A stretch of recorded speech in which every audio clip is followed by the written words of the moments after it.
Indian Association of Cardiovascular and Thoracic Anesthesiologists is a registered organization of cardiac anesthesiologists of India. IACTA was formed in 1997 and since then IACTA is growing year by year.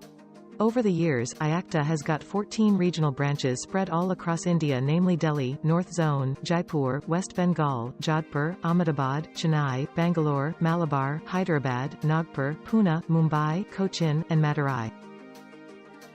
IACTA publishes a quarterly PubMed indexed journal, Annals of Cardiac Anesthesia, which is rated as one of the best and most circulated among cardiac anesthesiologists. IACTA run a web-based teaching of echocardiography through IACTA Echo Library. Weekly manuscripts and midweek quiz has become famous especially amongst the younger generation. IACTA along with its academic unit Indian College of Cardiac Anesthesia are conducting fellowship courses of Cardiac Anesthesia FIACTA and Fellowship in Transesophageal Echocardiography FTEE. IACTA promotes exchange of knowledge and gives national and international travel fellowship to young cardiac anesthesiologists.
A very warm welcome to all. I'm Sujani, consultant at Narayana Hridayalaya, Bangalore. It's a wonderful day and I wish you all a happy and blessed Onam. Today, on behalf of IACTA, I feel privileged to thank you all for joining us on the second day of 6th International and 15th National IACTA Transesophageal Echocardiography webinar. Kindly note, registered candidates who attend all the 3 days will be awarded 3 credit hours from Karnataka Medical Council. Before we get started, just a little housekeeping. We would love to hear from you. If you have any questions during the presentation, please pop them into the comment box. They will be answered at the end of the session or mailed back to you as time permits. To keep the quality of sound functional during the meeting, please mute yourself when you're not sharing. For those who missed yesterday, you better not to. But I'll do a small recap. We had interesting paper presentations and a couple of fantastic and very informative PE sessions. I'd like to thank all the faculty, attendees, and the support team for making it a huge success with an overwhelming audience of 2,500 in various platforms. Now, without further ado, we will move on to the first session of the day, where we have paper presentations on research in cardiovascular ultrasound. Research plays an important role in finding answers to things that are unknown, filling gaps in knowledge, and changing the way that healthcare professionals work. IACTA actively encourages the young blooming researchers to present their findings in this platform. The rules of the game are each paper should be of 8 minutes duration, failing which the participant will lose out on marks. The quality of the papers will be evaluated by several criteria agreed upon by the scientific committee. The best research paper will be awarded with a certificate of merit and prize. It's my immense pleasure to welcome Dr. Vinayak Desurkar, Dean, Research of Indian College of Cardiac Anesthesiologists, to introduce the eminent jury and do the proceedings. Over to you, Dr. Vinayak Desurkar. Thank you very much, and good afternoon to all of you. And again, I welcome you to this festive national event of IACTA in echocardiography. COVID-19 has given us some opportunities in the form of this webinar. And last year, we said that for Golden Fate program, we will invite research things as well. And this year, there is a separate slot for this, which is an extraordinary event according to me. I am very thankful to all the young researchers who have responded very nicely. With this, I would like to introduce our 3 judges, which are nothing but our senior members, and Dr. Suresh Rao, who is working as a co-director at the Institute of Heart and Lung Transplant at MGM. Then is Dr. Srinivas Gadinglaskar, who is Professor of Anesthesia at Sri Chitra Tirunal Institute of Medical Sciences and Technology, Trivandrum. And everybody knows how nice he is when he's giving lectures. And finally, Dr. Muralidhar Kanchi, who is the key person behind the TEE program for last how many years? I think 12 years at least. So I request the judges and Srinivas to start the event.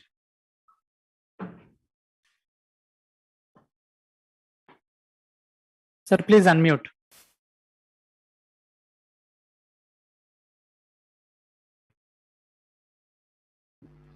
Yeah, am I audible? Yes. Hello. Yes, you are audible. Yes, you are audible. Yeah, may I invite Dr. Pooja Joshi to present her paper. She is going to speak on EPSS and the compare for the LV assessment. May I invite Dr. Pooja Joshi, please? Hello, myself Dr. Pooja Joshi. Today my topic for presentation is utility of E-point septal separation as screening tool for left ventricular ejection fraction in perioperative settings by anesthetists. Perioperative unanticipated cardiopulmonary complications are well described during surgery and anesthesia. LV systolic dysfunction is one of the common causes of perioperative hemodynamic disturbances. The conventional assessment methods have limited practical utility. Thus, focused transthoracic echocardiography (TTE) has fundamental role in rapid assessment of such cardiac condition. Subramaniam and authors have reported an experience of perioperative TTE performed by cardiac anesthetists and its significant impact in perioperative decision making. TTE has also established its role in acute emergency settings to expedite the diagnosis of a patient and is thus life-saving. The recommended gold standard method of LV systolic function assessment is calculating LV ejection fraction using modified Simpson's method by volumetric analysis. It is calculated by dividing the difference between LV end diastolic volume and LV end systolic volume by LV end diastolic volume. The ejection fraction less than 52% for male and less than 54% for female is suggestive of LV systolic dysfunction. This method requires imaging, excellent images, experience, and is time consuming. Mitral valve E-point septal separation is the narrowest distance between anterior mitral leaflet and interventricular septum in early diastole in parasternal long axis view. It has been well described as a quick assessment method for reduced LVEF in point-of-care ultrasound settings in ICU scenario. EPSS has shown good correlation with the visual estimates of LV ejection fraction in emergency department patients. we aim to test the hypothesis that LV systolic function assessed by anesthetist using EPSS has significant correlation with that done using modified Simpson's method perioperatively. This IRB prospective observational study included all patients of either sex aged more than 18 years admitted for various elective surgeries during December 2019 to March 2020. We excluded the patients with known history of mitral valve disease, mitral valve repair or replacement, patients with aortic regurgitation, patients with arrhythmias, patients with poor imaging windows. TT was performed preoperatively within 24 hours of surgery by single board-certified anesthetist in advanced focused assist transthoracic echo as per ASC guidelines, with patient lying in supine or left lateral position, whichever offered the best views. EPSS was obtained by putting M mode perpendicular to mitral leaflet in parasternal long axis view, and the distance was measured between E point and the interventricular septum in early diastole. Apical four-chamber view was obtained to calculate the LV end diastolic volume and end systolic volume. It was done by tracing the blood tissue interface and closing the contour by joining opposite ends at the mitral ring with a straight line. End diastole was defined as the cardiac frame in which the cardiac volume was the largest, while end systole is defined as the frame in which cardiac volume is the smallest. The descriptive statistics calculated using mean for continuous and percentage and proportions for categorical variables. Correlation and linear regression analysis was done to examine the relation between EPSS and LVEF.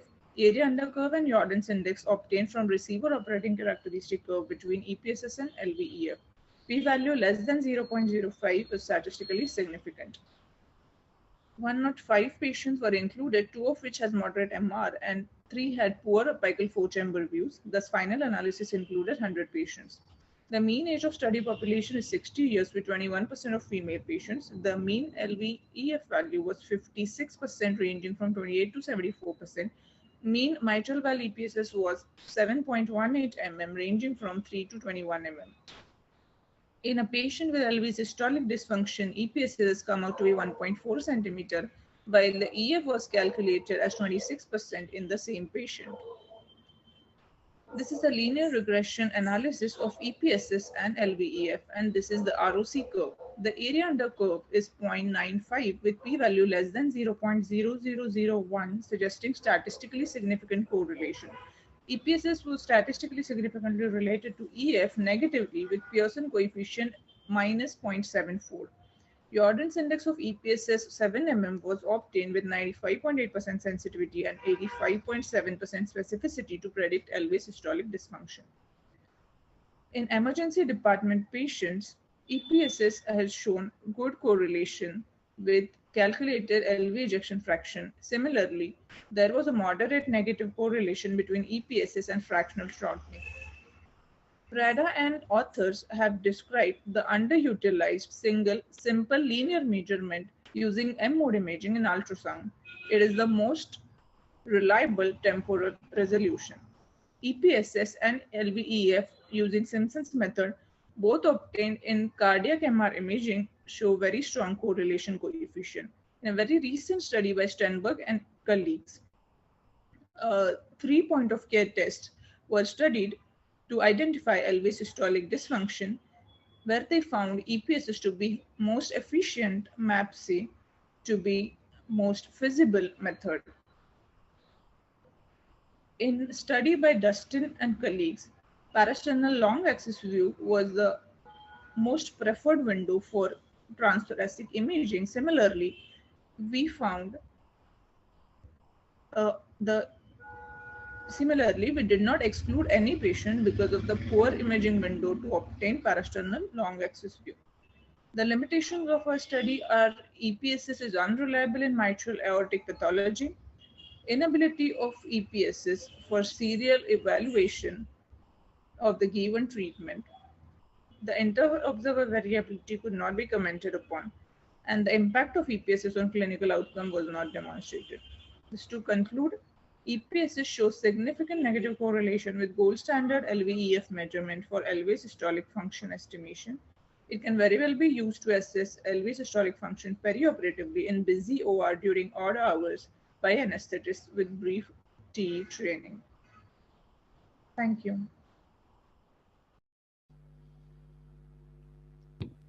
Yeah. Thank you, Pooja, for the wonderful presentation. Now, for a given EPSS value, can you quantify the EF, or can you classify the LV dysfunction depending upon the EPSS value, like moderate, mild, or severe? No, the reduced ejection fraction less than 50%.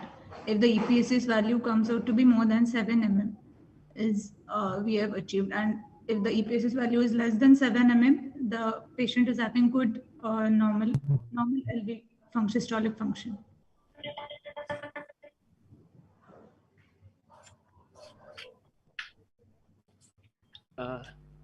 May I ask, Dr. Pooja? Yes. See, the American Society of Echocardiography has given different values of LV end diastolic and end systolic volumes for males and females. Yes. So you have taken all the values together, because these dimensions, I mean, the volumes will vary in the patients. So don't you think this is one of the limitation of your study, that you have not separated the male and female values for end diastolic and end systolic volumes? You have taken one consolidated figure of 104 for LV volume, Yes. which may be too large for female patients. For female patients. Yeah. Yes. And the thing is, yeah, so this particular index, we have multiple indices which are there for LV assessment, but we are interested in the one which is not dependent on afterload or preload. So is this index preload or afterload dependent? This is very important, because we have many other measurements, such as a volumetric method or the area method or linear measurement. So this is a simple linear measurement. Yes. Is it independent of the preload and afterload? No. So it will be variable by the Yes. because LV ejection fraction itself is affected by the preload. Yeah. Preload. Yes.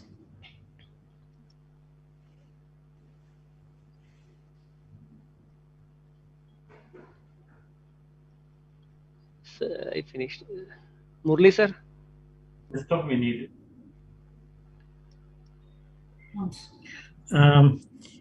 This is a prospective study, isn't it? Yes, sir. And did you get the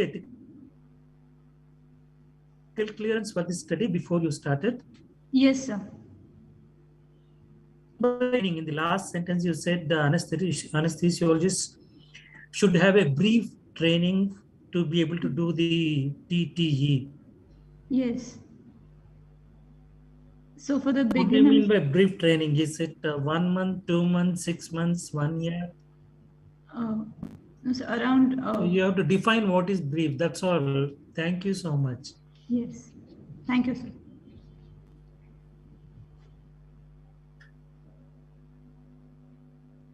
Thank you. Shall we move on to the second paper? I think so. We move on to the second paper, IMG to present.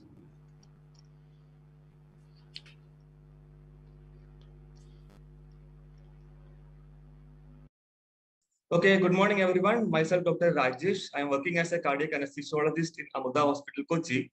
Today, I'll be discussing a prospective observation study on 4 methods of mitral valve area assessment during intraoperative environment in cases of MS using TEE. We all know that the 3D is the gold standard method. However, if you were asked to select one more 2D method, which one you will go for? Let us see. So the aim of the study was to see the accuracy and inter-observer variability of 2D planimetry, pressure half time, and the continuity equation in comparison to the 3D in the intra-op settings. Secondarily, to see the influence of mild MR, mild AR, mild AS, left atrial size, and balloon mitral valvotomy on various these modalities. Also, I compared the cardiologist acquired transthoracic pressure half time to that of our intraoperative pressure half time using the TEE. After obtaining IEC approval, I included 48 adult patients undergoing mitral valve replacement for MS. However, I excluded those with moderate to severe concomitant valvular lesions. I used I33 along with X7 2T probe for acquiring all the 2D and 3D loops. So in the transgastric two-chamber view, if you position on the mitral valve tip and if you take the orthogonal plane, you can get the end face of the mitral leaflet tip. If you freeze it in end diastole, you can measure the explained 2D planimetry. Similarly, for the 3D, if you take 5-chamber and the bicommercial view in the third plane, you can see the end face of the leaflet tip in 3D, which you can zoom and trace to get the 3D area. Apart from these two, the pressure half time and continuity also were acquired by 2 observers. 3 readings were done by each and were averaged. And the statistics ICC was used for inter as well as intra-observer variability. The ICC, Bland-Altman, and the paired test for inter-method agreement.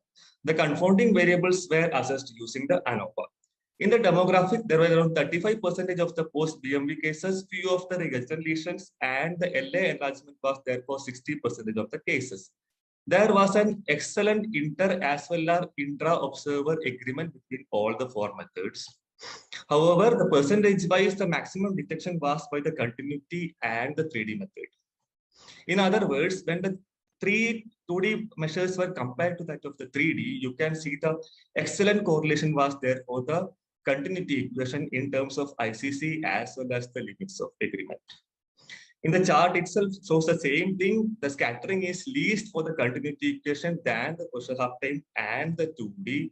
Similarly, for the Bland-Altman, the 95% confidence interval falls the shortest one for the continuity equation than the pressure half time and the 2D when it is compared to that of the 3D, which shows that definitely continuity equation is a superior tool than the 2D as well as the pressure half time. And now coming to the confounding variables, the BMV overestimated the 2D planimetry. Similarly, the large LA was a confounding variable for the 2D as well as the pressure half time. There is a similar study by Shoslan et al. Where they compared all these variables and interpreted that the continuity equation is more reliable than the 2D and pressure half time, keeping the 3D as a gold standard. The result just like ours. However, he postulated that in his study, the pressure half time overestimation may be due to undiagnosed diastolic dysfunction and the atrial fibrillation. In our case also, we haven't developed a diastolic function. However, we got that for large LA, we are having a PhD overestimation. Maybe the large LA is an indirect reflector that the underlying diastolic dysfunction and AF are there. In his study, there was a 2D overestimation. He said it may be due to the inability to localize tip. We used explain, but still, however, in cases of large LA, we were having an overestimation of 2D planimetry. This was another study by Min et al., where they also got the large LA as a confounding variable for the 2D planimetry, just like ours. Interestingly, we got the continuity equation as lesser than that of the 3D. Why it is so? There was one more study published in Anesthesia Analgesia 2016, where the author has postulated that the functional workplace is distal to that of anatomical, maybe the reason for maximal velocity and contraction across the functional workplace as a reason for the lesser value. So the uniqueness of our study, maybe the only intraoperative comparison of physiological methods to that of 3D planimetry in MS. And the study utilizing the explain 2D method. Using the explain, we got almost 88% of the success rate. It is definitely more than that of the conversion 2D plan. And we validated the intraoperative pressure half time to that of the awake patient done by the cardiologist, which shows that in fluctuating intraoperative environment, we can reliably appear the planimetry as well as physiological variables. The limitation of the study, continuity equation by the cardiologist is not there. Similarly, the pressure half time overestimation due to the diastolic dysfunction, we haven't evaluated. Obviously, 48 is a smaller sample size number. Larger size studies are required. To conclude, all the 4 methods of mitral valve area assessment are feasible, reliable, and reproducible. And C continuity equation is having the best agreement among the 3 when compared to that of 3D planimetry. And the large LA size is an independent parameter, which is responsible for the overestimation of mitral valve area by the 2D planimetry as well as the pressure half time. Take home message. the continuity equation should be implemented as a part of routine comprehensive mitral valve assessment tool, both by the PE as well as the intraoperative echocardiographers, especially by the clinicians who are still working on the 2D platform. So I don't have any conflicts of interest, and neither I am planning to publish it elsewhere. Thank you. Stay safe. Now, Dr. Rajesh is our student, and this study was performed in our institute. So I will not be asking any questions to Dr. Rajesh because of conflict of interest. Thank you. Okay. Rajesh, you have considered the other hemodynamic variables like heart rate or the mean arterial pressure while looking at the continuity equation? No, sir. No. You think that will have a bearing on the results? Likely, but the literature says that the continuity equation can be reliable when there is a component of anything more than mild MR or when there is septal defects. And sometimes in cases when the LVOT measurement, actually we take it as it is circular, but in reality it is maybe oblique. So we were measuring the 2D plane, it can go erroneous. And in presence of AR, maybe we should be doing it from the pulmonary outflow. And using TE, it is very cumbersome and may not be possible. So these probably maybe the things. Apart from that, I considered cases with AF, but I made sure that always use the MVVT can go wrong when you have an AF. But still, fortunately, most of the cases which we had were with controlled ventricular rate, and we both of us made sure that we always took 3 readings, and many of them were taken, and we always made sure that MVVT was taken for the larger one and not the lesser one was due to the AF. Rajesh, very nice presentation. I would like to know how many patients in the 48 group had atrial fibrillation, and what was the technique of measurement of these parameters in patients who had atrial fibrillation? Yeah, there were 33% of them. I took 59 were possible only in 48 patients, which I have included in the study, and among them 33% having AF, and as I already told, 3 cases I have excluded where it was with a fast them. Even I was having controlled ventricular rate, and coming to the factors for the 3D, whenever feasible, I was acquiring with the 3D quantification using the full volume acquisition. But whenever there was such artifact, even after cessation of respiration, I used to go with the 3D zoom method. And as I already told, for the pressure half time and for the continuity, I always made sure, both of us always made sure that we were measuring the largest possible, and 5 of them were taken, and the average was considered by both of us. Thank you. That's all from my side.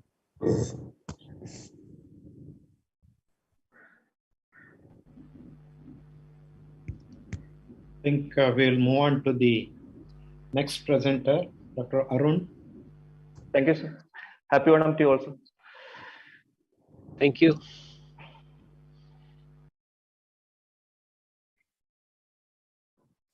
Good morning, everyone.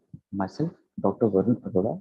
I am working as a DM resident third year in the Department of Cardiac Anesthesia, UN Mehta Institute of Cardiology and Research Center, Ahmedabad. My PG teacher is Dr. Rajesh Sosani sir. My study topic is clinical study of correlation between left atrial appendage emptying velocity and left ventricular function to detect intraoperative left ventricular dysfunction by transesophageal echocardiography as an additional supportive parameter for smooth postoperative outcome in patients undergoing elective or pump coronary artery bypass grafting surgery in patients with EF more than 30%. This is an ongoing study. I am presenting the data of 25 patients.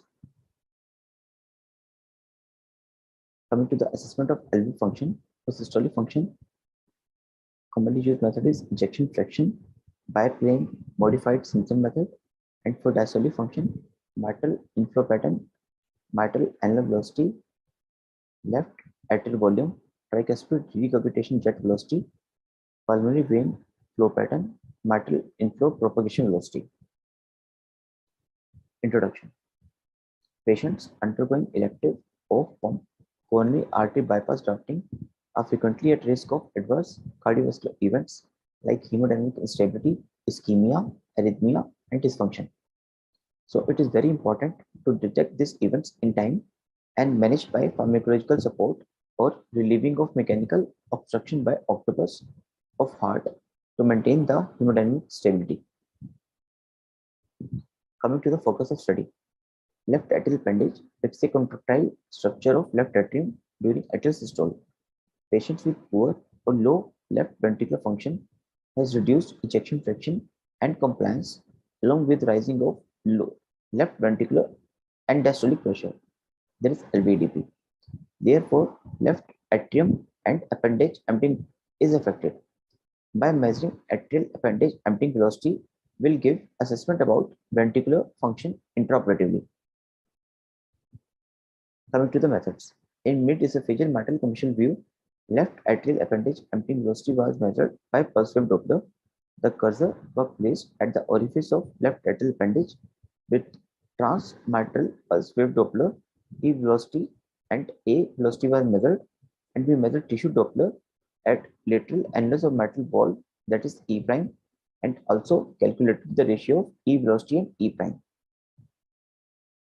In this image, we can see left atrial appendage was visualized in the mitral commission view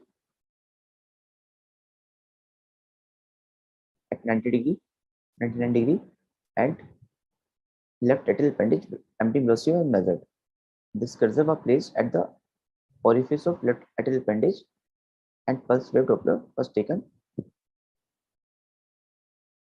In this is a mid-esophageal four-chamber view, and cursor was placed at the tip of mitral wall. Pulse wave Doppler was recorded, and E velocity and A velocity was recorded. In this four-chamber mid-esophageal four-chamber view, tissue Doppler imaging, cursor was placed at the lateral annulus and E prime was measured. So the parameters in patient with abnormal left ventricular diastolic dysfunction, average E by E prime is more than 14, septal E prime is less than 7 cm per second, and lateral E prime velocity is less than 10 cm per second in patient with normal ejection fraction, and the left atrial appendage emptying velocity is less than 80 cm per second.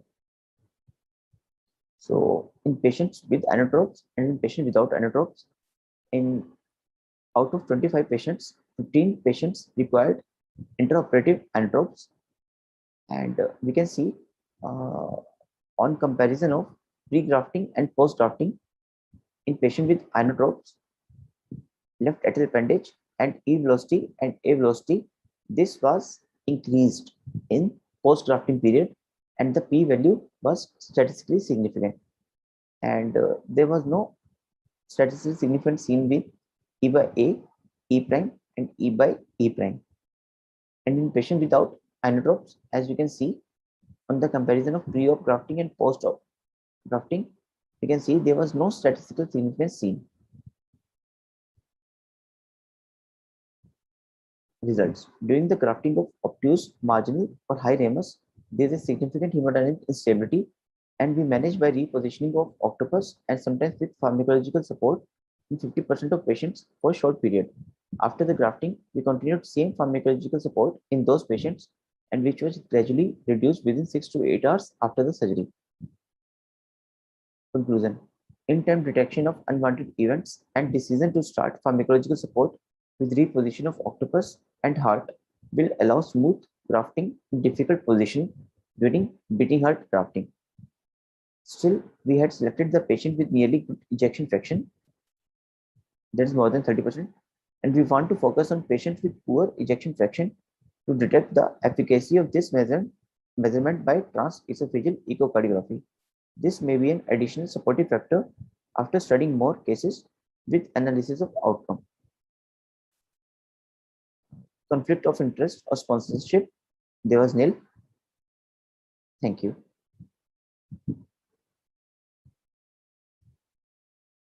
Dr. Varun. Yes, sir. It is not clear what was your study objective. You said you have to compare the appendage velocities for the assessment of LV function. Yes, sir. But your conclusion does not show any of these results. What exactly was your finding? Okay. And is your study based upon any previous study? Because the LA appendage velocity is used mainly for the LA diagnosis identification of LA thrombus. Is there any reference or has anybody tried to measure the LA appendage velocity for LV function? So previously they have already mentioned that LA appendage velocity, like in patient with atrial fibrillation, in other rhythm disturbances, it is affected. And there was no previous study on this LV function. So we were just trying to do a pilot study and we were trying to find an additional marker. No, but you did not mention about pilot study. You said this is an interim study, isn't it? 25 patients out of 50. Interim analysis. So this is not a pilot study. Okay, so we are doing a, this is an ongoing study and we are.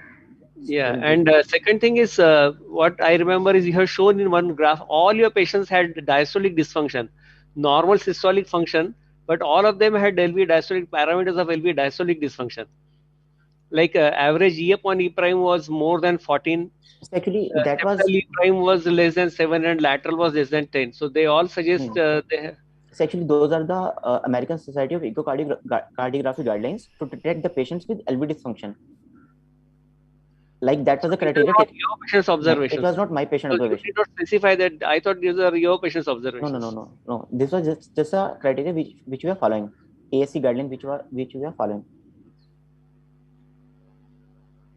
Sir.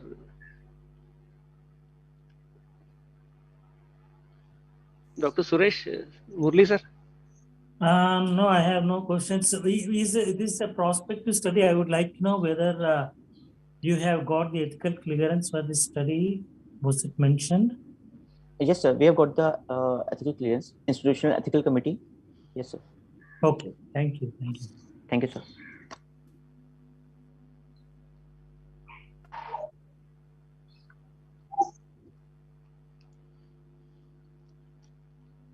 I think we can move on to the next presentation. It's by Nagarjuna Pandya. Good evening, everybody. Today I'm going to present my study on assessment of right ventricular diastolic function in TOF patients. This is my IAC approval and also the CTRA number I have given here. Presence of diastolic dysfunction in TOF patients is a marker of poor short-term outcome. And American Society of Echocardiography recommended the following parameters for diagnosing diastolic function in TOF patients, that is dilatation, MP anterograde flow in late diastole, hepatic vein flow reversal, and IVC dilatation. And why do we want to do this study? Actually, the RV dysfunction have not been classified as only normal and severe RV dysfunction, that is the end stages. And there is no intermediate stage of RV diastolic dysfunction. And it is also difficult to attain all the 4 parameters recommended by ASC in all patients.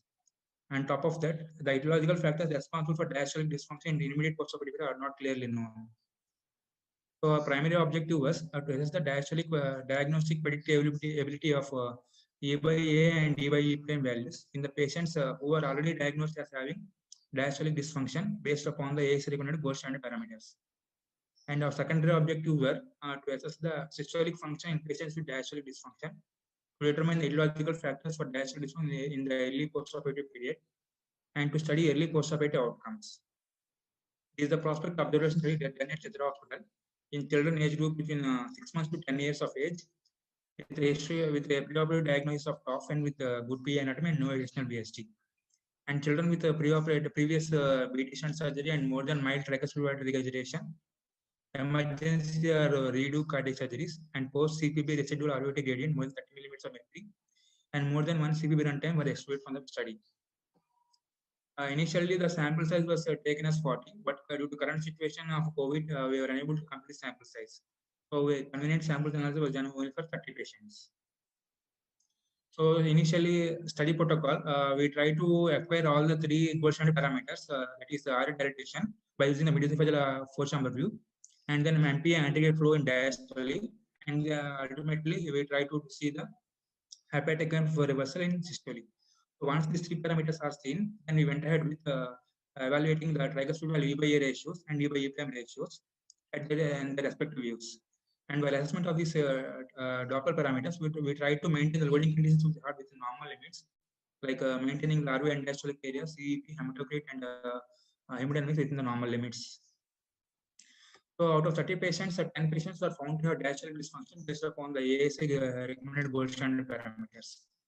ROC analysis was done for these patients, and then we found out that E by A ratio 1.34 and E by E prime ratio of more than 6.26 as cutoff values for labeling the patients having diastolic function.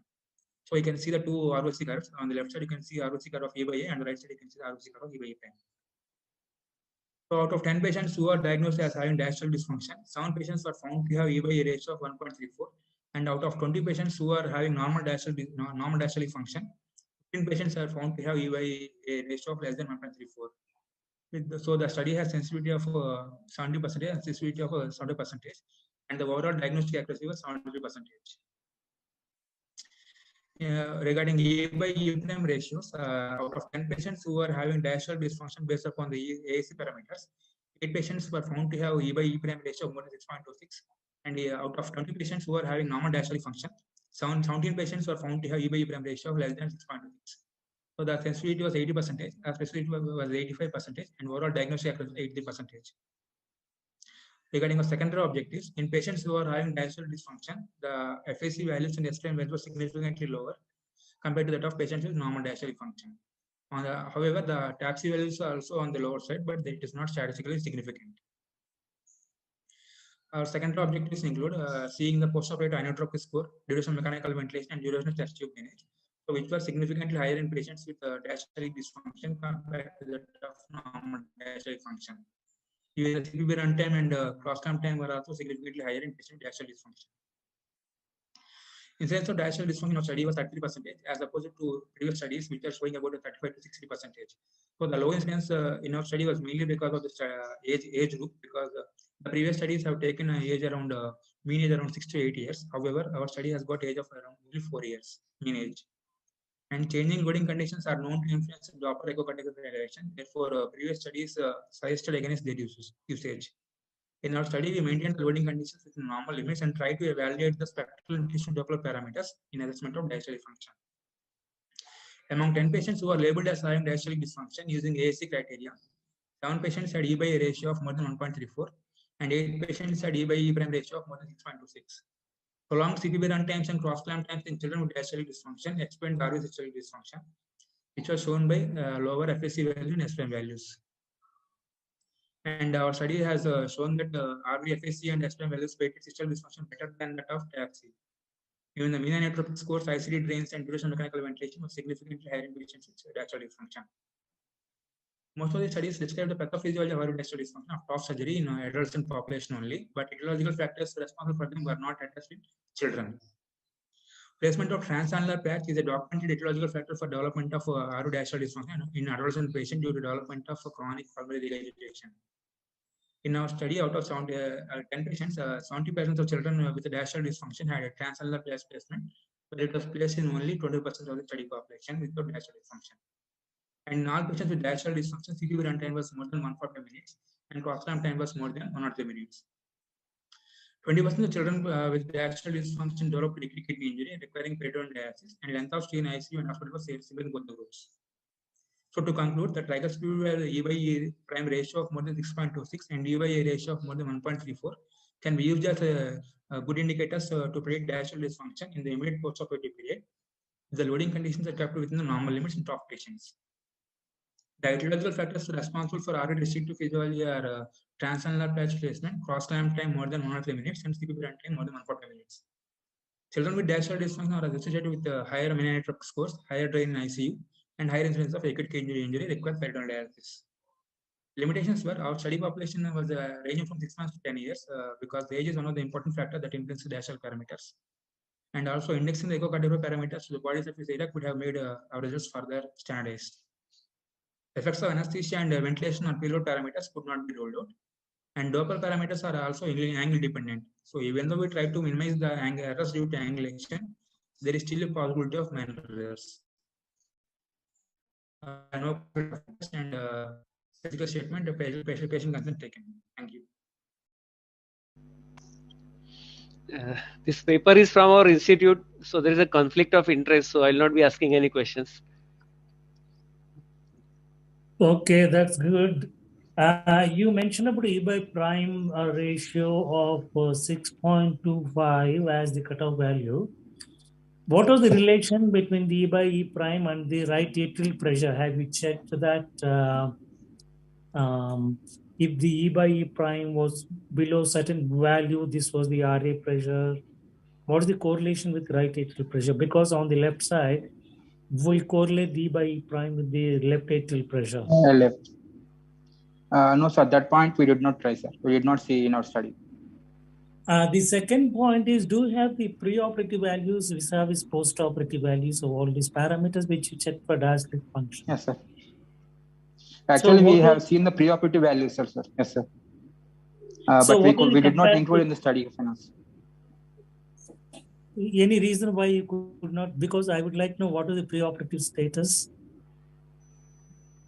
Because initially the objective was to see only the post-operative outcomes and relationship between the E by A and E by prime, sir. So we thought it will become more broader study if we try to include the preoperative values.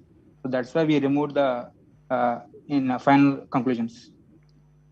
I see. But it was found that preoperative values. Now to know what was the preoperative status anyway. And the other thing is when you measure the values where the chest open or closed. Post-operative values, once the chest is closed, so just before shifting to ICU, we evaluated the patient. Okay, thank you for that. That's all I need to ask you. Over to Dr. Suresh Rao. I think you have mentioned that the early post-operative outcome depended upon the RV diastolic dysfunction, which is well accepted, this one. But in your study, how many patients had systolic dysfunction also, whether that has had a bearing on the outcome? It could have, the purpose is to see how the systolic dysfunction is there in diastolic dysfunction or not, sir.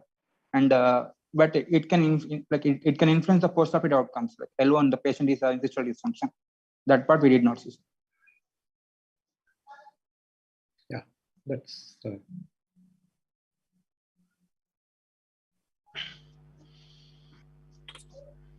If there are no questions, can we go to the next presentation?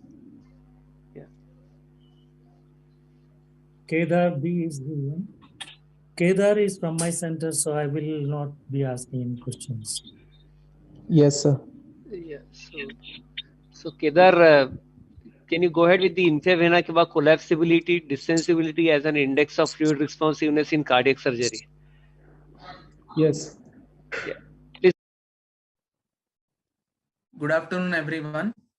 I am presenting a study of role of echocardiography in ventricular septal rupture following acute myocardial infarction. So ventricular septal rupture is a rare but grave complication, and in the post-thrombolysis era, the condition has an incidence of 0.2%. Medical treatment has got the mortality of 45 to 90%. 2D echocardiography and Doppler echocardiography are required to estimate site, size, magnitude, left to right shunt, and biventricular function. So the study was approved by the Institutional Review Board. Sample size was of 78 patients, and 8 patients had undergone device closure, but their data was excluded from the study.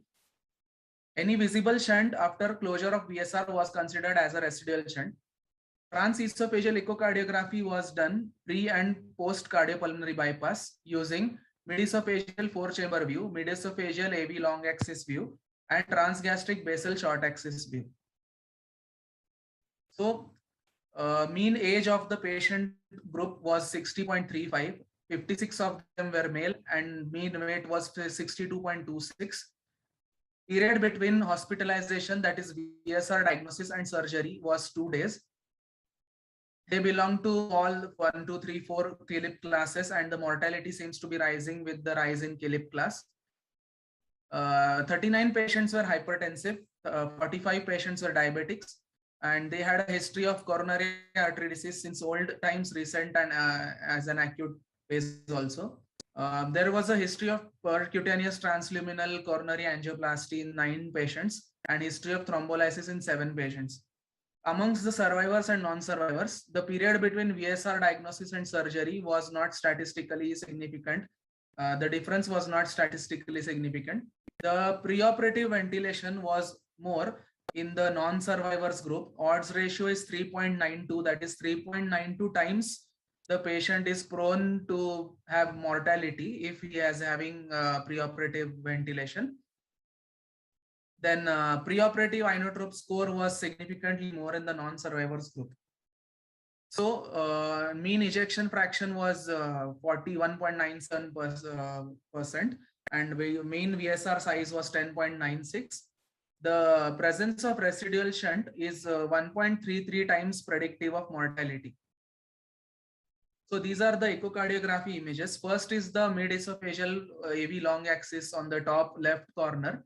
It is showing the left to right shunt. Then on the top right corner, there is transgastric basal short axis view, again showing left to right shunt. In the bottom left corner, there is patch closure of the VSR. We can see the patch. And in the bottom right side, there is a VSR patch, but there is a tiny residual shunt flowing from left to right. So in amongst all the patients, around 53 patients out of 78 had received intra-aortic balloon pump, and the postoperatively inotrope score was significantly high in the non-survivors group. Number of days of ventilation was also high in the non-survivors group. Again, this is the image of VSR. Amongst the patients which we had closed by device, this is the image of one patient where the seepage of dye is not appreciated after the VSR is closed with the device. So these are the predictors of outcome in my study. Preoperative mechanical ventilation is significantly related with mortality. Odds ratio is 3.92 times, and the p-value is highly significant. Cardiogenic shock at presentation is highly significantly related to mortality. Odds ratio of 4. IBP use is significantly related to mortality, 2.05 odds ratio. And apical VSR is related to survival, highly significantly. Odds ratio is 2.39. Presence of residual shunt is related to mortality by 1.33 times. So VSR was present in apical, apicoseptal, inferobasal, inferolateral, and inferoseptal regions. Clinical presentation was varied intensity among the patients, ranging from dyspnea up till cardiogenic shock and atrial fibrillation. Euroscore 2 mean of this study was 22.28% in survivor group and 28.44% non-survivor group, whereas observed mortality was 34.61. So Euroscore has underpredicted mortality in this study. This is similar to a finding in a study by Huang et al. Preoperative mechanical ventilation, cardiogenic shock at presentation, intra-aortic balloon pump requirement, and residual shunt are all predictors of mortality. Apical site of VSR has a strong relationship with survival. So in conclusion, a meticulous management is necessary to avoid profound hypotension and hemodynamic deterioration. Afterload reduction is necessary in VSR while maintaining coronary perfusion and systemic perfusion pressures. There is no ideal view for visualizing VSR, and some improvisation is necessary to get a good view of the defect due to the complexity of the ventricular septum structure. Three-dimensional echocardiography is useful in this scenario. Thank you very much. These are my references. Dr. Kedar, your study is on echocardiography for the VSR, but what you have focused is mainly the variables that affect the outcome. You have not focused many things on the echocardiography, such as I was expecting whether you tell about the incidence of MR in these patients, distribution of the VSR, where exactly percent-wise in what locations it was, and what was the grade of MR, what was the QPQS, whether the patient had any RV dysfunction or not. And then importantly, what kind of surgery was done, whether the patient had left ventriculotomy or apical exclusion was done, and what was the outcome of the echo. Like for example, in how many patients they had to go back on surgery, go back on pump and rectify the problem which was identified on echocardiography. That is what will make the impact of the echo. So you have described most of the things, but which are having perioperative outcome, not related to the echo. So that is one major limitation of your presentation. And another thing is retrospective study also, but you have not mentioned about the limitations and what is the duration of your study, like when it was conducted, from which date to which month to this thing. So that also is expected from you. Yes. Dr. Suresh, please. Yeah, as rightly pointed out, the other things which will have a bearing on the outcome is not mentioned. Other thing, did you measure the ventricular septal defect size, yes, or size, whether that also had a effect on the outcome? No, sir, size had no effect on outcome. Actually, I only included those parameters which had effect on outcomes. So I know the other parameters of that size is one which has no effect on outcome in my study.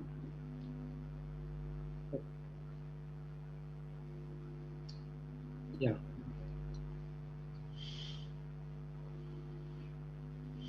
I think we can move on to the next one. Yeah. Thank you, sir.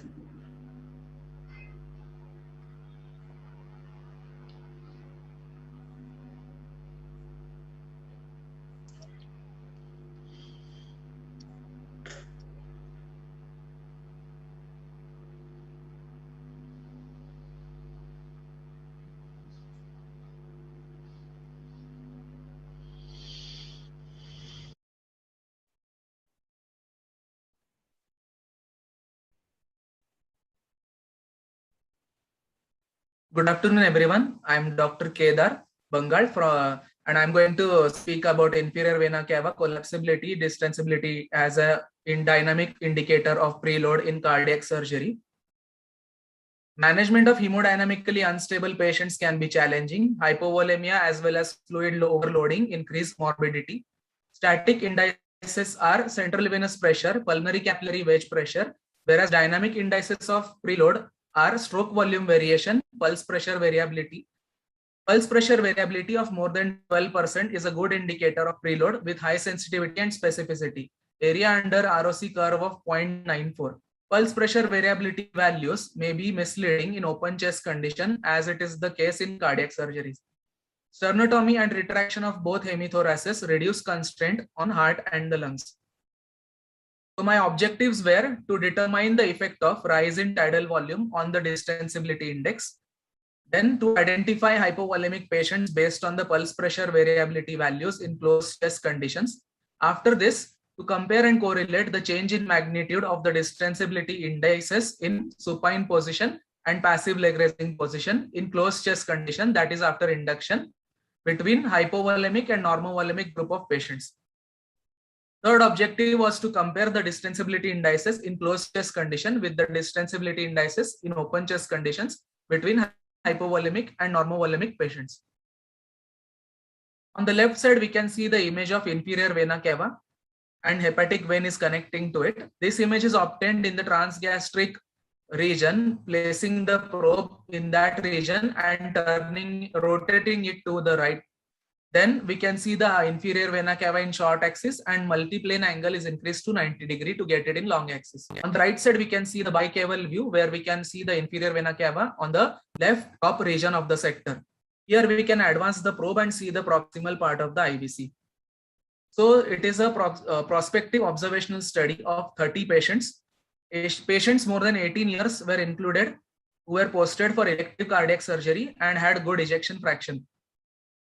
Informed consent was obtained. Collapsibility was index was measured in ward 24 hours prior to surgery and in the operation theater. Transesophageal echo was done in OT after induction. Distensibility index was measured as maximum diameter minus minimum diameter upon minimum diameter. Collapsibility index is measured as maximum diameter minus minimum diameter divided by maximum diameter. collapsibility index was measured with the help of transthoracic echocardiography, whereas distensibility index was measured with transesophageal echocardiography. So table 1 shows that 22 patients were male out of 30. 30 patients were hypertensive, 24 patients diabetic, and mean Euroscore of the study was 13.5. Hypovolemic patients were 18 out of 30. Table 2 shows that there is a significant change in the pulse pressure variability recorded after induction and during passive leg raising position. Similarly, there is a significant change in the pulse pressure variability recorded after induction and after chest closure at the end of the surgery. There was no change in the pulse pressure variability value recorded after induction and compared with that of after sternotomy. Figure on the left top side shows that the collapsibility index recorded 24 hours prior to surgery in ward and in the awake state in OT were comparable. Table 3 on the right top region shows that as the tidal volume increases, distensibility index is rising, and this is seen only in the hypovolemic group of patients. There is a significant change in the values of distensibility index recorded after induction and during passive leg raising position. Table 4 in the left bottom region shows that the distensibility index is significantly different only at 8 and 10 ml per kg of tidal volume recorded during induction and after sternotomy. All these changes are not seen in normovolemic patients as they are on the flat portion of the Frank-Starling curve. On the table on the bottom right side, we can see Pearson correlation between values recorded after induction, after sternotomy, and after chest closure of distensibility indices at all tidal volumes. They are all significantly correlating with each other. So the collapsibility index recorded in ward and in the operation theater were comparable. Hence, confounding factor due to hypovolemia caused by fasting of the patient could be ruled out. Pulse pressure variability value exhibits correlation between values recorded after induction, during passive leg raising, and after chest closure, but they are misleading in open chest conditions. Pulse pressure variability parameter in our study did not change after sternotomy. They were comparable, but they were not used for any reason, except pulse pressure variability was only used after induction and before sternotomy only to identify hypovolemic patients. The distensibility indices increased with an increase in tidal volume despite volume status of the patient in closed as well as open chest conditions. In hypovolemic patients, the distensibility index values recorded from supine to passive leg raising position significantly differed due to internal fluid bolus. This was not found in the normovolemic group of patients. Among hypovolemic patients, the distensibility index values increased from those recorded after induction compared to those after sternotomy only at 8 and 10 ml per kg tidal volume, but not at 6 ml per kg tidal volume. There was no statistically significant difference in normovolemic group of patients in any situation. The lack of chest wall constraint leads to an increase in the distensibility indices in open chest condition compared to pre-sternotomy values. This is not found in normovolemic patients as there is no hypovolemia. There is a strong correlation between distensibility indices recorded in closed and open chest conditions at all tidal volumes. In our study, pulse pressure variability values did not change after sternotomy, but they were not referred to in open chest conditions. In conclusion, fluid response can be gauged with the help of distensibility indices in closed as well as open chest conditions during cardiac surgeries. The distensibility index is easy to perform and can be quickly done in OT. These are my references, and I would like to thank IACTA for giving me this platform to present my study to all of you. Thank you. Dr. Kedar, how did you calculate your sample volume? This number of patients required? So actually the sample size is of 50 patients. This is a pilot study, sir. That you did not mention it's a pilot study, because you have combined 3 cross-sectional studies. All the original studies that you have mentioned, they are separate studies. Like for example, IVC collapsibility or distensibility with the pulse pressure volume variation. Then there is another open sternum versus closed sternum. Then leg raising versus supine. So all these are 3 cross-section studies you have combined. So if you combine so many studies, your sample volume will be very high, approximately 3 to 4 times that of your present volume. Because every time once the your number of variables increase, your alpha and n both are going to change. So I think 30 is a very small volume that you have taken. Second thing, all the dynamic indices, they are known to be only under certain mechanical ventilation with tidal volume 10 ml, 0 PEEP, and IE ratio of 1:2 and respiratory rate to maintain normocarbia. So why did you check it after sternotomy when it's not reliable? Similarly, IVC collapsibility studies have shown only up to 10 ml or 8 ml per kg it can have reliability. Below that, it may not be reliable because as you're removing the constraint on the heart, the collapsibility will be affected. Yes. And again, you have not considered about the abdominal pressure and other factors that will affect the IVC collapsibility, like say pulmonary hypertension or severe COPD, mainly abdominal pressure that will affect the collapsibility, isn't it? Sir, in my study, as you rightly pointed out, those changes have not been found at 6 ml per kg tidal volume, and I have only received those distensibility index changes at 8 and 10 ml per kg tidal volume, as we could see that in one of the tables. And another thing is, our aim of the study was to assess how distensibility index is useful when the chest is opened. So we had compared, we had segregated hypovolemic and normovolemic patients only in the closed chest condition before sternotomy. After that, only distensibility indices. But sternotomy is known that once you remove the constraint on the RV, it will not correctly reflect on the IVC collapsibility or distensibility. There are no studies in the open sternum. Most of the studies are on control mode with specific parameters, which will reflect on the IVC collapsibility. Dr. Suresh, please. Yeah, I think only question, all these studies are done in patients with normal LV function or normal RV and LV function, or some patients normal function, sir. So you're not, the exclusion criteria is ventricular dysfunction? Yes, Did you mention in your exclusion criteria? Ventricular dysfunction has not been mentioned. Other things are mentioned like arrhythmia and redo surgery and such things.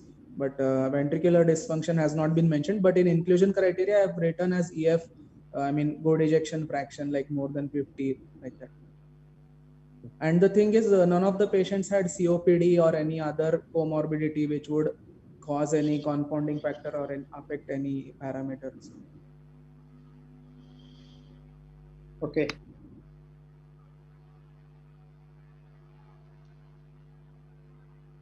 Thank you, sir. Thank you.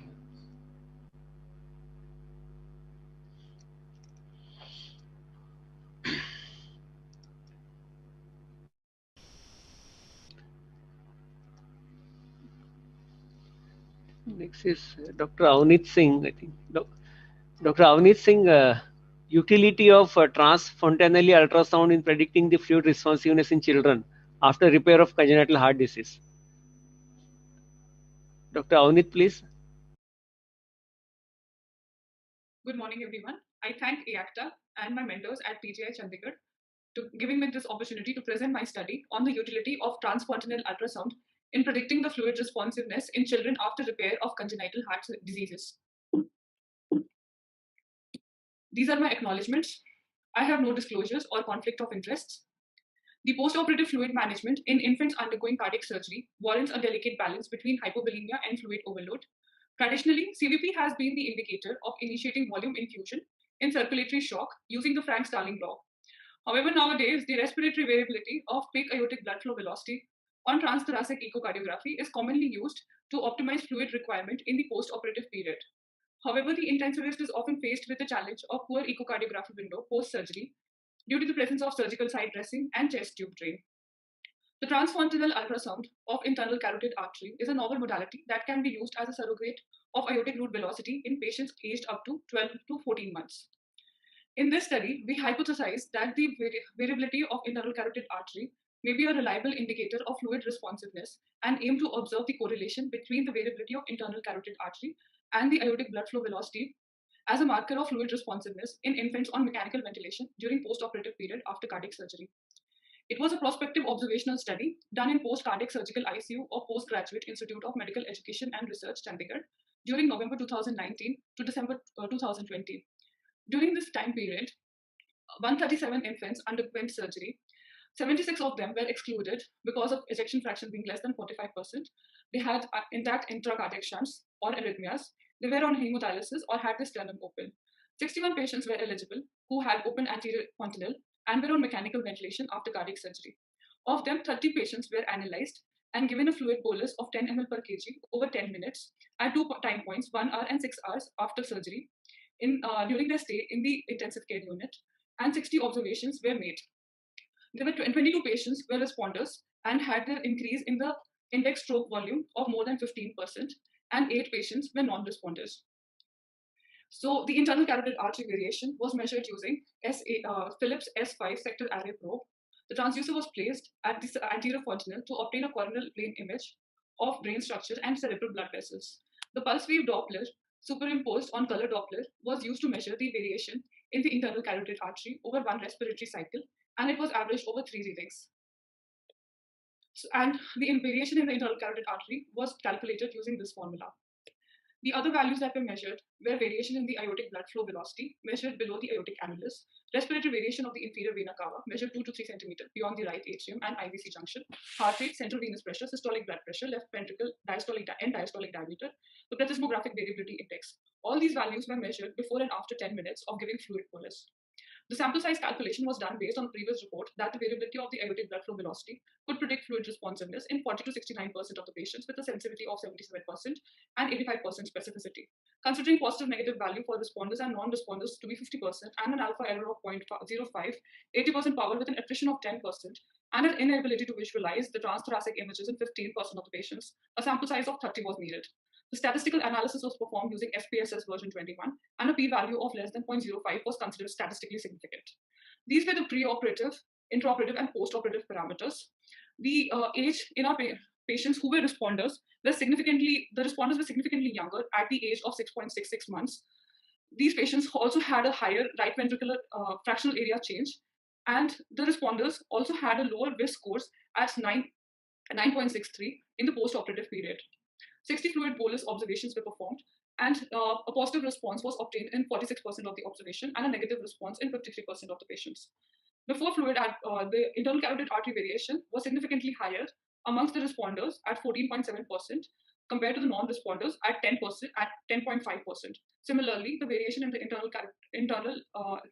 variation in the aortic blood flow velocity was significantly higher at 19.3% compared to the 11% in the non-responders. The area under the ROC curve was found to be significant for the variation of internal carotid artery, the aortic blood flow velocity variation, and the respiratory variation of the inferior vena cava diameter. The variability of the internal carotid artery and the aortic blood flow velocity had a comparable area under the curve with a p-value of 0.82, signifying that these methods were equivalent. The internal carotid artery variation of more than 9.85% was predictive of fluid responsiveness with 75% sensitivity and 60% specificity. In age groups less than 6 months, the internal carotid artery variation of more than 9.85% had a better predictive ability than the velocity variation of the aortic blood flow at 15.3% to predict fluid responsiveness. The velocity of the aortic blood flow of more than 14% had a 68% sensitivity and a 75% specificity to predict fluid responsiveness in our patients. There was a moderate correlation between the variability of the internal carotid artery and the aortic blood flow velocity, with a correlation coefficient of 0.59 with a bias of 4.43. Amongst the secondary determinants of fluid responsiveness, the variability of the IVC diameter and CVP had weak correlations with the internal carotid artery. The variability of the IVC diameter of more than 15.9% had an area under the curve of 0.73 to predict the fluid responsiveness in our patients. However, heart rate, systolic blood pressure, LV and diastolic diameter, and plethysmographic variability index were not significantly different among responders and non-responders and did not correlate with the variability of internal carotid artery or the aortic blood flow velocity variation. To discuss, the result of the study showed a good correlation and a linear agreement between the variation in the internal carotid artery blood flow velocity measured using transfontanelle ultrasound and the aortic blood flow velocity variation as a predictor of fluid responsiveness. The aortic blood flow velocity variation between 7 to 20% measured at the aortic annulus has been shown to be a reliable marker of fluid responsiveness in pediatric cardiac surgical patients with an area under the curve of 0.76 to 0.92. In our patients, aortic blood flow velocity variation of more than 14.7% was predictive of fluid responsiveness with an area under the curve of 0.74%, or sorry, 0.74 with 68% sensitivity and 75% specificity.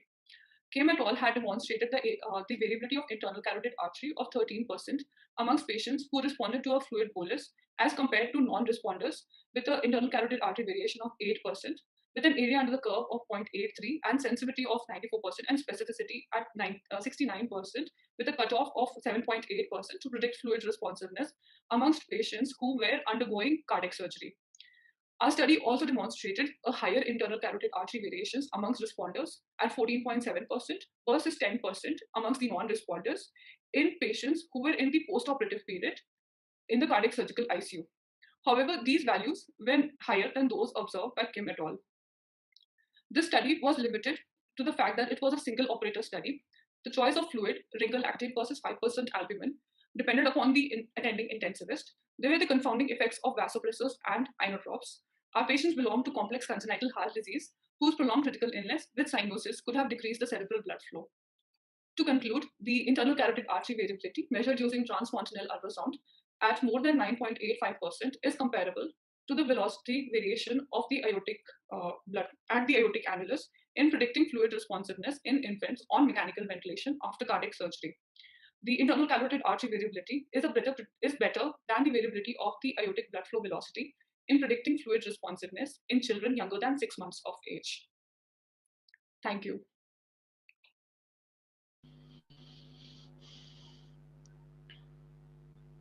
Thank you, Avni, for that super presentation. Very well done.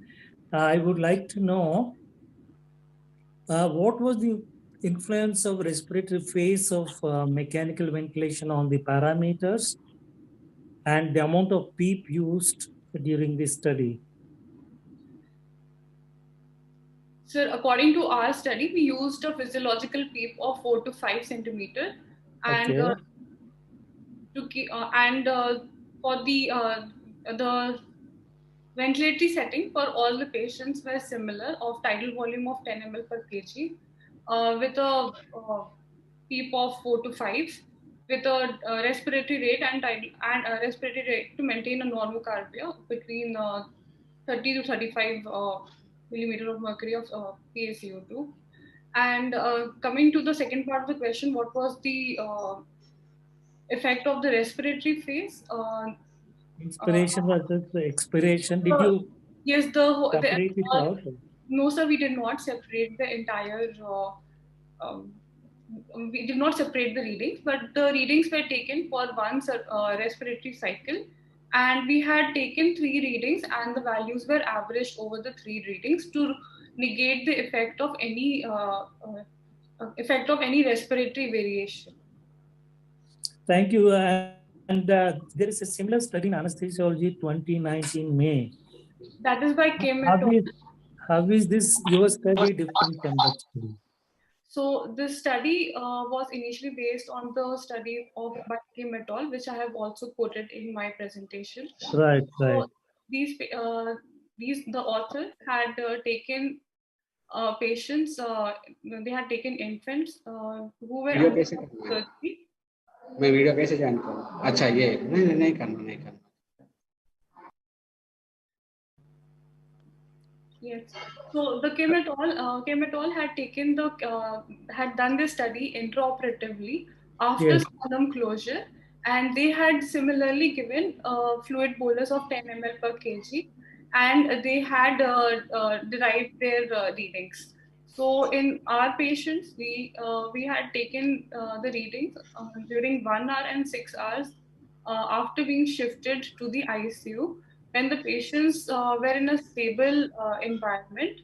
However, there was a difference that these patients were not under the effect of anesthesia, and in the post-operative period, these patients are more vulnerable to volume losses because of the continuous strain output and the insensible losses and that happened during the ICU period.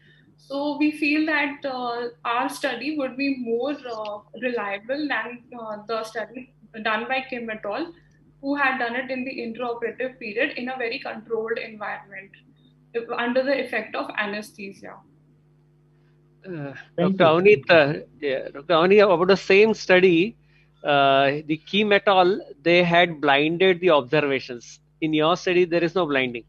Yes, sir. Like the study was performed, and again all observations are noted by the same investigators. While in Kim's study, it was blinded. So another set of observers analyzed the results. That's the one difference. Yes, sir. Second thing is that you have included the IVC diameter respiratory variations as one more additional cross-section study in that. In that original study, Kim's study, it is not there. They have taken CVP as the direct monitor for the feeling pressures, and they analyze the effect of aortic velocity and the carotid artery. But because you have added two more factors, one is the plethysmography variation also, and then again IVC diameter. So that will again increase the number of parameters, and probably your sample size should be more in that case. Because if you are adding, going on adding the independent variables, then your alpha and n will go on changing, isn't it? Sir, our primary aim was to compare the aortic velocity variation with the internal carotid artery variation. Yeah, that is there, common, yeah. So we had calculated our sample size based on the on the predictability of the aortic blood flow velocity variation. And so No, the parameters where you have taken stroke volume variation as the basic this include know about the fluid responsiveness. Yeah. Yes, stroke volume variation more than 15% as an indicator of fluid responsiveness. But no, my question is, why did you add the IVC distance, IVC diameter changes, respiratory variations in your study? Because that will again be one confounding factor, isn't it? Because you will have to evaluate these results again. So number of parameters will be more, isn't it? Sir, we had taken them as secondary parameters, secondary independent parameters. They had no forebearing on the effect. We did not give fluid boluses based on any other parameter. So, so that was the our primary mode of comparison of the study of study with validity was the aortic blood flow velocity variation.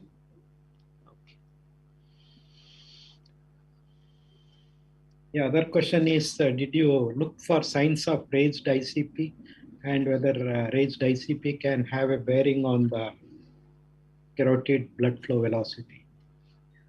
No, sir, we did not look for signs of raised ICP, but when we were doing ultrasound, transcontinental ultrasound, we did look for any intracranial bleed or any other.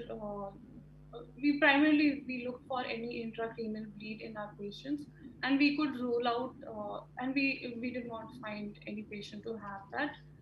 So this the benefit of performing this study was that in some of our BT shunt patients where we could evaluate for diastolic runoff for evaluating BT shunts, as well as in a couple of other patients, unfortunately, which we lost, had intracranial bleed, so we could evaluate those patients because of our learning of transcontinental ultrasound.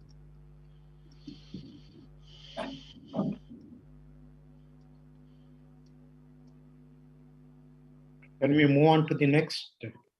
Yeah. Thank you, sir.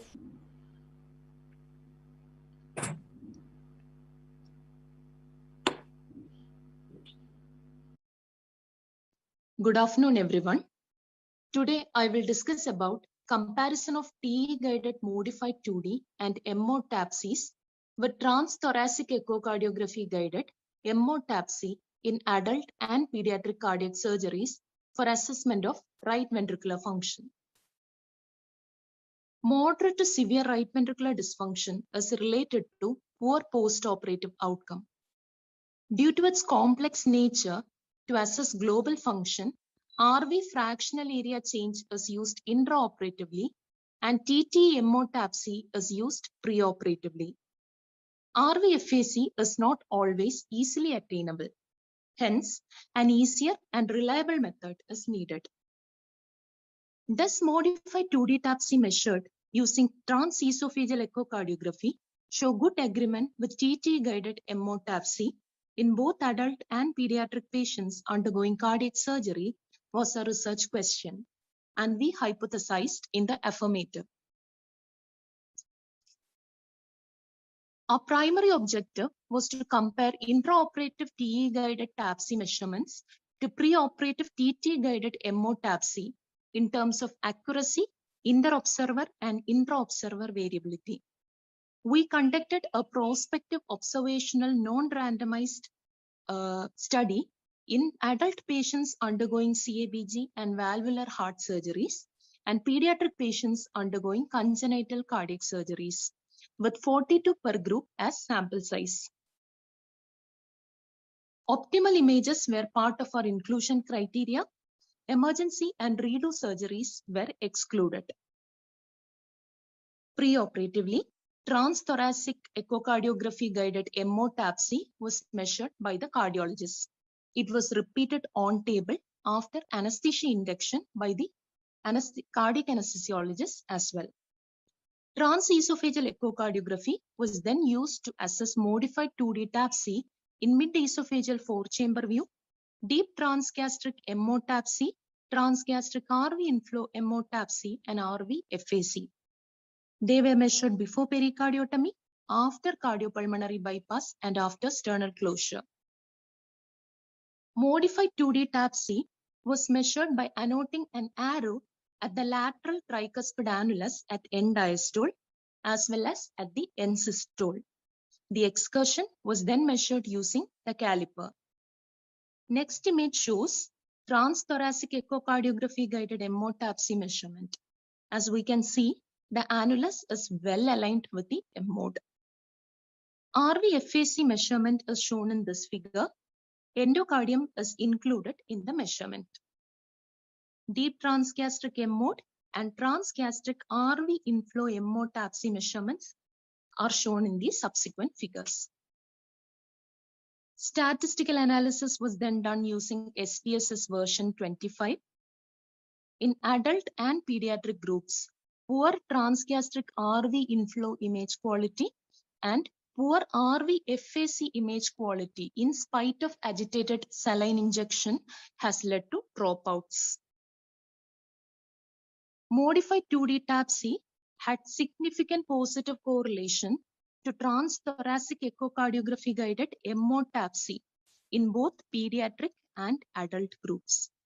While deep transgastric and transgastric RV inflow MO-TAPCs demonstrated positive correlation in both these groups, it was significant only in the pediatric group. RV FAC measured before cardiopulmonary bypass correlated significantly to modified 2D TAPC, though the positive correlation continued after cardiopulmonary bypass and sternal closure. They were no longer statistically significant. Highest bias in both the groups was seen with transgastric right ventricular inflow MO-TAPC. Similarly, in both the groups, transgastric RV inflow MO-TAPC demonstrated unacceptably high intra and inter-observer variability. Deep transgastric MO-TAPC was the most reliable method of measurement in adults, and modified 2D TAPC was the most reliable one in pediatrics. Foner et al. Showed good agreement between 2D TAPC, deep transgastric MO-TAPC, and transthoracic echocardiography guided MO-TAPC. We agree with the study. Morita et al.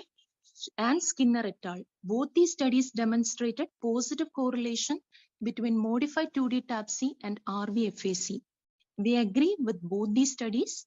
However, the correlation was statistically significant only before pericardiotomy in our study. Transgastric right ventricular inflow MO-TAPC had high bias in our study, similar to that of Foner et al.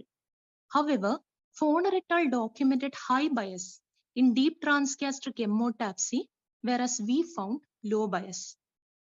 Korshin et al. Similarly demonstrated high reliability in deep transgastric MO-TAPC, similar to our study. transgastric RV inflow TAPSE had high variability in our study, unlike that of Korshin et al.'s. Transgastric RV inflow MO TAPSE demonstrates the antero-posterior movement of the annulus, which itself is not a good indicator for RV function. So to conclude, transthoracic echocardiography guided modified 2D TAPSE and deep transgastric MO TAPSE provide good, accurate, and reproducible assessment of right ventricular function intraoperatively before pericardiotomy compared to transthoracic echocardiography guided MO TAPSE in adult and pediatric patients undergoing cardiac surgery.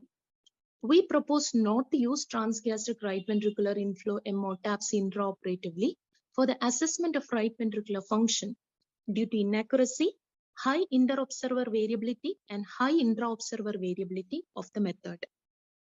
Thank you. This paper is from our institute, so there is a conflict of interest. I'll not be asking any questions. Yeah, thank you, Srinivas, for that. Good presentation, Mamata. Thank you, A couple of questions from my side. I want to know what was the standardization of the expertise level of people who did the TTE in the preoperative period, TEE in the surgical suite, because you know that inter-observer variability has to be kept at the minimum. So I want to know what was the expertise of the performer and how did you standardize that one? Sir, transthoracic echocardiography was done in cardiology echo room by consultant cardiology, who was my co-guide. And so what initially, was the level of expertise? Sir, he has definitely more than 15 years of experience in transthoracic echocardiography, sir. And intraoperatively, under consultant guidance, I have performed most of the transesophageal echocardiographies, and the study was done when I was in second year as well as third year DM resident. And almost all the cases were overseen by my consultant, who was there in the operation theater. And yeah, that's fine. That I'll take that one. Could you have included S prime in that? The tricuspid antisystolic velocity as a parameter to estimate the RV systolic function to help you. Yes, the lateral S prime velocity is a widely often used method of measurement of RV systolic function. The reason why I did not include S prime velocity for RV systolic function assessment in our study is that we were looking for a quick measurement of right ventricular systolic function, and we felt that S prime measurement will be time intensive. That is actually the reason why we did not include these speckle tracking techniques or 3D volumetric analysis as part of our study. No, I'm not talking about speckle tracking, the simple tissue Doppler. It could have been included, sir. Actually, it was part of our initial discussion, but we ended up not including it. Okay, there is a similar study in 2020, Journal of Cardiothoracic Vascular Anesthesia. Have you seen anything differently you have done to prove your points? Or it's a repetition of the same study? Sir, actually, we wrote a protocol in 2018, during which time we had, yes, sir. So we had no idea that the study was coming, but I did read that article when it was published. So during the planning stage, we did not have an idea that this was like the same study was being planned in, or a similar study was being planned in another institute. Okay, thank you. That's all from my side now, as of now. Thank you. Thank you, sir.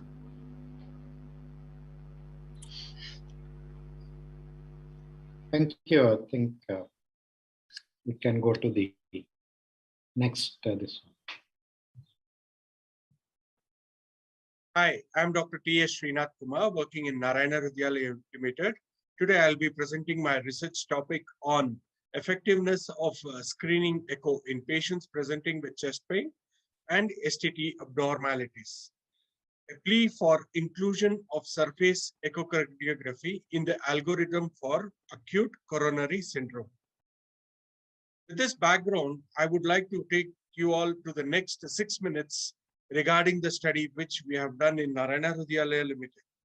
So the background of the study is many patients who come with a history of chest pain or with are being referred to the hospital have STT abnormalities. And we all know that many conditions mimic MI, like aortic stenosis, myocarditis, pulmonary embolism, cholecystitis, etc.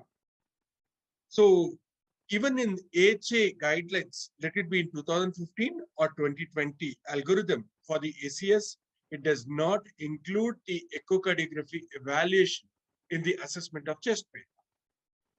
So the research background here is we are requesting that it should be included in the treatment pathway, which will enable for the patient benefit. So that is what is the research question.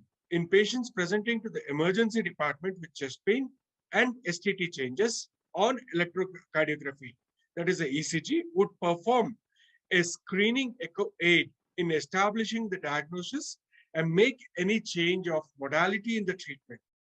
That is what is the research question, what we wanted to know. And the aims and objectives of this study was to ascertain the effectiveness of screening echo, those who present with the chest pain to the emergency department, and also with the STT changes on the electrocardiogram. The objective of the study was to observe the percentage of patient population presenting with chest pain or with STT changes and diagnosed to have conditions other than myocardial infarction or acute coronary syndrome on a screening echo, and to ascertain the sensitivity and specificity of the bedside echocardiography in acute coronary syndromes. The materials and the methodology which was utilized was, study type was cross-sectional observational study, and the study venue was the emergency department, Narayana Health City, and it was done between November 2017 to October 2019.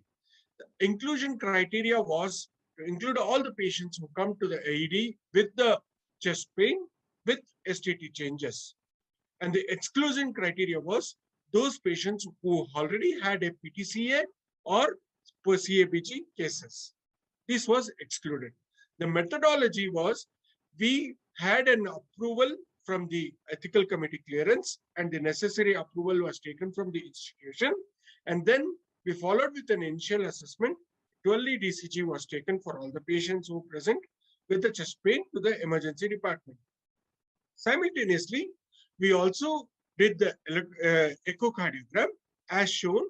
The two modes which was used predominantly was parasystole long axis view, where you can see all the chambers as well as the regional wall motion abnormality, which is very, very important for the diagnosing of the acute coronary syndromes. And the second was the parasternal 4-chamber view, where you can see the 4 chambers of the heart. So this was the one which we used. And you all know the 2015 or the 2020 guidelines updates, where the ECG interpretation is there. Along with side, we need to include the echocardiogram as a bedside screening tool. The sample size was calculated as per the standard calculation statistics, this one. And then we came to a conclusion that it will be a 384 sample, which will be included. And the total samples was 385. You can see that 312 patients were acute coronary syndrome and 73 were non-acute coronary syndrome. So what happened to these 73 patients? You can see the various diagnoses here. Started with pulmonary embolism, acute pancreatitis, HOCM, acute cholecystitis, pneumothorax, aortic syndromes, cardiac contusion, digoxin toxicity, liver abscess, and pulmonary aspergillosis. So these were the various diagnoses which we had when we were doing the screening echo for these patients, and there was no regional wall motion abnormality, which you all can see. The confusion matrix which we had, the research quotient was among the 385 patients in the study, 304 patients were true positive, 66 patients were true negative. 7 patients were false positive and 8 patients were false negative. So the specificity of the echo calculated from the above confusion matrix, 90.4% sensitivity is 97.4%, and the positive predictive value, which is very important, is 97.7%, and the negative predictive value is 89.1%. So taking everything put together, the overall accuracy of the bedside echo is 96.1%. So to conclude, the echocardiography was found to be an effective tool in aiding the diagnosis of a patient presenting to emergency department with a chest pain and STT elevations or any other changes. So you can see that from our study, we concluded that the bedside echocardiography had a high specificity and sensitivity in identifying the regional wall motion abnormality.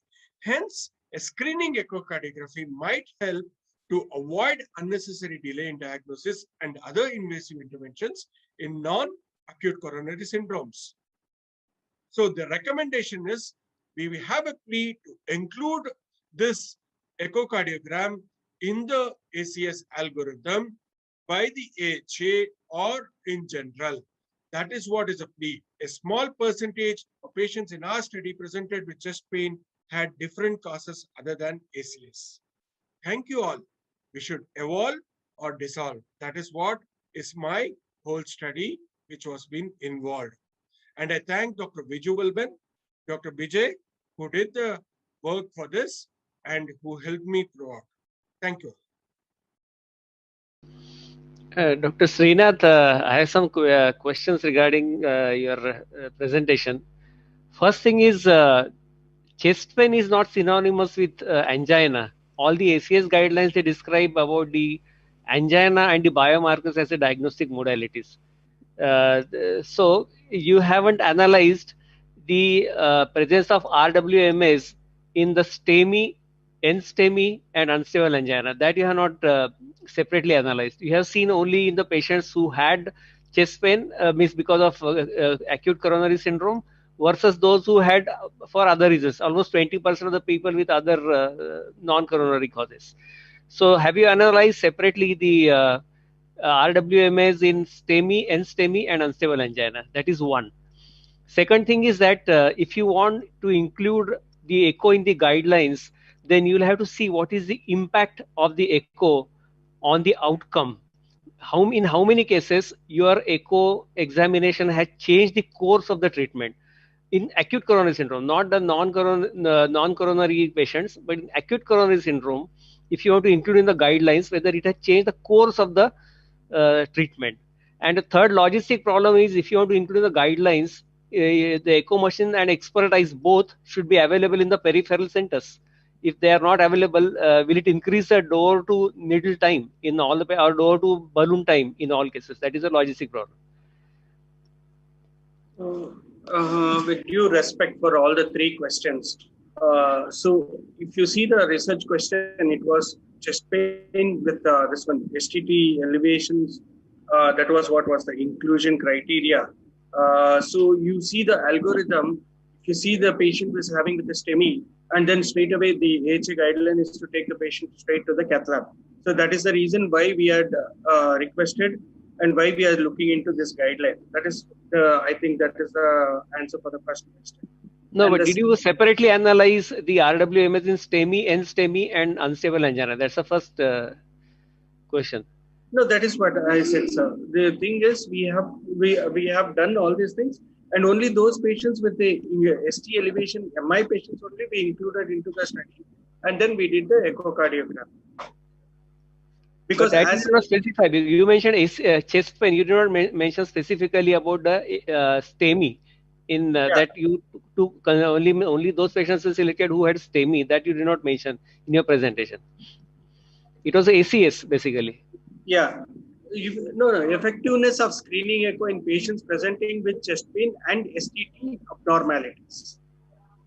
Yeah, so it can be there in the. Now, what about the second? Did it change the outcome? Like based upon your echo findings, was the treatment modality changed in any patient in ACS, not in the non-ACS patient? So that so if you see the whole other diagnosis, what we were able to get it afterwards. So you can see there was a various kinds of a diagnosis in 20% of the population who presented with chest pain, and there is a change in the ST key changes. So then the course of action was also be changed. So all the patients include in the ACS guideline. ACS guideline, because then as you per have the protocol, we have to send them to the cath lab. Yeah. No, you have to include in the ACS guideline. That's why I said whether it changed the course of the ACS management, not the non-ACS patients.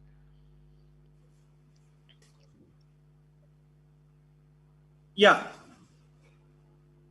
And the third question is regarding the availability of the echo machine. So if you're seeing it as a primary, if the patient is taking up to the PTCA, that is a primary coronary, this one. So there the thing is, most of the patients in tertiary care centers where they have a facility of the cath lab and these facilities, so they can be, since there is an availability of an echocardiogram and there is an availability of a cardiologist and the emergency physician there. So if you intervene when you're doing an ECG, immediately when you're preparing the patient. No, that is in tertiary care centers. If you go to the smaller centers, the main issue is whether it will increase the needle door to needle time or no. I mean door to balloon time. No, which it is didn't very. Increase. It didn't increase. How much time it took for the echo examination in both views? Since that is very important. It was a screening echo. It didn't last more than 3 to 4 minutes. But that has to be mentioned that how much time was taken by the echo examination, because that is going to add in the door to needle time. Okay, I will just get back to it on that. Yeah. One more comment is, suppose if a patient comes to the emergency with acute chest pain, but without ST changes, or one patient comes with ST changes, I think both patients requires echocardiogram. I mean, your study, will it, in what way you comment on this? Whether the ST changes are there or not, you may have to do it, especially to find out non-cardiac causes. Yeah, that is what is the plea here. So any patient presenting to emergency department with acute chest pain, that is what we are requesting, and we are continuously doing this echo as a screening echo even now also, because the availability is there and the cardiology residents are there round the clock. So we could be able to do a difference in the management protocol of the patients.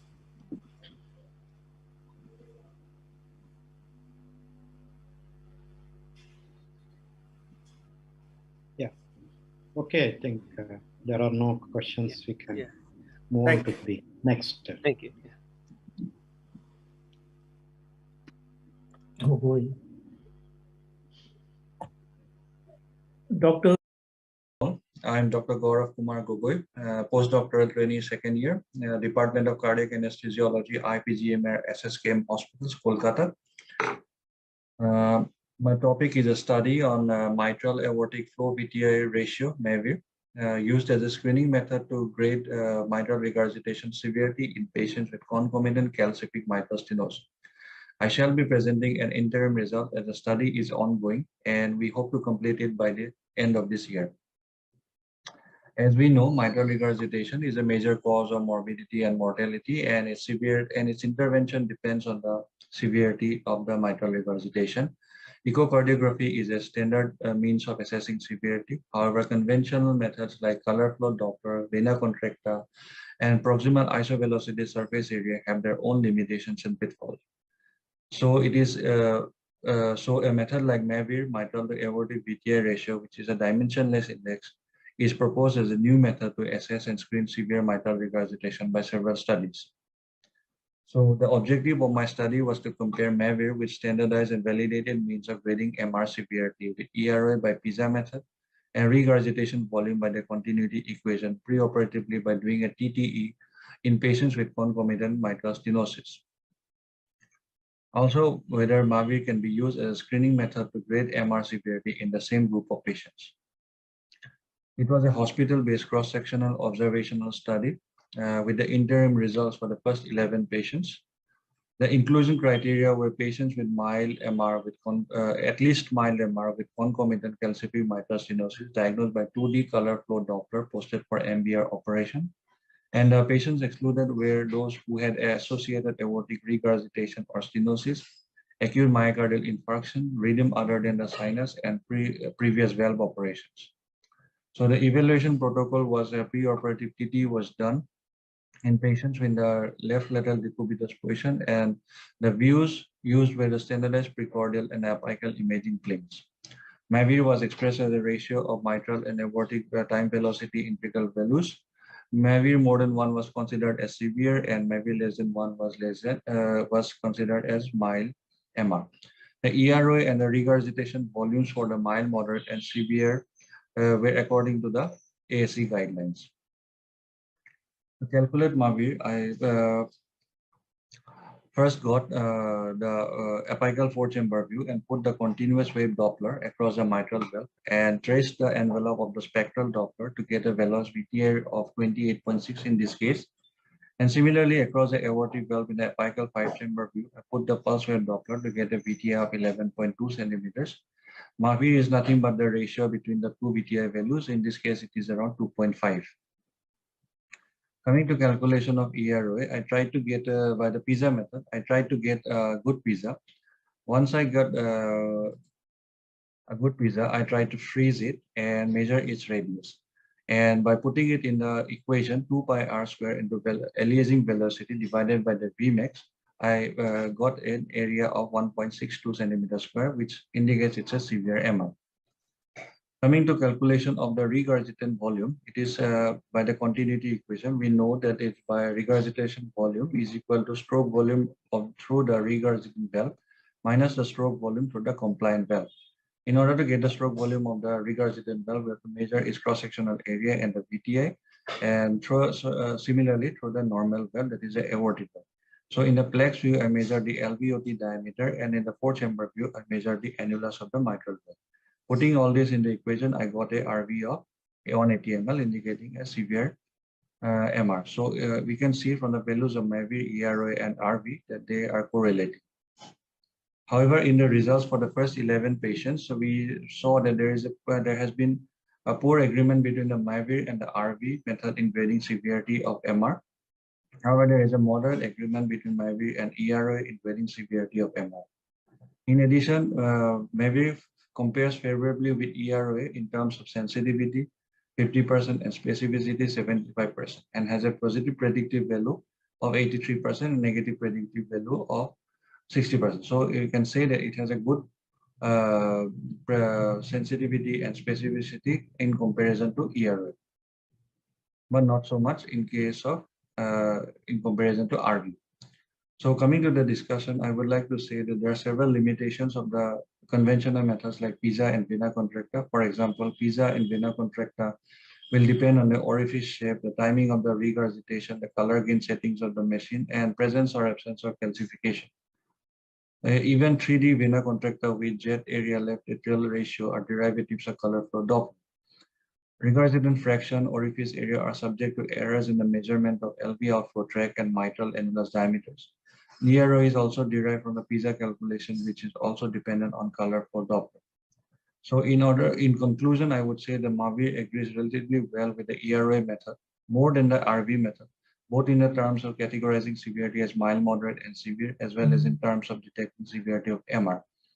Based on EROA, MAVIR can be used as a screening method to grade MR severity, but a definite conclusion is still awaited for the study to complete. My study was, however, limited due to a few limitations. Like for example, there were a limited number of cases up till now, and the velocity measurement used in a mitral and aortic TV estimation is angle dependent, and maintaining a constant sample volume position during cardiac cycle is technically demanding. And MAVIR has not been tested in significant aortic stenosis and insufficiency or in the presence of atrial fibrillation. So similar ideas were published in 2017 by Palmiro and in 2003 by Luigi Ession, where Palmiro found that the Mavir et al. Not only correlated well with the vena contracta with an ERA, but also had a value of more than 1.2, a sensitivity of 86% and a specificity of 90.9% for identifying severe MR after percutaneous mitral valve repair. While Luigi et al. Found that the accuracy of Mavir for predicting severe MR was superior to the colorful Doppler jet area, it has a sensitivity of 88% and a specificity of 83% for the eccentric regurgitation jets. So in where I took reference, this is my ethical clearance. Thank you all for listening to me. Thank you. The European guidelines are very clearly stated that the ratio of mitral inflow and aortic valve VTI, basically mitral and aortic valve VTI, is in the absence of mitral stenosis. Because in the presence of mitral stenosis, the VTI will be increased. If there is no shunting left to right, there is no VSD, the inflow through mitral valve is equal to outflow through the aortic valve. So the mitral valve is narrow, the VTI will be increased. So they have specifically said that it is in the absence of mitral stenosis, this ratio will be reliable. I don't know, in the presence of mitral stenosis with MR, in any case, you will have high mitral valve VTI than the aortic valve VTI. If your criteria says more than 1, in all cases, you will get this. So even if mild MR, in the presence of mitral stenosis, will be having more VTI than the aortic valve VTI. That is my first. Second thing, there is some technical problem in your measurements. Can we scroll back to your images? There are lots of errors in the measurements. Is it possible to go back, Naveen Kumar? Can we go back to the images? Because what has happened is that here I can see in my whatever data I have, your EROA is 1.62 centimeters square, which is very massive. As you mentioned, the 40 millimeter is a cutoff, 0.4 centimeter. Here it is 1.6, is 4 times that of this. This is because of error in the measurement. Second thing is that your regurgitant volume is 184 ml. Normal stroke volume will be 60 to 80 ml, around 70 ml. So regurgitant volume has to be 180 ml, means stroke volume has to be something about 250 ml. Then only you will get 180 ml of regurgitation. So something is a problem in the measurement. How did you measure the mitral valve annular area in your calculation? Cross-sectional area of mitral valve. How did you measure? Sir, in the annulus diameter, I measured by using the calipers in the apical 4-chamber view. So when in the mid diastole, sir. So it is a linear measurement I did, sir. It has to be done in 2 ways, because for mitral valve you assume it to be elliptical, and you take R1 and R2, 2 radius you take. So in the long axis and in the perpendicular axis, orthogonal view, then only you will get a correct value. Okay, sir. Sir, please. I think in interest of, I have to ask a couple of questions, but in the interest of time, we'll move on to the next one. Is Dr. Shrikant Gujja there? Yes, sir. We'll move on to the next one because we are running out of time.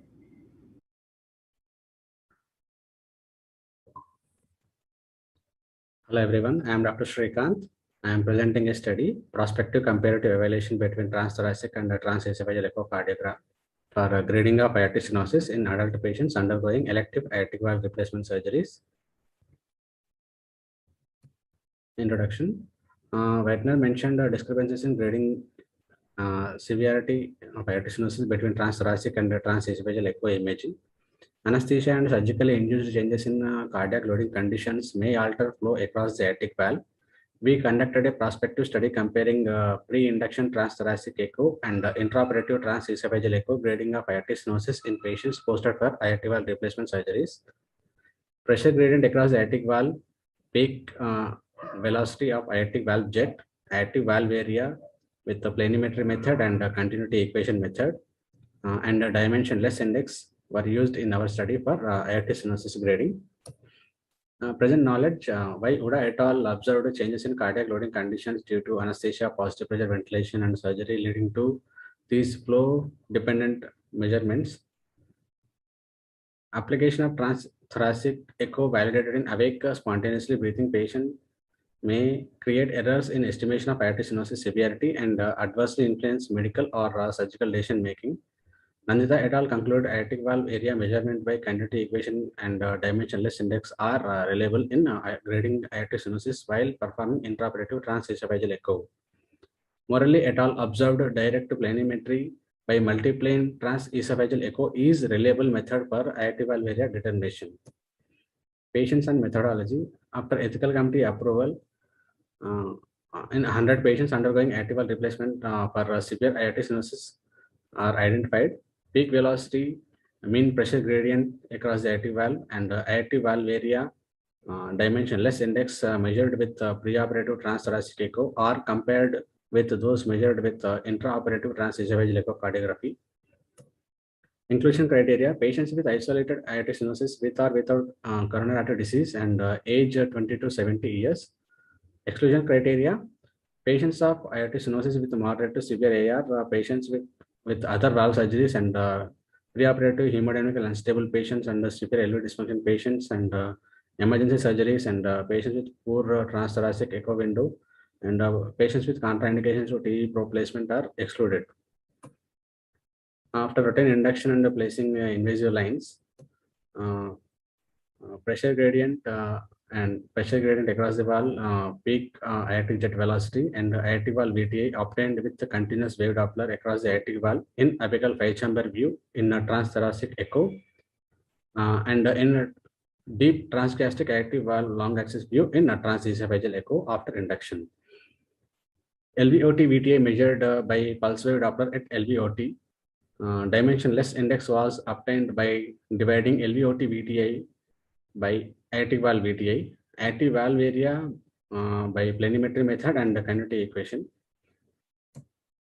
Aortic valve area by continuity equation with the formula that the cross-sectional area obtained at LVOT multiplied with LVOT VTI divided by aortic valve VTI. LVOT VTI obtained with pulse wave Doppler at LVOT and aortic valve VTI measured with the continuous wave Doppler across the aortic valve. So these are the echo images showing transthoracic echo. Here planimetry, parasternal short axis, aortic valve short axis view showing severe AS, and here LVOT diameter parasternal long axis view. Here we have obtained 0.5 to 1 centimeter nearby aortic valve, and aortic valve continuous wave Doppler across the aortic valve measuring the peak velocity and mean pressure gradient and aortic valve VTI here, and LVOT pulse wave Doppler measuring VTI at LVOT for a continuity equation. And these are the transesophageal echo images showing planimetry method. First slide here. This is aortic valve short axis view measuring the aortic valve area, and here LVOT diameter we have measured in middle esophageal aortic valve long axis view. We have taken LVOT diameter here, and aortic valve continuous wave Doppler we have obtained with transgastric view, aortic valve long axis, and LVOT pulse wave Doppler we have obtained at transgastric view, 0 degree at. And after routine statistical analysis, results showing mean pressure gradient decreased from 48.9 in transthoracic echo to 39.7 in transesophageal echo, which leads to underestimation of aortic stenosis in 74.5% patients, and mean of peak jet velocity also decreased from 496 centimeters per second in transthoracic echo to 389 centimeters per second in transesophageal echo. This leads to 76% of patients leads to reduction in aortic stenosis grade from severe to moderate. Mean aortic valve area measurement by continuity equation was 0.7 centimeter square in transthoracic and 0.73 in TE, so almost equal. And the mean aortic valve area with the planimetry method also showing almost equal, and the dimensionless index is same in both transthoracic echo and the transesophageal echo. So, and limitations of my study is in severely calcified aortic valve, it is very difficult to measure aortic valve area by planimetry method. So sometimes it may be unreliable. And in few cases of unicuspid and a few cases of bicuspid aortic valve, planimetry method showing aortic valve where it is unreliable. So it is not able to match with the pressure gradient. Conclusions: intraoperative TE peak velocities and mean gradient across the aortic valve significantly lower than preoperative transthoracic echo measurements, leading to underestimation of aortic stenosis severity. These errors can be minimized by maintaining patient baseline heart rate and BP. Dimensionless index and aortic valve area by continuity equation and planimetry are more reliable measurements of aortic stenosis severity in intraoperative setting. Thank you.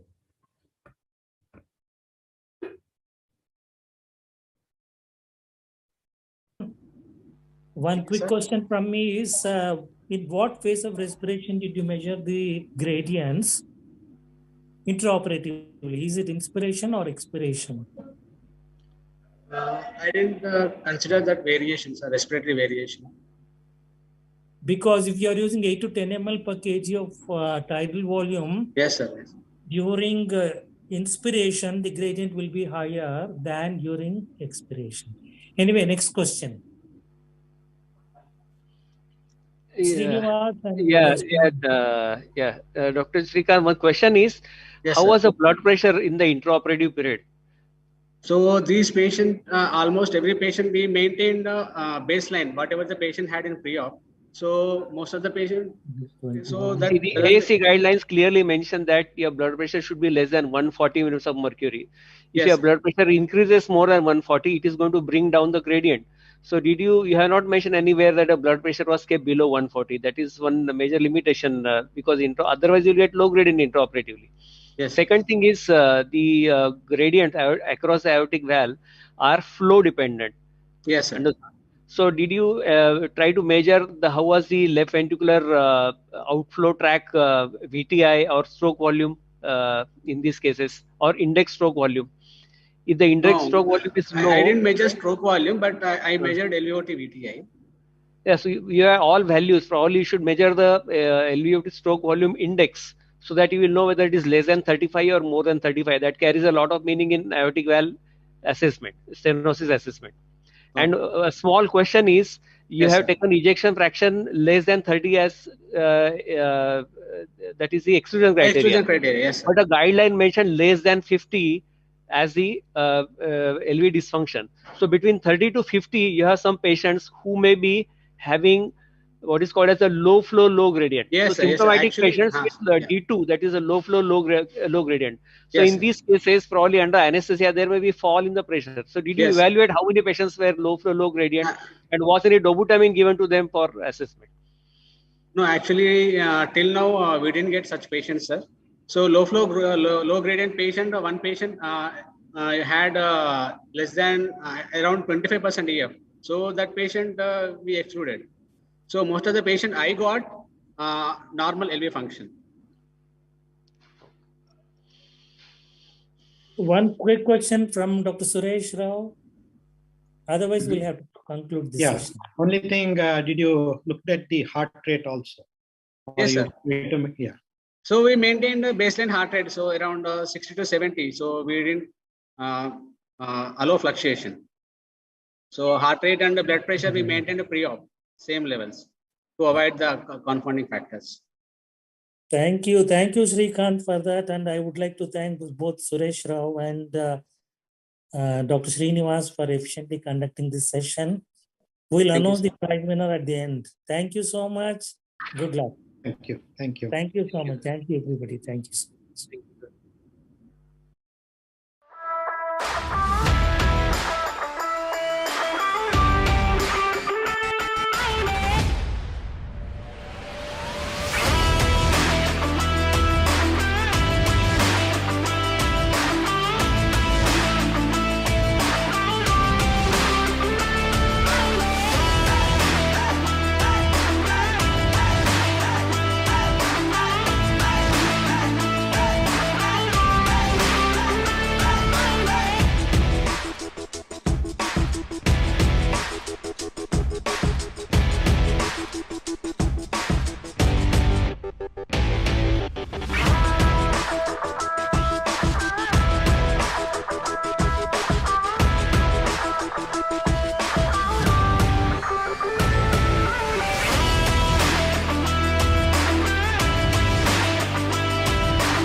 I thank all the participants for your amazing research presentations. And also I thank Dr. Vinayak Desurkar, Dr. Suresh Rao, Dr. Srinivas G, Dr. Kanchi Muralidhar for your insightful contributions to this session. Moving on to the most awaited and most exciting session of this webinar, the Golden Fate Contest. This contest is an IACTA activity in collaboration with IACTA Maharashtra Fate Group. This includes a competitive display of ultrasound, that is transthoracic and transesophageal images, and how the use of ultrasound has helped in changing the patient care and management. It's my honor to invite Dr. Rajesh Arya, a senior consultant at Hero Heart Center, Ludhiana, and the secretary of IACTA to introduce the eminent cardiovascular anesthesiologist as the jury and proceed with the session.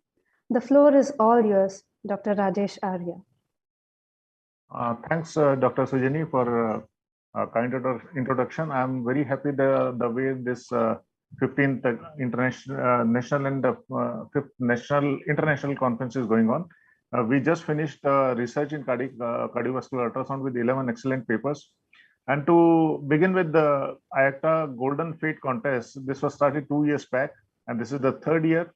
And this is a competitive session for the research or interesting images or interesting videos which one come across, and it is to promote the younger generation to learn and to present their interaction with the interesting images. And as a protocol, we have got 3 judges for this contest. The first one is Dr. Vinayak Desurkar. The Vinayak Desurkar is a representative of the Fate group, which is now managed by the IACTA Maharashtra group. So IACTA Maharashtra sends one representative to the as a judge, for which this time Dr. Vinayak Desurkar is representing, and he is working at Dinanath Mangeshkar Hospital and senior cardiac anesthesiologist over there. Then second protocol judge is the Dean Echocardiography, Indian College of Cardiac Anesthesia. And at this position, we have Dr. Naman Shastri, who's a chief consultant at the Epic Hospital, Ahmedabad, a renowned person in echocardiography with a lot of experience and research, and especially on the 3D echo. And the protocol-wise, the third person is the chief editor of IACTA Echo Library, and we have Dr. Kumar Chidambaram, who's chief editor of Echo Library, and he's working as a senior consultant at Madras Medical Mission, Chennai, Tamil Nadu. And you must have seen his echo mails twice a week since last 2 years. And there will be 6 paper presentations, which Dr. Kumar will tell in detail. He is the coordinator of this session. And there are 2 prizes, one for the best transthoracic echo, and the second prize is the best transesophageal echo. The transesophageal echo is a cash prize of 10,000 given by IACTA, and transthoracic is a cash prize of 10,000 given by the IACTA Maharashtra Fate Group. And with this introduction, I'm sure everyone is going to enjoy this session with the beautiful images and the videos. Over to Dr. Kumar to conduct this session as coordinator of the session. Thank you. The prizes will be declared and announced during valedictory function tomorrow, both for the research and the Golden Fate session. Thank you. Over to you, Kumar. Good afternoon to everybody. We have 6 presenters today. Each of them will have 6 minutes of presentation time, followed by 2 minutes of questioning, 1 question from each judge. And if there's a conflict of interest, the judge will not ask a question. And the results will be out tomorrow at the valedictory function. Now may I call upon Dr. Avneet Singh to present her paper. Good morning, everyone. I thank IACTA and my mentors at Postgraduate Institute of Medical Education and Research, Chandigarh, for allowing me to present this case on paradoxical interatrial shunt during cardiopulmonary bypass, transesophageal echocardiography to the rescue. I have no disclosures and no conflict of interest. These are my acknowledgements. What hypoxia is defined as a decrease in partial pressure of oxygen in blood with the PO2 values of less than 60, most commonly due to atelectasis or intracardiac shunts in 20% of the patient, more than 20%, pulmonary embolism, most common in 12 to 27% of the patients after cardiopulmonary bypass. However, it is short-lived, depends upon age, obesity, low cardiac functions, prolonged bypass time, and is most common during after CABG surgeries.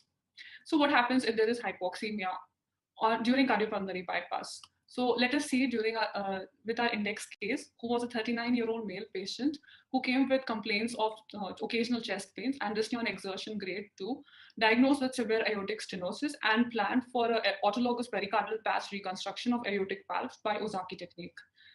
ASA standard monitors were used during the surgery, and anesthesia induced with greater doses of propofol, fentanyl, and the patient was intubated after giving becuronium.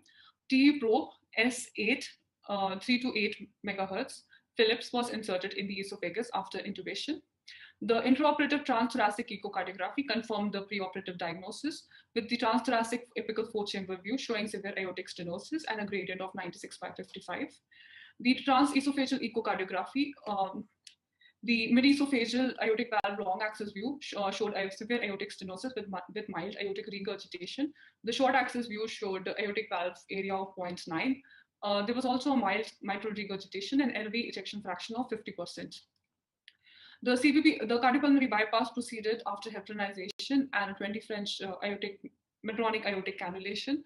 34 and 46 dual-stage Medtronic venous cannula were used, and cardioplasia provided using antegrade, retrograde, and a Medtronic ostial cannulas. A Sorin Inspire 6 oxygenator was used, and bypass flows at 3.86 liters per minute were initiated. The intraoperative hemodynamics recorded using our anesthesia information management system showed stable hemodynamics throughout the surgery. The problem started when we prepared for an imminent separation from cardiopulmonary bypass. We noticed deoxygenated blood in the LA vent and the aortic root vent line. The first thing that came to our mind was oxygenator failure. However, Allen Su et al. In their importance of safety algorithm and stimulation drills on membrane oxygenator failure showed that patients with high metabolic rate, such as hyperthyroidism, malignant hyperthermia, or oxygenator thrombus or pump head thrombus are more prone for oxygenator failure. However, it is a very rare entity, and around 50 to 100 cases reported per year in the entire United States of America. Our intraoperative ABGs did not show any drop in the PO2s, and our ACTs remained above 450 seconds. The other things were maybe oxygen line obstruction, which is reported due to mannitol in one of the oxygenator, mannitol occluding the oxygen supply line to the bubble oxygenator. There was also a possibility of coronary sinus injury by the retrograde cannula, which was excluded by the surgical field examination. And right to left shunt across a patent foramen ovale caused by a cardiac tamponade was also ruled out by looking at the surgical fields. However, a relook T found our culprit. We found that there was a bulging interatrial septum to the left. These videos are taken during the cardiopulmonary. These videos are taken when we were trying to come off the bypass, and there was a right to left shunt across the patent foramen ovale. We could see that the LA vent was visualized, and there was a right to left shunt across the patent foramen ovale. However, our pre-bypass images did not show any PF4. So the probable explanation for this hypoxemia was an abnormal left to right pressure gradient due to an increased LA unloading due to the starting of the LA vent, and increased RV afterload caused by the lung prolapse, which has also been shown in patients who have been supported with a left ventricle assist device. And there have also been reports with hypoxemia on a biventricular hardware ventricular assist device. So how did we miss it? An atrial level right to left intracardiac shunt is most commonly demonstrated using a bubble echocardiography. However, our bubble contrast, the bubble contrast given for our patients did not show any bubble in the left atrium. So there was a review article by Tyagaraja et al. Where the authors explained that the PF4 is detected by T in 70% of the patients, and normally there is no pressure difference between LA and RA, and therefore the sensitivity of detection of PFO by bubble contrast is reduced. So this can be enhanced by using a simultaneous Valsalva maneuver, or if the patient is awake, we can ask him to cough, or a modified Muller's maneuver, abdominal compression in addition to Valsalva, and an IVC compression is non-inferior to Valsalva in demonstrating a patent foramen oval. So should we close it? Should we close the PFO or not? So there was a pro and con discussion on the anesthesia and analgesia. So where proactively, there is no compelling reason to systemically search and close PFO in every patient. However, closing a PFO is justified in anticipated post-op high RA pressures after patients who have been inserted with LVADs and who have undergone heart transplantation, and those who have had a history of systemic embolization. But why should we close the foramen ovale always? So there is always a large deviation from the plan of pump cardiopulmonary bypass, or those patients not requiring a bicable cannulation. There is an incremental high risk of added surgery, and the risk depends upon patient characteristics, obviously. So to conclude, there is no the PFO is to be closed in at-risk patients only, and as it increases the bypass time significantly, and there has no difference in survival has been found after closing PFO in patients who are not at risk. So the take-home message from this case report is that we should not panic if anything goes wrong in the OT. The transesophageal echocardiography is our friend if oxygenation failure has been ruled out. And always look out for surgical fails, and never shy away to admit that you missed out on something. Thank you. Thank you, Dr. Abhi. Naman sir, you may question. Yeah, thanks for the presentation. Just I have one question, like before question is comment, everyone gets panicked. Something goes wrong, particularly the oxygenation. So naturally, this is a normal physiology phenomenon. Now, how do you define right to left shunt by the bubble contrast study? Like you said, it is very helpful. Like if you do the bubble contrast study, how do you define that, okay, it is a right to left shunt or left to right shunt? Like what are the parameters you look for it? We give for the bubble contrast echocardiography, we give a 10 ml of agitated saline through an intravenous line, and simultaneously we there are two methods. We either just only give a bubble, we give agitated saline, and we check for a presence of bubbles in the left atrium simultaneously with the right atrium. The second maneuver is simultaneously. Sorry, it goes at the same time. It goes at the same time simultaneously. So it is when we from the RA it goes into the we can to the LA. So because it comes after 5 cycles or 7 cycles or 10 cycles. After 5 cycles, it is from the pulmonary veins, from the normal circulation. So what is the number of cycles? Yes, because if it is coming after what is the number of cycles? How many numbers? It is less than number of 3 cycles. 3 cycles. Yes, sir. Okay. Thank you. Thank you. Am I audible? I have a question. What was done here? The PF was closed or not? No, sir, we did not close the PFO because the patient did not have any history of loss of consciousness or transient ischemic attacks previously. Have you mentioned that? And it was an incidental finding.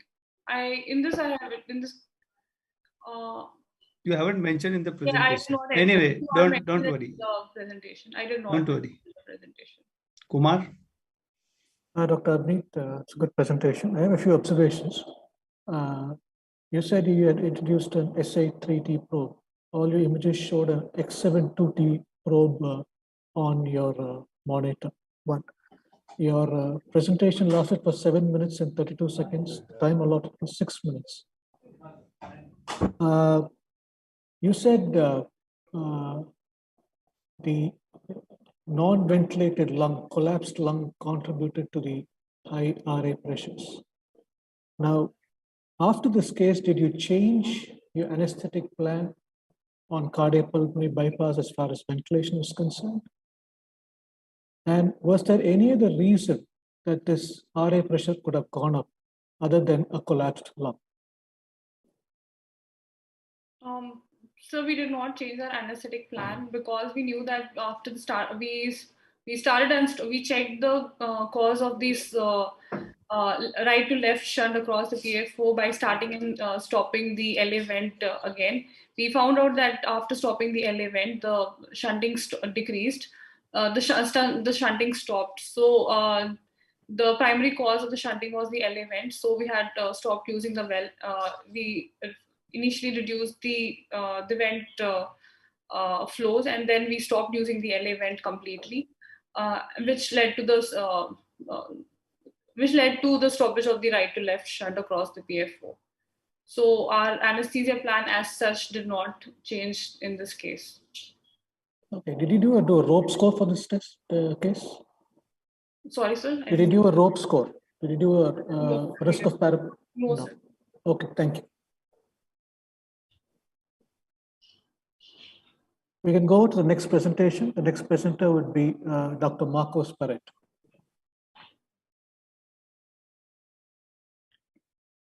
Good evening, everyone. I'm Dr. Marcos from Sri Chitrathirunal Institute for Medical Sciences and Technology. Today, for the Golden Feet competition, I'll be presenting intraoperative decision making in adult ASD with mitral regurgitation, what to correct, leaflet or annulus, a report of 2 cases.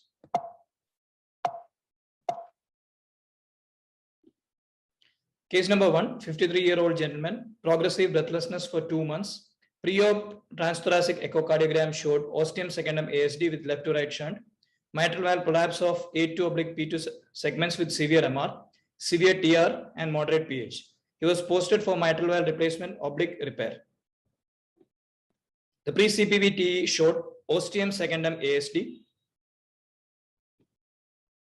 In mid-esophageal long axis view, there was severe MR. Again, we can see a P2 segment flail in mid-esophageal long axis view. In mitral valve 3D end-phase view, we can also again visualize a flail P2. There was also severe TR seen. And then we came to the TE-guided decision making. So the etiology of MR is pathology of leaflet and chordae, Carpentier type 2, and valve was found to be suitable for repair. So shortening of flail P2 with a neochordae construction, size 33 St. Jude medical Taylor ring annuloplasty was done, together with tricuspid valve suture annuloplasty and ASD closure. This is a post-CPV showing mid-esophageal long axis view color flow Doppler showing no residual MR. Again, the same view without color Doppler. The ME 4-chamber view showing no residual TR. Coming on to case number 2, 59-year-old gentleman, post ASD closure in 1985, presented with progressive breathlessness and palpitations. The pre-op transthoracic echocardiogram revealed severe mitral regurgitation, mitral valve collapse of AML and PML, severe tricuspid regurgitation, severe PH, no residual ASD. Again, mitral valve replacement/repair was planned. On pre-CPV, it was found that the mitral valve annulus was 43 millimeters. And in the lax mid-esophageal long axis and mid-esophageal 4-chamber view, it was found that there is an apparent AML prolapse, but the leaflets were found to be normal and there was no caudal pathology also. Moderate MR on PISA quantification was found. And TE-guided decision making was done, wherein we found that the mechanism of MR is annular dilatation, Carpentier type 1, and the leaflets and chordae are normal. And the valve was found to be suitable for repair with a ring. So size 33 St. Jude medical Taylor ring annuloplasty was done. Post-CPV TE showed no MR. To conclude, the etiology, mechanism, and severity define mitral regurgitation and guides its management. Primary MR is present when the mechanism of regurgitation is related to leaflet or chordae tendineae pathology, as in case number 1. Secondary MR is present when the mechanism is related to annular papillary muscle or LV pathology. In case number 2, the annulus was dilated and that was addressed. This is my reference. Thank you.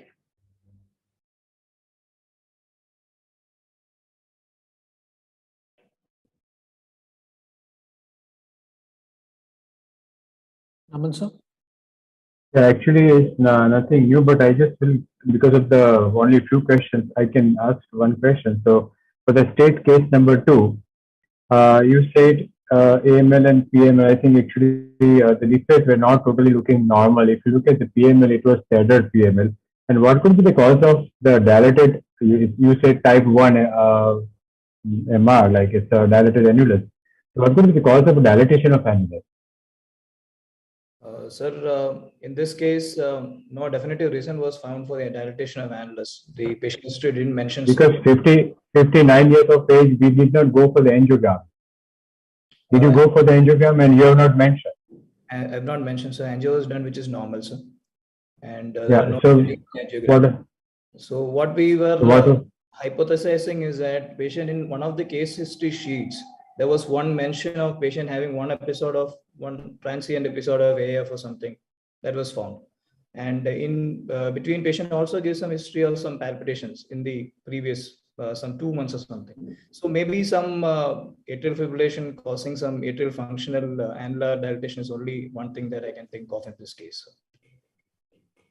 And you didn't do anything for the TR? For the Because it was severe TR. Nothing was. In the post-operative, there was no TR? For the first case or the second case?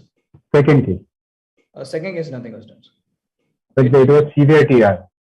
And yes. the pH was also there. Yes, sir. But it resolved after the this thing, after we corrected the annular this thing with the rings. So basically, you don't have an idea why the RB dilated, annulus was dilated, and RB dysfunction must be there significantly, isn't it? It was not there, sir, in the echo, sir. It was not there? Yes, sir. Okay, thank you. Next, please. Your first case, you showed the post correction echo, and it shows something at the tricuspid valve. What was that? Post CPB, sir. Yeah. Yes, sir. Post-op, the first case, post-op you have shown, there is no TR, there is no MR, but there is something at the tricuspid valve. Because I could not see your images before, I have to look only when you're presenting. Okay, sir. Post CPB, sir. First case. First case, sir. Slide number 4 or something. Slide number 11, maybe, sir. Maybe, yeah. Pre CPB, आप बोल रहे हैं कि sir? Or post. Post CPB, sir. Valve suture annuloplasty was done, sir. Maybe for the mitral. Mitral, sir. And for tricuspid, there is something. The tricuspid suture annuloplasty was done, sir. Can you show that image? Just a second. Was there stenosis? That was my concern. There was no stenosis. Just a second, sir. I'll just share the screen.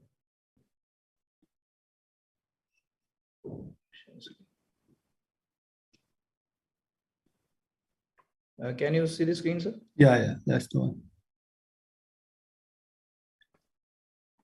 So what is the turbulence at the interventricular septum near the tricuspid septal leaflet?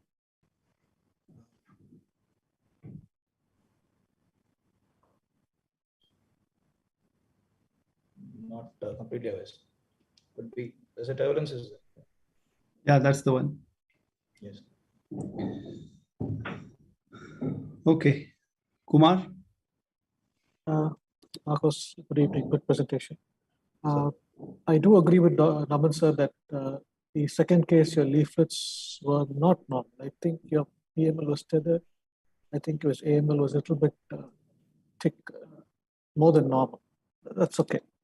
Now, can you tell me how else could you have helped the surgeon with your echocardiography in this case? You had done a neocardic, you had done a ring annuloplasty. So, are there any echo parameters which you could tell the surgeon the size of the ring and the length of the neocardic? Can you help him out? The site using 3D sir imaging, sir, we can take an image and tell him regarding the posterior mitral valve leaflet size and ring size can be adjusted from that, sir. And do you measure the ring size from the posterior mitral leaflet or from the anterior mitral? 2/3 of the anterior mitral leaflet. Regarding the neocordial length, is there any way you can help? Neocordial, sir, cannot recollect as of now. There is a way you can help him by you can measure in the fourth chamber. You can measure from the tip of the papillary muscle, the cooperation zone, and you can -5 millimeters. Just that additional point. Cooperation zone to the tip of the papillary muscle in a fourth chamber. Just an additional point. Okay. Thank you. Thank you. I may call upon Dr. Jean Hanna to make a presentation, please. Good evening, everyone. My name is Jean Hanna from Narayana Institute of Cardiac Science. I'll be presenting out an unusual complication of mitral valve repair. Here's the case history. A 25-year-old male patient with Marfanoid feature who was diagnosed to have mitral valve collapse. He came with history of breathlessness and easy fatigability. On examination, his vitals were stable. 3 of echo findings. This is mid-esophageal 5-chamber view, which showed P1 collapsing. Mid-esophageal 4-chamber view showed P2 collapsing, and there was severe mitral regurgitation through the collapsing segment. AML length was around 3.2 centimeter. PML length was around 2.1 centimeter, annular size of 3.94 centimeters square. LV function was good. AV apparatus showed trivial aortic regurgitation. Pre-op preparation was done, and general anesthesia with intermittent positive pressure ventilation and invasive monitoring was done. Procedure-wise, it was a median sternotomy technique. Patient was heparinized and went on partial bypass using aortic and selective bicaval cannulation. Transeptal approach was used. Mitral valve was repaired with 32 mm Carpenter Edward classic annuloplasty ring. Fold application of P1 and P2 was done. Post repair, all the chambers showed like good mitral valve repair. There was no leakage to the mitral valve. There was the leaflet was coapting well below the annulus. There was no SAM. The pressure gradient across the mitral valve was 9/6. Valve area was around 3.28 centimeters square. The leaflets were moving well. Apart from that, we noticed a perforation in the cusp of aortic valve. So we went back on bypass. This picture demonstrates the perforation of NCC cusp using a probe. So the NCC cusp repair injury was repaired using a 8-0 proline figure of 8 stage. Post repair, there was no aortic valve leakage.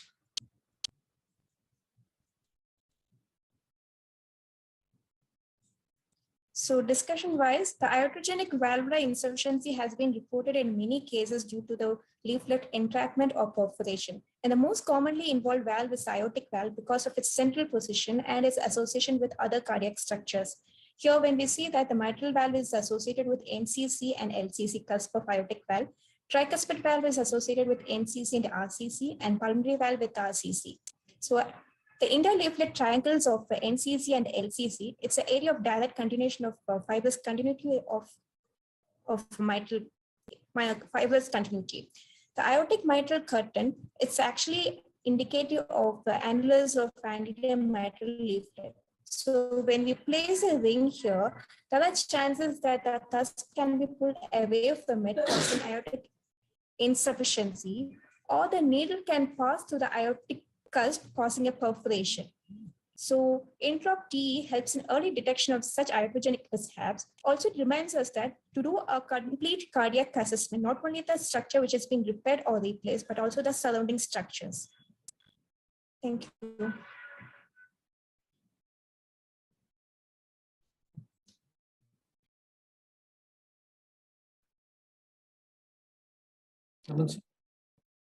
Yeah, thank you for the presentation. Just, of course, this is very common thing. It is not an uncommon thing.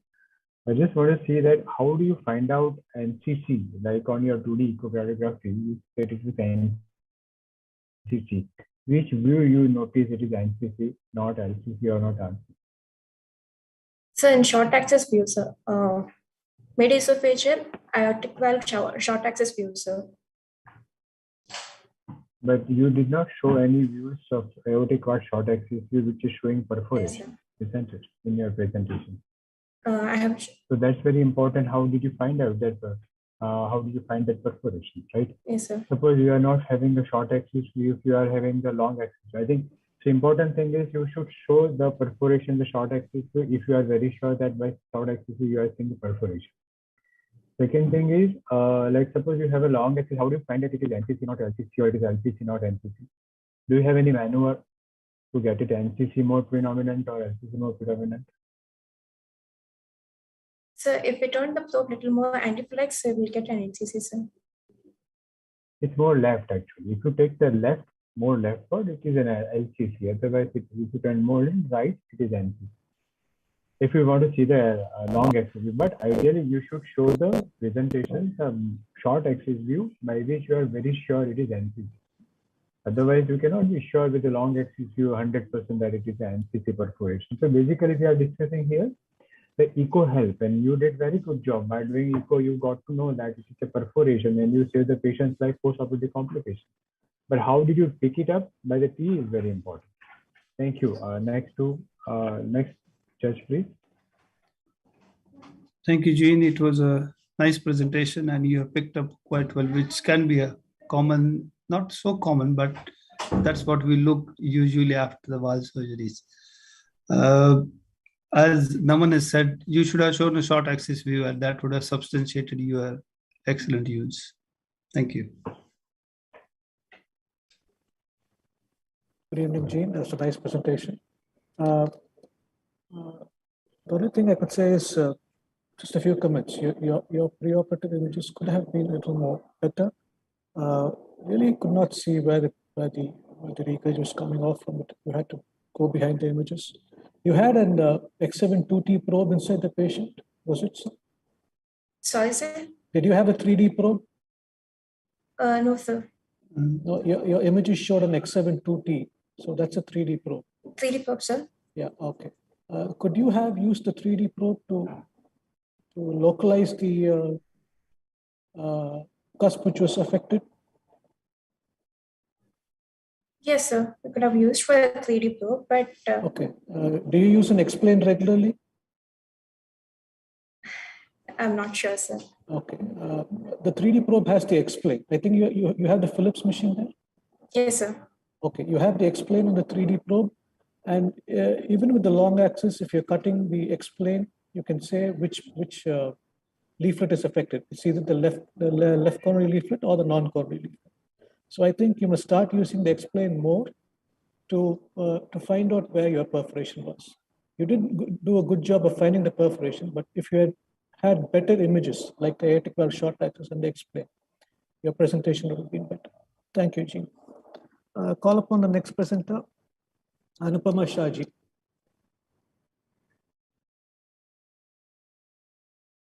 Good evening all. Myself Dr. Anupama from Aster Medcity, Cochin. My presentation is the title of the paper is Severe Left Ventricular Outflow Tract Obstruction after tricuspid valve replacement in a patient with previous mitral valve replacement and unusual observation. Our patient was a 47-year-old female patient with a history of rheumatic heart disease. She had undergone mitral valve replacement 17 years back for severe rheumatic mitral stenosis. And she was apparently normal till 2 years back, after which she started getting exertional dyspnea, which became progressive, which became severe, for which she got evaluated and diagnosed as severe tricuspid regurgitation. Hence, she was planned for reduced sternotomy and tricuspid valve replacement. So this is the preoperative transthoracic echo, the apical four-chamber view, showing the aneurysmally dilated right atrium and the left atrium and the normally functioning prosthetic valve in the mitral position. This is the echo loop showing the severe tricuspid regurgitation and a severe pulmonary arterial hypertension, RVSP of around 69 plus RN. Now, there was also a component of tricuspid stenosis, a mean gradient of around 5 millimeters mercury. Coming to the perioperative part, the femoral artery and vein were cannulated and kept ready in case of any peripheral CPV is required in case of emergency. Simultaneously, left radial artery was cannulated, induction of anesthesia was slow with the routine anesthesia drugs, central venous access was obtained, and then we inserted the TE probe. The major pre-bypass TE findings were This is a mid-esophageal four-chamber view showing the aneurysmally dilated right atrium and the left atrium, and there was a left atrial spontaneous echo contrast present. But we couldn't find any thrombus in the left atrium or the left atrial appendage. This was the mid-esophageal four-chamber view showing the severe tricuspid regurgitation. And this is the transesophageal echo and the transthoracic echo image showing the normally functioning prosthetic valve in mitral position with the inflow gradient of around 4 millimeters mercury. Now, this is a transgastric mid-papillary view showing the good LV systolic function, and the ejection fraction was around 65%. Peripheral cardiopulmonary bypass was initiated during substernal plane creation. Later, with bicaval cannulation and femoral artery cannulation, we went on full bypass, and tricuspid valve replacement was done with 31 mm pericarbon mode bioprosthetic valve. Coming off pump was actually smooth. We came off with inotropes, injection adrenaline 0.05 mg per kg per minute, and injection levosimendan 0.05 mg per kg per minute, and the non-paced sinus rhythm. Post-bypass transesophageal echocardiographic findings were a normally functioning prosthetic valve in the tricuspid position with no significant valvular or paravalvular leak or no significant inflow gradient. And there was an adequate left ventricular systolic function. The patient was shifted to ICU, ventilated overnight. The next day she got extubated, but after a few hours, she developed severe respiratory distress, hypoxemia, and severe respiratory acidosis, and the patient got re-intubated. Her subsequent post-operative period witnessed a very stormy course with a very difficult weaning from ventilator and very unstable hemodynamics. So serially transthoracic echoes were being done for her, which revealed normally functioning prosthetic valve in mitral and tricuspid position and a normal left ventricular function with a severe left ventricular outflow tract obstruction with a severe LVOT gradient of around 60 to 80 millimeters mercury. Considering it to be a dynamic obstruction, we tried to taper the inotropes. We maintained a low normal heart rate and we fluid loaded her, but the gradient was not getting reduced. So we assumed that this is a fixed or a structural obstruction rather than a dynamic one. So this was the transthoracic echo, the parasternal long axis view showing the severely narrowed left ventricular outflow tract. And the second loop is the apical 5-chamber view showing the gradient across the LVOT. This is the echo image showing the measured LVOT gradient of around 80 millimeters mercury. This is another image showing the LVOT gradient of around 89 millimeters mercury. So the LVOT obstruction is common after mitral valve surgeries, but it is very rare after tricuspid valve surgeries. So we also reviewed many literature, but we couldn't come across any similar reports in the past. Here, we hypothesize how the LVOT, which is wedged between the mitral and the tricuspid valve, could have become compromised by two rigid structures placed on either side of it. This is the 3D transesophageal echo loop of another patient. Using this 3D transesophageal echo loop, we highlight the anatomy by which how the replacement with the two rigid structures on either side of LVOT could have impinged on LVOT. So this is a similar loop and an anatomical orientation of these three structures, tricuspid, mitral, and the aortic valve. Now the major shortcomings, even though we could identify the cause, when we changed the management, unfortunately, we could not save the patient. Second thing is, we did not anticipate such a complication after a tricuspid valve replacement. So we did not measure any LVOT gradient in the post-bypass TE. And retrospectively, we reviewed all the preoperative transthoracic echo images and loops, and we had a detailed discussion with the cardiologist who did the preoperative evaluation, who confirmed that there was no significant LVOT gradient in the preoperative evaluation. And this is the transthoracic echo image showing the pulse wave Doppler aligned across the LVOT, which shows the larger one is the TR jet and the smaller one is the LVOT VTI, which hardly shows any gradient. So this was a complication which has occurred after this surgery.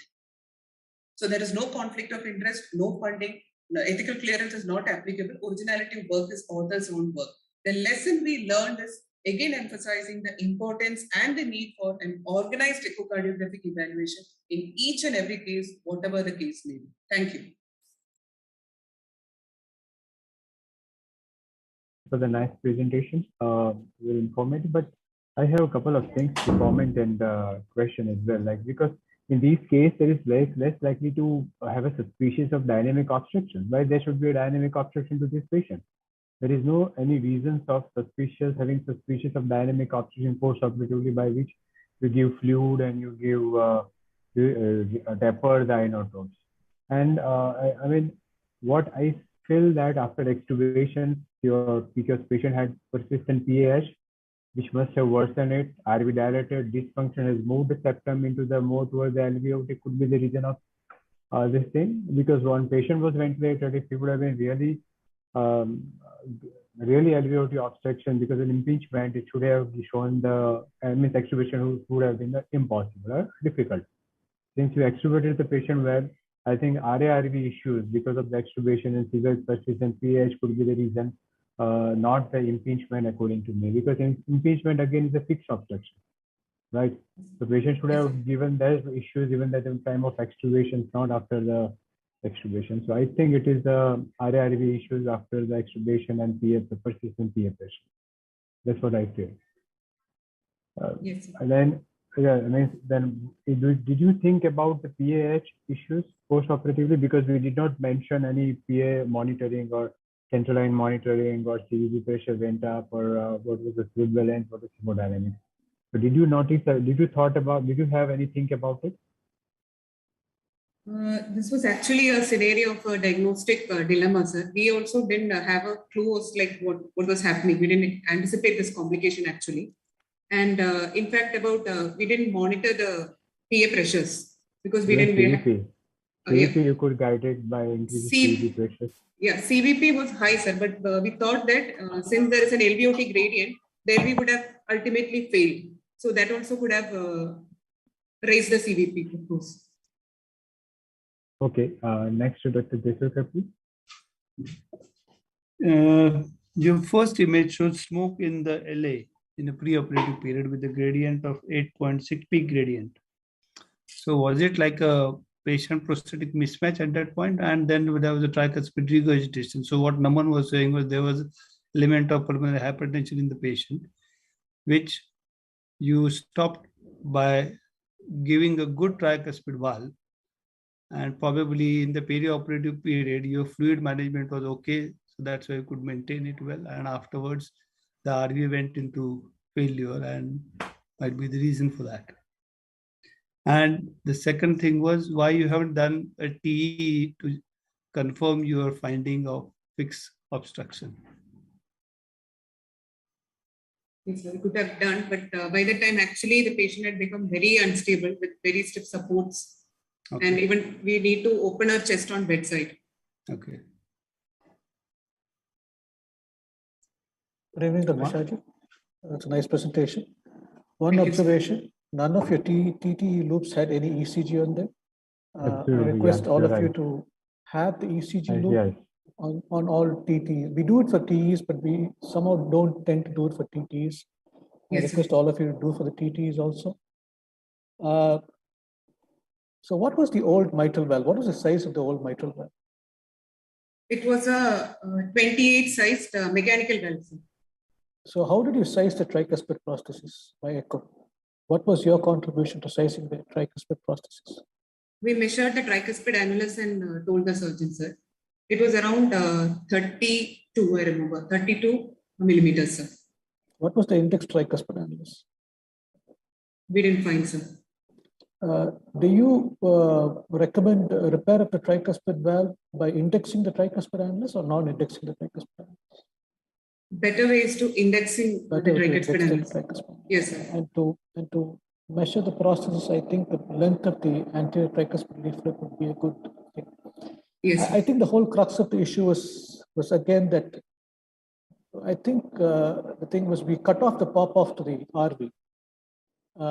We placed a very, very competent tricuspid valve in the tricuspid position, cut off the pop-off, and then this patient has gone into an RV failure. Could you have done with the tricuspid repair in this patient? I know that you had a tricuspid gradient of 5 across the valve. Sometimes you can't achieve the perfect result. Sometimes you have to give the RV a way to pop off. So could you have done a tricuspid repair in this case? Not sure, sir. Thinking retrospectively. I mean, we're not telling you it's wrong or right. It's just thinking retrospectively. Anyway, thank you, Dr. Shaji. May I call upon Dr. Nagaraj Subbaiah to make his presentation, please? Good evening, judges. Today, the role of echocardiography in myocardial stunning would be discussed. A 60-year-old female with a diagnosis of rheumatic heart disease, severe mitral stenosis, mitral valve orifice area of 0.6, mean gradient of 14, TR grade 3, PSP of 64, TAPSE of 13, IVC 1.9, partially collapsing, and LV ejection fraction of 52%. LA clot was present. Normal coronaries on CAG was posted for mitral valve replacement, left tricuspid valve repair. Induction was uneventful, CPB duration of 110 minutes, cross-clamp time of 90, and 27 millimeters injured bi-leaflet mechanical valve in the mitral, and 26 Teflon felt was used for tricuspid valve repair. LA clot extracted and LA appendage ligated. Weaned from CPB with dobutamine 8 micrograms per kg per minute and noradrenaline 0.05 micrograms per kg per minute. Shifted to the postoperative ICU. Patient developed hypotension a couple of hours later with systolic pressure of 76 millimeters of mercury, and drain was around 100-150 ml for the first 2 hours. So packed RBC was administered. Meanwhile, dobutamine was hiked up to 15 micrograms per kg per minute, and noradrenaline was increased to 0.15 mics per kg per minute. Hypotension still persisted with CVP of 15 millimeters of mercury. So dopamine was added at 10 micrograms per kg per minute, and adrenaline 0.1 mics per kg per minute. And arterial blood gases showed severe metabolic acidosis. At this point of time, prosthetic valve malfunction were thought about. Myocardial stunning, circumflex artery injury, and cardiac tamponade could be one of the differential diagnoses. So transthoracic echocardiography was performed to see that parasternal short axis view showed a severe LV global hypokinesia, with RV also having decreased free wall motion. So valve motion, to see the valve motion, both the leaflets were moving adequately with LV global hypokinesia. When we put a continuous wave Doppler in the mitral inflow, the mean gradient was around 2, saying that there's no prosthetic valvular stenosis, and there was no paravalvular regurgitation in the color flows, and both leaflet clicks were also present. So tricuspid valve interrogation also showed that the mean gradient was 1.36, and the color Doppler showed that there was trivial tricuspid regurgitation. So apical four-chamber clearly demonstrated that there was a biventricular severe dysfunction, and the inferior vena cava showed that it was 1.73 with decreased collapsibility. And to summarize, prosthetic mitral valve leaflet motion was normal. There was no prosthetic valvular stenosis, mitral valvular stenosis, or no paravalvular regurgitation, and no tricuspid stenosis. There was a trivial tricuspid regurgitation. Biventricular severe dysfunction was present with LVEF of around 20%. IVC was dilated and non-collapsing, and there was minimal pericardial effusion with no aortic regurgitation. So in view of LV global hypokinesia, no ST segment changes, circumflex artery injury was thought to be less likely, and myocardial stunning could be the most probable diagnosis. Hence, IABP was inserted as early as possible. So before IABP insertion on the left side and after IABP insertion, there was a definitely improved on the left ventricular systolic dysfunction, which is demonstrated on the right side. So RV free wall motion started improving, and patient hemodynamics improved. Vasopressors were decreased and weaned. Only the patient was on adrenaline 0.1 mics and dopamine 10 mics per kg per minute. Postoperative day 1, nothing much improvement as compared to postoperative day 0. And mitral and tricuspid also showed a normal valve motion. So postoperative day 2, patient was wide awake, and the decision was to be taken whether to wean the ventilator first or whether to wean the IABP first. So transthoracic echocardiography was again performed. So the LV was still having dysfunction. So hence the decision was taken to extubate the patient and then postpone the weaning of the IABP to postoperative day 3. So before weaning of the IABP or withdrawing the IABP support, the echocardiograph was performed. So the LV function definitely had some improvement, with RV had definitely improved from day 0 and day 1, and short axis also showed some improvement. IVC definitely showed collapsible, nicely collapsing IVC with 1.37 centimeters. Hence the IABP was weaned and stopped. And a couple of hours later, the patient was slightly dyspneic, in which again we did lung ultrasound to see this picture, in which we had a left-sided pleural effusion. Hence, we inserted an ICD to get 350 ml of drain. These are the echo images of the lung ultrasound. And to compare postoperative day 0 and postoperative day 3, the RV definitely showed a marked improvement as compared to the LV. And IVC definitely showed much improvement. So inotropes were weaned and ICD was removed, and the patient was discharged from the ICU on postoperative day 8. So myocardial stunning is nothing new. It is nothing new in cardiac surgery. Cardiac surgery and the cardiopulmonary bypass definitely has some inflammation and myocardial apoptosis, which can cause stunning. And poor myocardial protection also can add on to this myocardial stunning. And there's this paper in 2020 which tells that there's no evidence of myocardial stunning after cardiopulmonary bypass after CABGs. And they measured elastin stroke volume and stroke work.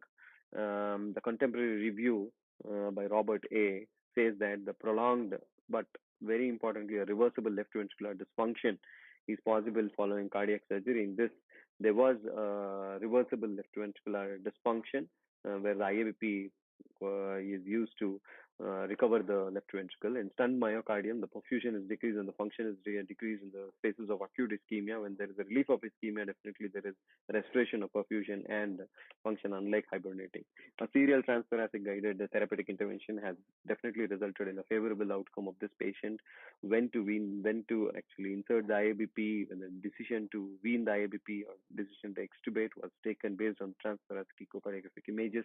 And the lung ultrasound also helped us to drain the left pleural effusion. Thank you for your patient hearing. Yeah, thank you for again nice presentation. Again, as Dr. Kumar said last time, ECG is a very important thing. I think none of your presentation had ECG. Even I could not see it. I don't know whether it's there or not, but I couldn't see it. Now, the thing is, patient had atrial fibrillation, right? So, hello, am I audible? Yes, sir, you're audible, sir. Yeah, so a patient had atrial fibrillation before, right? Patient so had atrial. You Yes, did not please. do anything for the AF, right? No, sir, LA was ligated, nothing to do with the atrial. No maze, sir. No maze. maze. Now, No maze was done. Yes, sir, yes, sir. So then you put Yes, IBP. yes. IBP worked in PF? Yes, sir. You placed IABP. Did IABP work in AF, atrial fibrillation? Does IABP works in atrial fibrillation? Is that? I mean, IABP definitely works, but it doesn't work as in the normal sinus rhythm. The second thing is, you should have included the monitoring part also. Like, what was the monitoring data apart from the echo data? Because echo and the monitor echo is a supplementation to the monitoring, right? Yes, so sir. Yes, that has to be mentioned. What was the parameters and hemodynamics? Number one. Yes, sir. Yes. And second thing is, you said, patient had mean gradient of 2 with a severe high LVDP, LV dysfunction, biventricular dysfunction. Do you stick with the leave on mean gradient? No, sir. Actually, it is underestimated. It is underestimated. Yes. So then you should have mentioned that the mean gradient 2, though it is underestimated. Yes. It's underestimated. Right. Yeah. So that has to be mentioned. Very important. And Yes, as far as IBP is concerned, patient had fast ventricular rate in a few of images. Yes, I could see. So fast ventricular rate with atrial fibrillation, IBP sometimes harm. I'm not sure. We have placed IBP in such patient, but provided we did the maze, patient was in sinus or overriding pacing, and then we give a proper sensing, it works. But ultimately IBP works. I know IBP works in such cases. Provided this is good reason. We have placed IBP. We also got this into patient, this problem many times. So in this patient, the heart rate is probably because of the increased inotrope requirements. So once the inotrope requirement actually came down, so actually the IABP started working better. Anyway, thanks for your presentation. Over to Dr. Desur. All the best. Thank you, sir. Thank you, sir. Hello. Good use of TT Nagaraj, but I have some comments. Thank you, sir. Number one, you have measured a gradient at a very bad heart, and you have not measured a gradient with the improved heart. So how can you justify that the gradients were low or high? Number one, the FATE protocol. Yeah, FATE protocol always says that there has to be a pleural scan whenever you do a FATE protocol. You have not done it for the first time, but you finally did it for the second time and detected the left pleural effusion. Yes, sir. Agreed, sir. And during discharge also, the gradient was somewhere around 6, sir. Mean gradient was around 6. Yeah. Okay. And you had not done any intraoperative TE for this patient. It looks like that. No, sir. No, sir. No, sir. We have not done an intraoperative TE. And that's why you had to resort to the transthoracic. Transthoracic. afterwards. Right. Right. Was it just too much of fluid and too much of inotropes for this patient? Otherwise, the for patient mitral was stenosis, right, sir. So the pressures didn't improve for even neat adrenaline. 1 milligrams of adrenaline also the pressure never improved because it was in severe RV dysfunction. So once we put the transthoracic probe, then we visualized that there was a severe biventricular dysfunction. So only after the IABP, actually the pressures improved, even after starting 4 inotropes. And we thought of starting an inodilator, milrinone, but we were skeptical that it would cause further hypotension. So we thought that we would just do a transthoracic echo and then we'll take a call on a inodilator. But pressures never moved, sir. Okay. Kumar? Good evening, Nagaraj. Nice presentation. I have a few observations to make. Yes, sir. You had crossed the time limit of 6 minutes. There was no ECG marking on any of your echo loops. Except the parts were not marked. We request all the contestants to annotate their videos so that it makes easier, it is a learning experience for a lot of people who are watching this. Now, what was the surgical procedure as far as the subvalvular apparatus was concerned?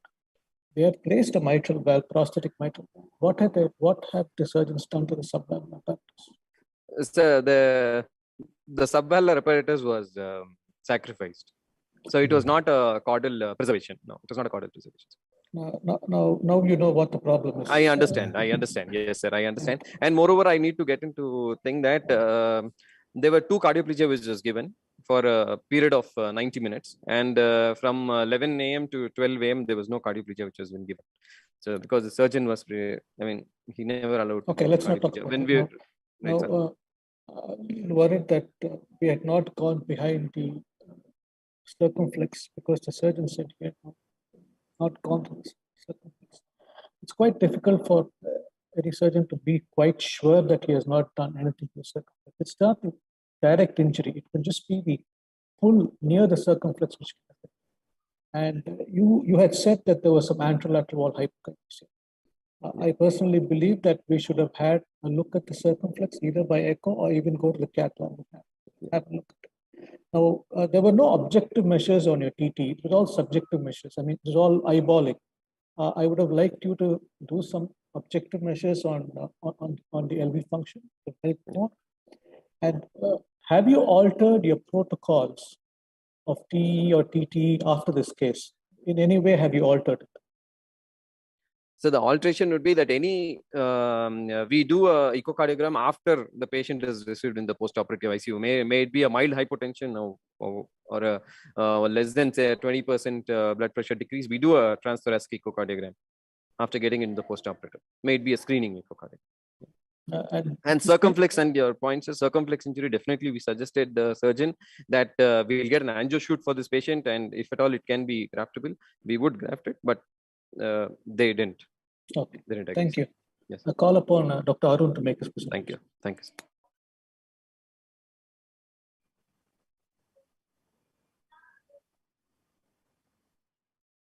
Good evening, everybody. First of all, thank the IACTA organizers as well as the judges giving me an opportunity to present this topic and the Golden Fit contest. So my topic is rupture sinus of valsalva aneurysm associated with ventricular septal defect and amalgamation of the old and new. So going to the case proper, a 34-year-old man, a known case of unruptured sinus of valsalva aneurysm, has presented the complaint of dyspnea, palpitation and deterioration in exercise capacity. He was started on anti-failure measures. He was referred to our institute for the further management. Transthoracic echocardiogram shows a rupture sinus of valsalva from the right coronary curves with multiple excess, shunting left to right predominantly in diastole, and there is a mild LV dysfunction and a moderate RV dysfunction. This TT image shows loop shows a parasternal long axis view showing the right sinus of valsalva obstructing the RVOT.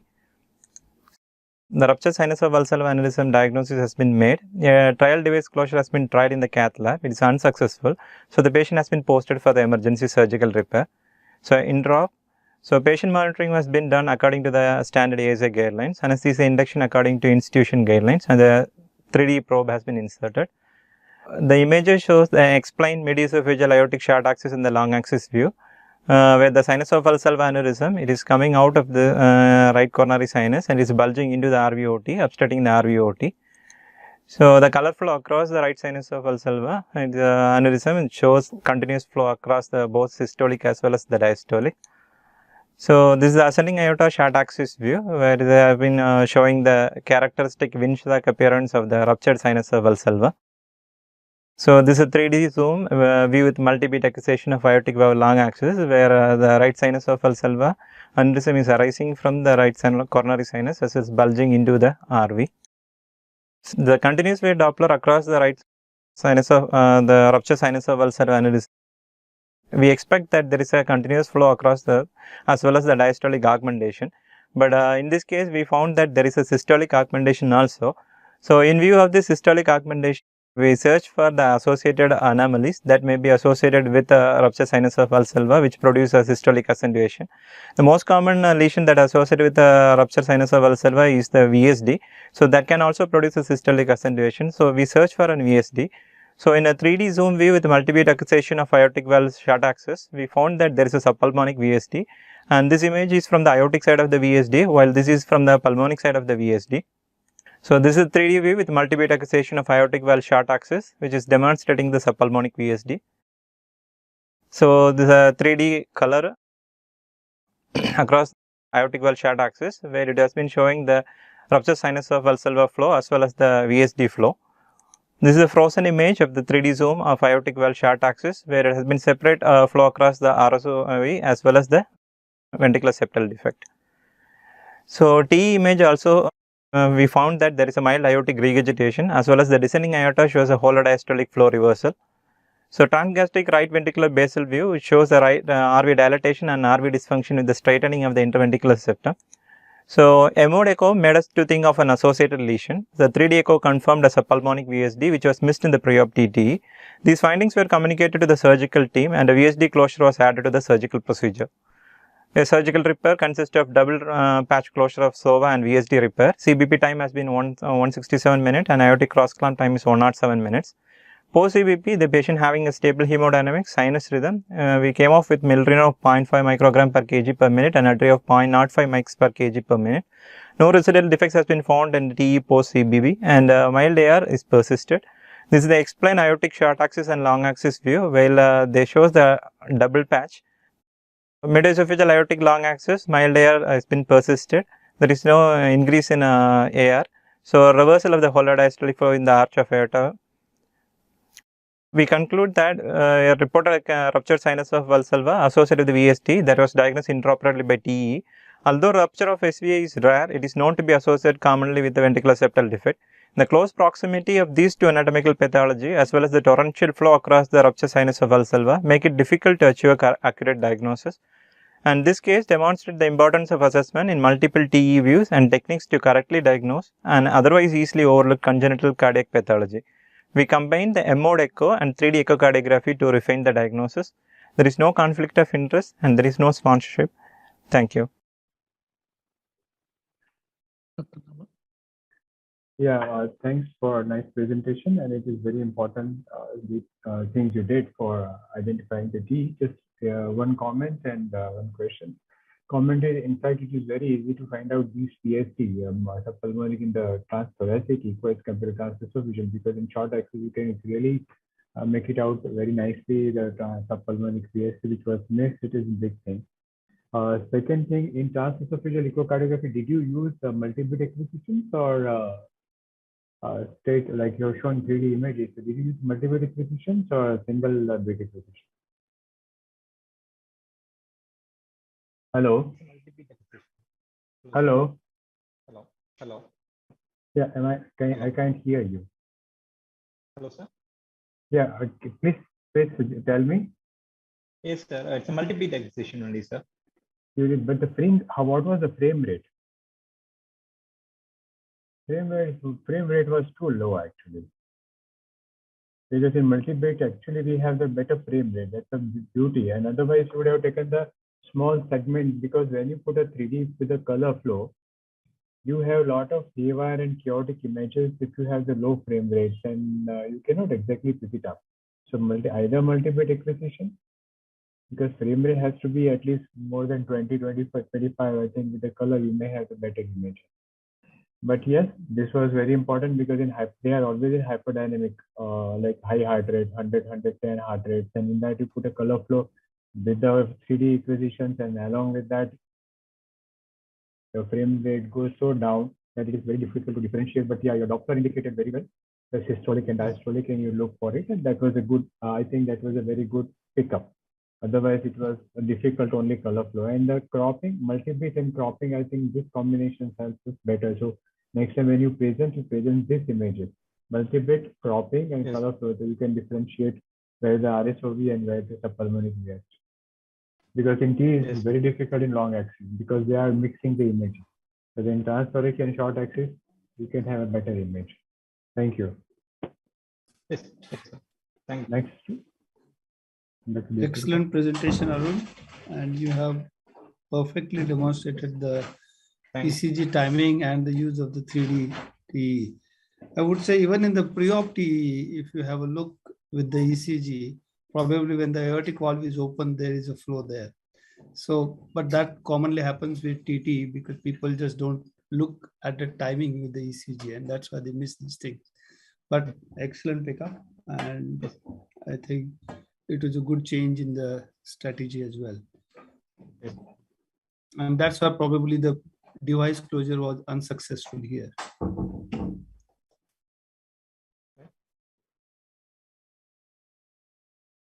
Yes, since there's a conflict of interest, I will not be questioning Arun. Thank you. Thank you.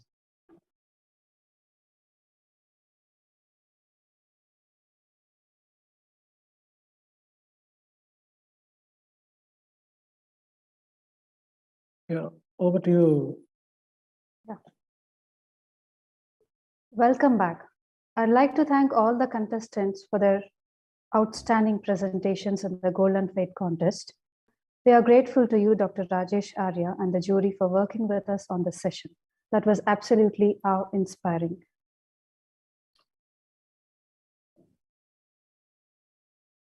We will end this session here now. Thank you. Thank you. Naveen, I think we are live with the videos.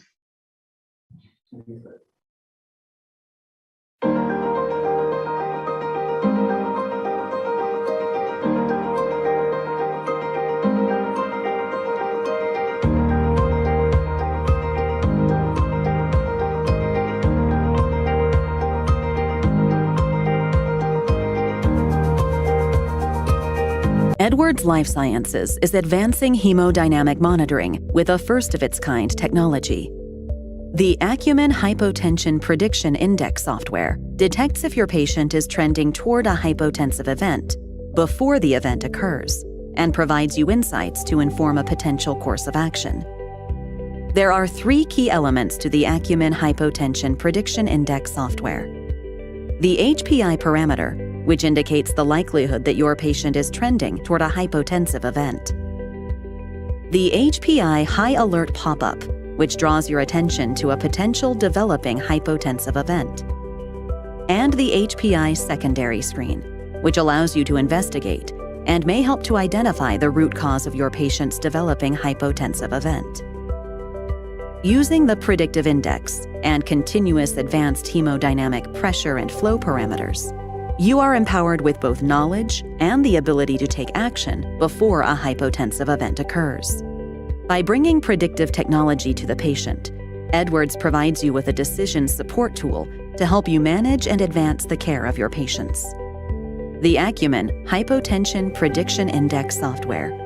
Know more, know now.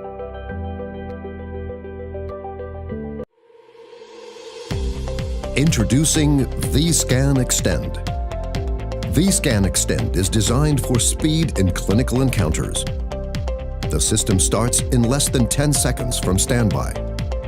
The dual probe linear and sector transducers are always connected and always with you. There's no need to find the system and untangle the probes. vScan Extend offers high-quality imaging out of your pocket to cover a broad range of clinical decisions on the spot. Using vScan Extend feels like using your smartphone. vScan Extend is GE Healthcare's first ultrasound system to leverage the GE marketplace, offering applications with a wide range of capabilities. Seamless image storage and data transfer connect vScan Extend to your workflow. vScan Extend, speed in the critical moment. Simple, fast, precise. GE, imagination at work.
For those of you just joining us, welcome.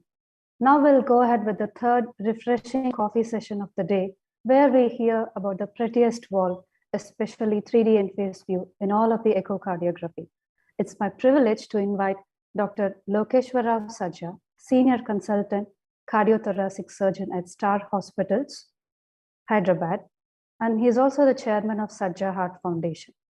He has a distinguished career with several national and international presentations and publications. Also, I would like to welcome Dr. Vijay Kumar Mahla, Senior Consultant in Cardiology at Narayana Hrudayalaya, Bangalore, to introduce the panelist and moderate the session. Kindly take over, Dr. Lokeshwara Sajja. Good afternoon. At the outset, I would like to thank the organizers of IACTA TE Webinar 2021 for giving the opportunity to moderate this session. I have great pleasure in introducing the panelists, Dr. Suhani Khademayan, who is a senior consultant anesthesiologist and director of clinical research at Institute Jatunga, Malaysia, and he had fellowship training at Papworth Hospital, Cambridge, United Kingdom. He has several memberships in the professional bodies. He was the American Society of Cardiovascular Anesthesiologists, member of American National Board of Echocardiography, is a member of Malaysian Society of Anesthesiologists. He has a distinguished as a member of Malaysian Medical Council. He has specialty interests are perioperative transesophageal echocardiography, organ protection in cardiac surgery, and minimally invasive cardiac surgery assist devices. I welcome you, sir, as a panelist for this session. Then I take great pleasure in welcoming Dr. Vishwas Malik, Professor of Cardiac Anesthesiology at All India Institute of Medical Sciences. He has he has a lot of experience in the perioperative echocardiography and also in the management of postoperative pain relief and valve procedures, neonatal and pediatric cardiac surgical procedures. Now I introduce Dr. Prabhakar V, who is a professor and head of the Department of Cardiac Anesthesia, Sri Srideva Institute of Cardiovascular Sciences. He has several publications and presentations to his credit. I invite you, sir, as panelist for this session. And finally, I take great pleasure in inviting Dr. Sanjeevani Majumdar. She is a senior cardiac anesthesiologist and cardiac intensivist at the Imandar Heart Cardiac Clinic. She has several publications and she has an international faculty for the TE Narayana Hridayalaya for 10 years. And she is a member, American Association of Echocardiography. She is a member, Cardiological Society of India. And I welcome you to the as a panelist for this current session. Now, I request Dr. Mahalan, my co-moderator, to take over and introduce the speakers. Good evening, ladies and gentlemen. I welcome you all to the 6th International and 15th National TE Webinar 2021. And I was asked to introduce the speaker. The first speaker is Dr. Kumar C. He is the senior consultant and from the Madras Medical Mission, chief editor of IACTA Eco Library. And welcome, sir. The second speaker is Kanakarajan Natarajan. He is also from Madras Medical Mission. I welcome you, sir. And third speaker is Dr. Naman Shastri. He is a very known face to us, all of us. He is the chief consultant cardiac anesthesiologist, Epic Hospital, Ahmedabad. Next will be, this is a very familiar face and very close friend of ours, Dr. Joe Ender. He is from the Department of Anesthesiology and Intensive Care Heart Care Center, Germany. And I cannot talk many things about him. He has many more to add actually. So I welcome you all, the speakers. So now let us proceed for the lecture.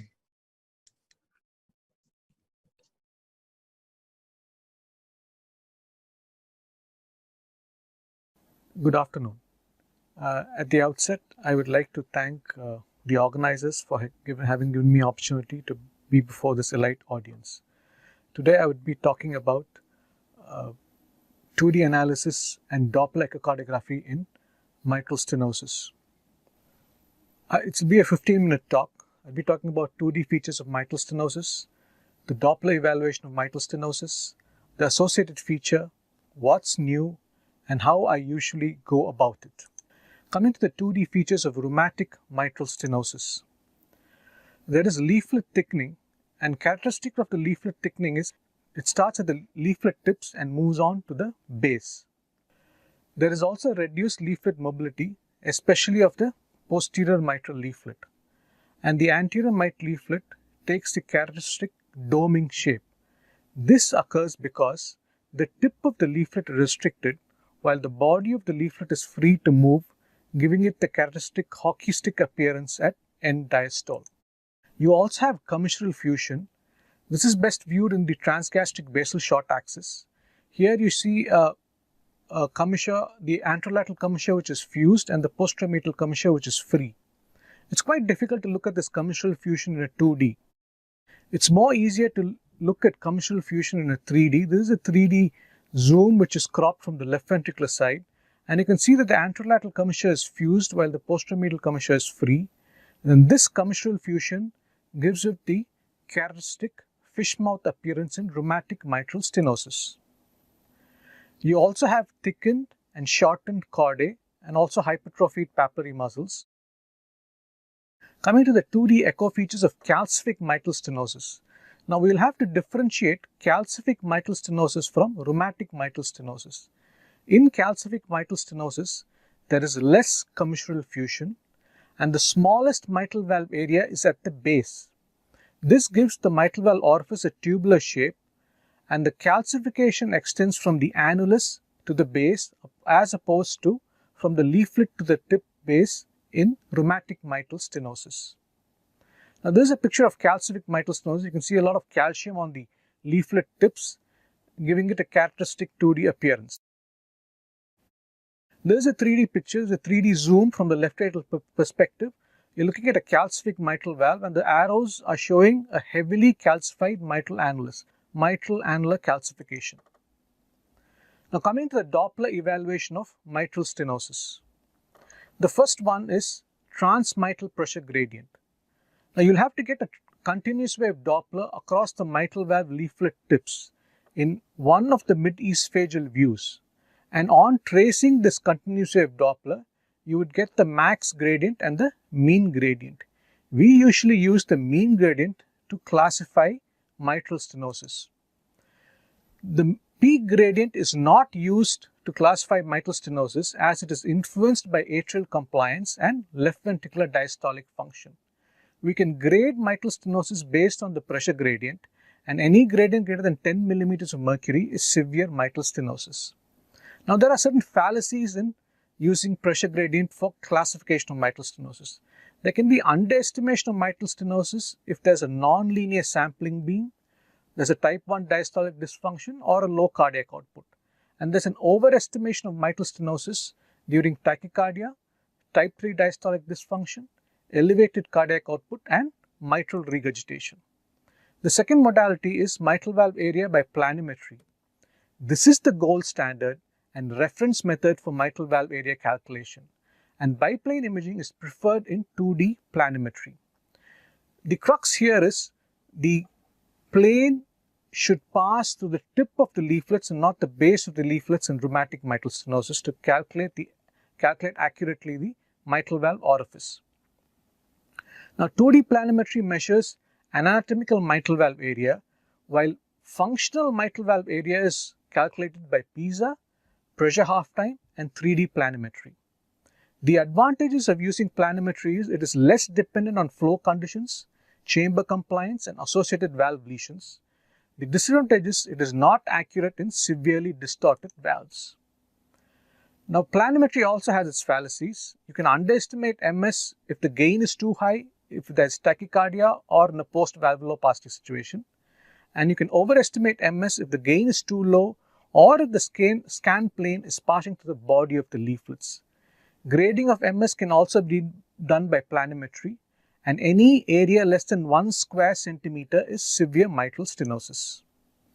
Mitral valve area can also be planimetried by 3D multiplanar reformatting, and this is more accurate than 2D mitral valve area planimetry. 2D planimetry overestimates mitral valve area compared to 3D, especially in patients with large left atriums. The third modality is pressure half time. It is the time in milliseconds for the atrioventricular pressure difference to decrease from maximum to 1/2 of the value. And the rate of pressure decline depends on the cross-section area of the mitral valve. The mitral valve area is got by the Hartley formula, which is 220 by pressure half time. Now what is 220? It is a constant which is a product of the net compliance of the LA and LV times the square root of the transmitral pressure gradient. Now you'll have to get a continuous wave Doppler tracing across the mitral valve, and you'll have to place one cursor at the peak gradient and the other cursor just before the start of the A wave. The slope between the cursors is the deceleration slope, and the machine calculates the mitral valve area from the pressure half time. The pressure half time can also be used for grading of mitral stenosis, and any pressure half time greater than 220 milliseconds is severe mitral stenosis. There can also be fallacies in using pressure half time to classify mitral stenosis. It can be underestimated in conditions where there is an increased pressure half time, like bradycardia and impaired LV relaxation. When there is a decreased pressure half time, there can be an overestimation of mitral stenosis. These conditions include severe AR, MR, AS, a type 3 diastolic dysfunction, high preload, tachycardia, poor LA compliance and ASD. Pressure half time is unreliable in post-BMV situations, post-MV repair situations, calcific MS, atrial tachycardia, and restrictive cardiomyopathy. Now, the fourth modality of evaluating mitral valve area is continuity equation. It is based on the law of conservation of mass of hydrodynamics, which basically says the flow volume at the mitral valve is equal to the flow volume at the aortic valve or the pulmonic valve. It is derived from the formula mitral valve area is equal to the cross-sectional area of the LVOT into the VTI of the LVOT divided by the mitral valve VTI. So, to get the mitral valve area from the continuity equation, you need the diameter of the LVOT, the continuous wave Doppler tracing to look at the VTI, and the LVOT VTI. Substituting these values, you would get the mitral valve area. Now, the continuity equation is independent of transvalvular gradients, LV compliance, and changing hemodynamic conditions like exercise. But it should not be used in atrial fibrillation when there are shunts and if there is a more than mild MR or AR. The fifth modality of evaluation is proximal isovelocity surface area, based on the continuity principle, which states that the peak flow rate across any hemispherical shell proximal to the mitral valve orifice is equal to the peak flow rate across the mitral valve orifice. It is derived from the formula 2 pi r square into arising velocity into alpha 180 by Vmax across the mitral valve. Now, this alpha is the angle subtended by the mitral valve leaflets at diastole, and this is the correction factor which we have to include. Now, you have to get an end diastolic frame and you'll have to get the arising velocity between 30 and 40. The piezo radius here measured is around 5 millimeters and the angle subtended is around 120. Substituting the formula, you would get the mitral valve area. When do we use piezo? When there are technical limitations to use 2D planimetry, when hemodynamic changes affect pressure half time and continuity equation can't be used. The limitations of piezo is it is time consuming, you'll have to make several measurements. The model of piezo is based on hemispherical flow while the rheumatic orifice is elliptical. And this hemispherical shape occurs only at arising velocity between 30 and 40 centimeter per second. This is not valid in atrial fibrillation, but the greatest advantage of piezo is it can be used in MS with MR. So, what are the associated features of mitral stenosis? You can have an LA dilatation, a spontaneous echo contrast which leads to thromboembolism, LA thrombus, and left atrial appendage thrombus. Because of the pulmonary hypertension and the back pressure effects, you can have right ventricular hypertension, right atrial and right ventricular dilatation, and the classical D-shaped septum at systole and diastole because of pressure overload along with a dilated artery. The most common valvular lesion associated with MS is tricuspid regurgitation, and whenever your tricuspid annulus is greater than 21 millimeter per meter square body surface area, it is recommended to address the tricuspid valve in the presence of a mitral stenosis. The other associated lesions can be an MS with MR and an MS with AS. Now, there's a lot of debate about left ventricular systolic dysfunction in mitral stenosis. The causes are basal infralateral wall scarring, acute attacks of pancreatitis, and impaired diastolic function. But what has recently been found out is the end systolic elastance, which is the gold standard of intrinsic LV contractility, is normal in mitral stenosis. So, this is a picture of the basal infralateral wall and the midesophageal long axis view. So, coming to the pathophysiology of left ventricular systolic dysfunction, there is a scarred and foreshortened chordae which causes tethering and prevents the LV free wall from expanding at diastole. This decreases LV filling. At the same time, because of pulmonary artery hypertension, there is a predominant early diastolic RV filling. There is a paradoxical leftward motion of the intraventricular septum and diastole causing a decreased LV filling. The end result is there is a decreased global longitudinal strain, and this is due to a reduced preload. Now, this is the 2020 ACC/AHA guidelines for classification of mitral stenosis. It is based on the mitral valve area, the pressure half time, the pulmonary artery systolic pressure, and the symptoms. So what's new in mitral stenosis evaluation? There is something called as low flow, low gradient mitral stenosis. In elderly, there's a decreased LV compliance which causes an increased LA volume, a decreased LA compliance and an increased LA pressure. This results in dyspnea and effort intolerance. There is also a decreased LV compliance from left ventricular diastolic dysfunction causing an increased LV diastolic pressure. So you have an increased LA pressure, at the same time an increased LV diastolic pressure, and hence you have a reduced transmitral gradient. Now what are the characteristics of low flow, low gradient mitral stenosis? Low flow, you have a stroke volume which is less than 35 mils per meter square, and this is due to decreased mitral valve area, decreased LV filling and severe subvalvular disease. The low gradient is due to low flows and rapid equalization of LA and LV pressures, and these patients usually present with dyspnea. Now, can we diagnose low flow, low gradient mitral stenosis? Yes, by something called as the net atrioventricular compliance. It is basically 1270, which is a constant, into the planimetry mitral valve area divided by the mitral valve E-wave deceleration slope. And any net compliance less than 4 mils per millimeter of mercury is low flow, low gradient mitral stenosis. So you'll have to know the mitral valve area by planimetry and the E-wave deceleration slope, and you can calculate the net compliance to diagnose low flow, low gradient mitral stenosis. There's a lot of work done on LA strain in mitral stenosis. There's a decreased peak LA reservoir strain and there's a decreased conduit strain, reflecting mitral stenosis affecting the LA and LV diastolic dysfunction. So how do I usually go about evaluating mitral stenosis? I would first do a 2D evaluation. Then I would do a mitral valve assessment by mean gradient, pressure half time and planimetry. If there's a discrepancy in values and if the image quality is good, I would use mitral valve area by planimetry as the reference. And if there's discrepancy in values and if the image quality is poor, then I would go on to use continuity equation and PISA. I would leave you with enchanting images of interior Karnataka. Thank you.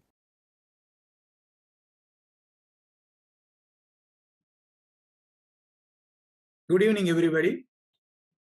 Today, what we are going to see is how to assess intraoperatively the severity of the mitral regurgitation. It's a transesophageal echocardiographic assessment.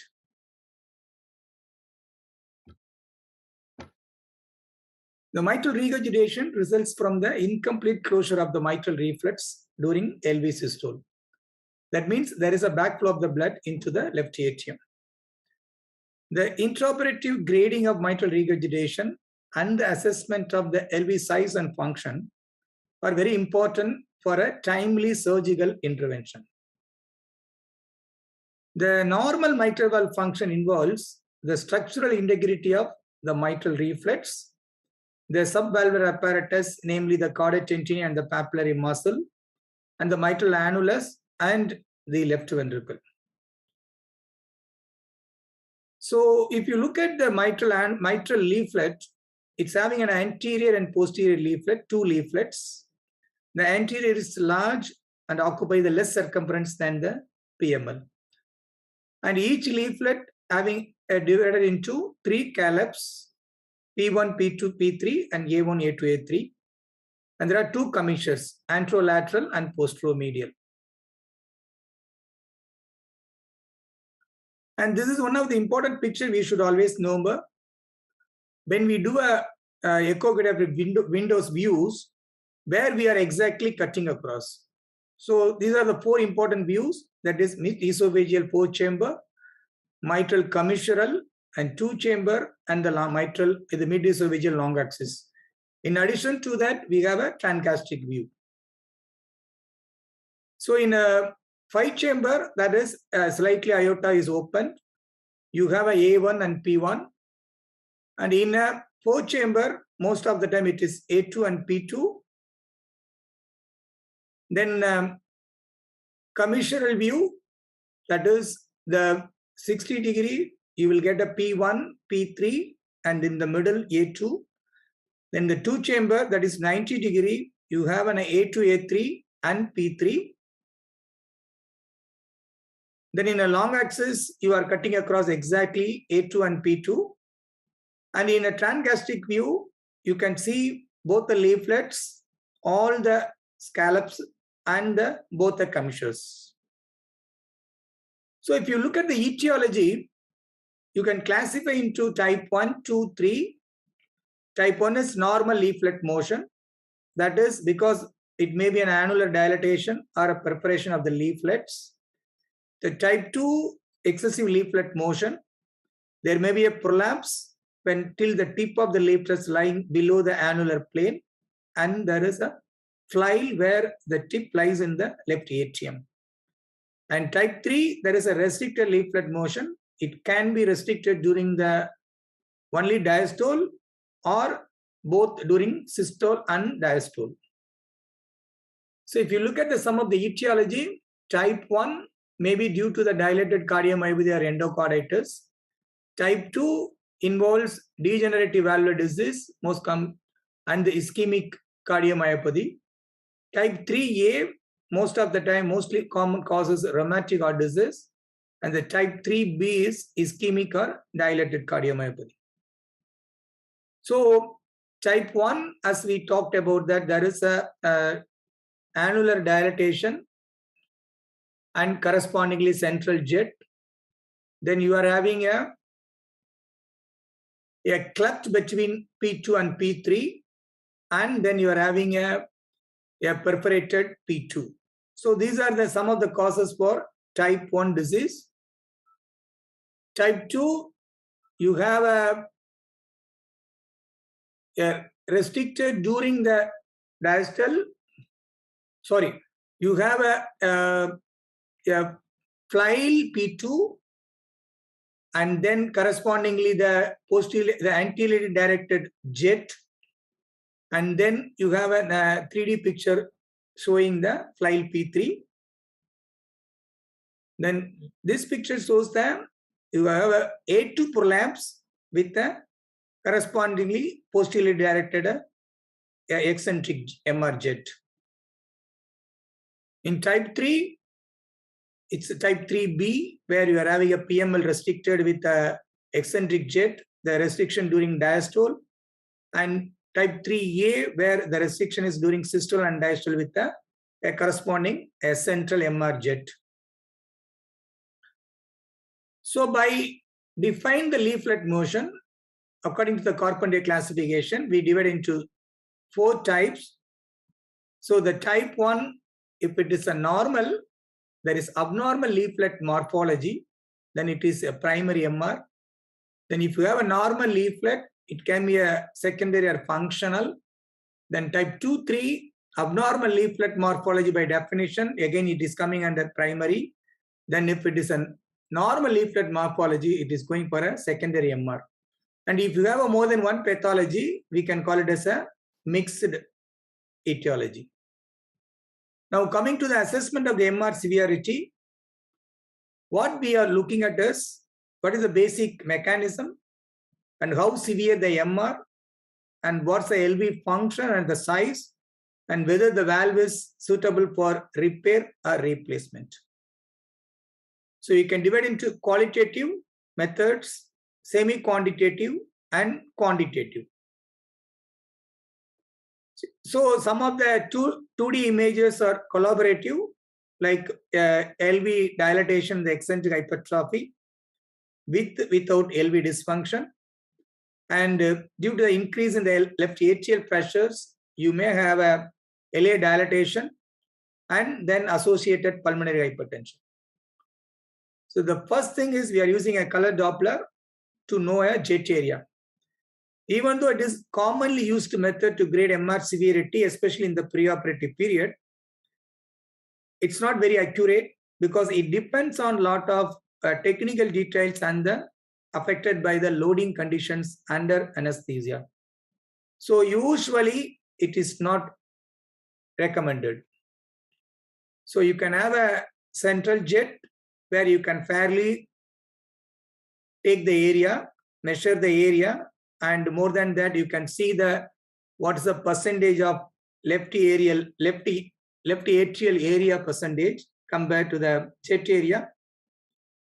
And if it is an eccentric jet, especially like this kind of wall-working jet, it's usually underestimated by almost 60%, so the jet area cannot be accurately calculated. Then comes the continuous wave, Doppler signal intensity and morphology. If it is both, you look at the intensity, whether it is dense or not, and then you are looking at the morphology, whether it's a uniform density or not. So if you have a uniform dense envelope-shaped color Doppler signal, mostly it indicates a severe MR. Then comes the vena contracta. So this is the narrowest part of the MR jet. So it represents the regurgitant orifice. It's having the best predictive value in primary MR. You assume that it is a circular orifice, and it is very less useful in eccentric jet and multiple jet. So you should be able to see all the three components, that is below the valve and above the convergence and the jet width, full width, and you measure the narrowest part distal to the valve orifice. Then transmitral inflow, whenever there is an increased flow across the mitral orifice, you have the E-wave velocity is very high. When it is more than 120 centimeter per second, it's indicative of severe MR. If you want an atrial dominant transmitral inflow pattern, it excludes the severe MR. Then when the mitral valve is competent, usually you have the VTI is less than the aortic valve VTI. But when there is a severe MR, when the flow across the mitral valve increases and there is a increasing the VTI across the mitral valve, the ratio may change, and the ratio of more than 1.4 indicative of severe MR. Then the next important evidence is the pulmonary venous flow. Whenever there is an increase in MR, there is a decrease in the systolic component of the pulmonary venous flow. So the slowly blunting of the systolic wave happens, and when the MR is very severe, you can have a systolic flow reversal. But we have to be very careful that it is not a single eccentrically directed jet streaming into the one single pulmonary vein and causing the systolic flow reversal. So it is always better to measure in multiple pulmonary veins whenever it is feasible. And we should number some of the causes other than your severe MR to cause the systolic blunting or reversal. So this is the normal systolic and diastolic flow, where the systolic is more than the diastolic wave pattern. And this side, it is showing the systolic flow reversal. And the next important quantitative assessment is the effective regurgitant orifice area, the regurgitant volume, and the regurgitant fraction. So the EROA is a reliable quantitative measure, and most of the time we are using the proximal isovelocity surface area. That means when there is a flow conversion across the valve, you have a lot of isovelocity hemispheres, and then it goes and widen it. So when you look at the EROA, the formula is do pi r square by aliasing velocity divided by the maximum velocity. So if you look at that, when you have adjusted the aliased velocity, then correspondingly, when it is changing the color, you have the hemisphere, and from the blue, it is going to the red. That means the aliasing velocity and this color matches. This distance indicates your Pisa radius. And then you have a MR jet V max, and when you put in the formula, that is 2 pi r square Pisa, and velocity aliasing divided by velocity, that is peak MR jet. That gives you the effective regurgitant orifice area. So this is how you look at the MR V max, and this is showing, if you look at the radius, that is the yellow is the aliasing velocity here. So from the blue to when the color changes the yellow, this distance shows your radius. So now put it all together. The grading of the severe, the primary MR based on the qualitative and semi-quantitative and quantitative. So when it is severe, you can have a fly leaflet, a ruptured papillary muscles, very large central jet or eccentric jet like a Volga King jet. Then the flow convergence zone, that is very large. That means even without reducing the Nyquist limit, you are able to see the flow convergence. Then comes the semi-quantitative, that is your vena contracta width is more than 7, and you have a systolic flow reversal in the pulmonary venous flow, and there is an E wave dominant, and the ratio is more than 1.4. Then quantitatively, your regurgitant orifice area is more than 40, and regurgitant volume is more than 60. So these parameters says that there is a significant or severe mitral regurgitation. Now, few slides about the ischemic MR. We know that ischemic MR poses a clinical challenge in terms of diagnosis and treatment. The intraoperative decision making is more challenging because of some of the effects of the general anesthesia, which reduces the severity. So it's important to appreciate its pathophysiology and make the correct intraoperative assessment. So basically, there is a huge imbalance between the tethering and the closing forces of the left ventricle, which is altered in the ischemic dilated cardiomyopathy or ischemic changes. That is why there is an incompetence of the mitral valve. So you can have a PML restricted, that is most common lesion is the posterior papillary muscle ischemia. So you can have a typical eccentrically directed posterior jet. So that is the most common lesion what we come across in an ischemic MR. But you can have a bilateral tethering which causes the central jet. So you have a dilated annulus, you have a tethering. So important parameters to look into to assess the severity as well as whether the valve is suitable for repair or replacement is, one is your tenting area and the coaptation, the tenting distance. So whenever it is more than 2 centimeters square or more than 1 centimeter that area, it is better to replace it rather than repair it. So the intraoperative assessment of mitral regurgitation is a very important one.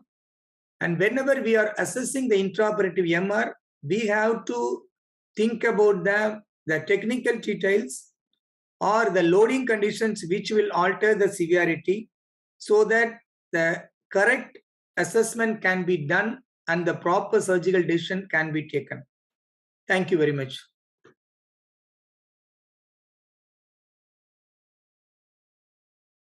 Hi, everyone. I hope everyone is doing good in the pandemic. I'm going to talk on current usage of mitral valve assessments by 3D echocardiography. 3D echocardiography is a front runner in many cardiac interventions, whether we talk about intraoperative as well as the cath procedure. Now, in intraoperative, we are mainly concerned about the repair, replacement, and the quantification. And in cath lab, it is useful for valvotomy as well as the replacement of the mitral valve. Carpenter has given a nice nomenclature to the segmental analysis of the anterior and posterior mitral leaflets. We all know that it is A1, A2, A3, and P1, P2, P3. The advantage of this 3D echocardiography that we can have the same segmental analysis from the LA aspect as well as of the LV aspect, and assessment from the LV aspect in the same American Society of Echocardiography based guidelines, where the aortic has a 12 o'clock position and anterior mitral leaflet is at the up and the PML is down, and the view from the LV to LA is also very important from the apex that I'll come to later on, as well as it gives them some ideas about the assessments of the annulus as well. Very nicely settled set annulus you can see, and aortomitral angle also can be seen very well.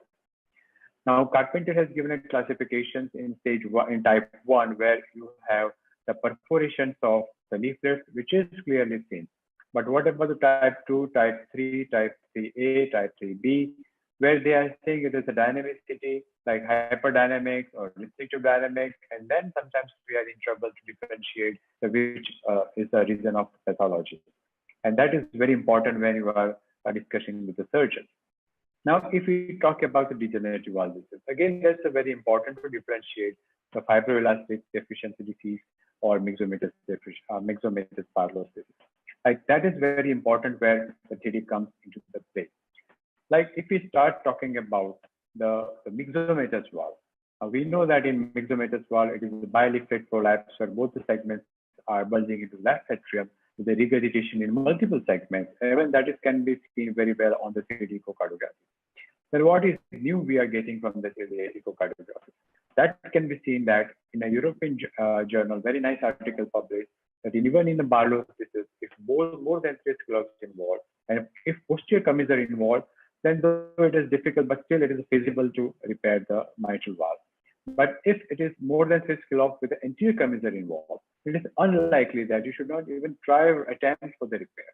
In case of degenerative fibroelastic disease, if it is a localized prolapse at the P2 or A2, it is feasible. So we can exactly go to segmental analysis and commissure analysis on the 3D echocardiography, and we can discuss with the surgeon how it can be useful. Like in this case, you can see that it's the posterior commissure involved. Here you can see that the P3A3 and posterior commissure is very badly bulged and calcified, but the anterior commissure is spared, more than 3 sclerosis with posterior commissure, so it is feasible, though it is difficult to valve.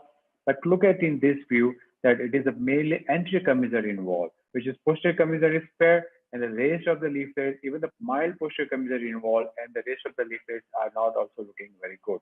So you can see here, and even by doing the extra mitral valve quantifications analysis software, which also gives an idea about the P1, A1 and P1, particularly the P1 segment is bulging out, and you can discuss with the surgeon to look at the anterior commissure and A1, P1 is badly affected, and probably you will not have the best result. So we can discuss by looking at 3D assessment that whether the surgeon will be able to do it, repair possible or not possible. So that makes a difference between the 2D and 3D. That is segmental analysis and commissure analysis. Now here in the fibroelastic disease, you can see the P2 part is flailed, or you can see the cord is ruptured, can nicely be seen in the P2 aspect. But if you get some type of cases where it is not bileaflet prolapse, but you can see that the P2 segment is bulging out, which looks like a myxomatous, though the rest of the segments are never looking like a myxomatous. What could be the reason? Because fibroelastic, when they come to after a long time, it's when over a period of time, these prolapsing segment looks like a myxomatous somehow. That has been nicely demonstrated by Adams in his articles in 2008, which he published, that this is a myxomatous changes of the fibroelastic disease. So though it is 2D in looking like it's a myxomatous, but it is a fibroelastic disease. That can be nicely differentiated. So we can even encourage the surgeon that, yeah, that is possible repair. And what you need to do is just remove the P2 segments, do the quadrangular, triangular resection, or sometimes they do the commissuroplasty along with that, and they can get away with good results. Post-operative with this patient of repair, you can nicely see that the SAM, which is happening, there is systolic anterior motion of the both leaflet coapting, bulging into the alveoli, and you can see very nice anterior jet, directing jet after repair. So we can just go ahead, go back on pump, and then we can advise for the bigger size of the annuloplasty ring, and ultimately result shows a very nice anterior mitral leaflet which is touching to the other part of the ring.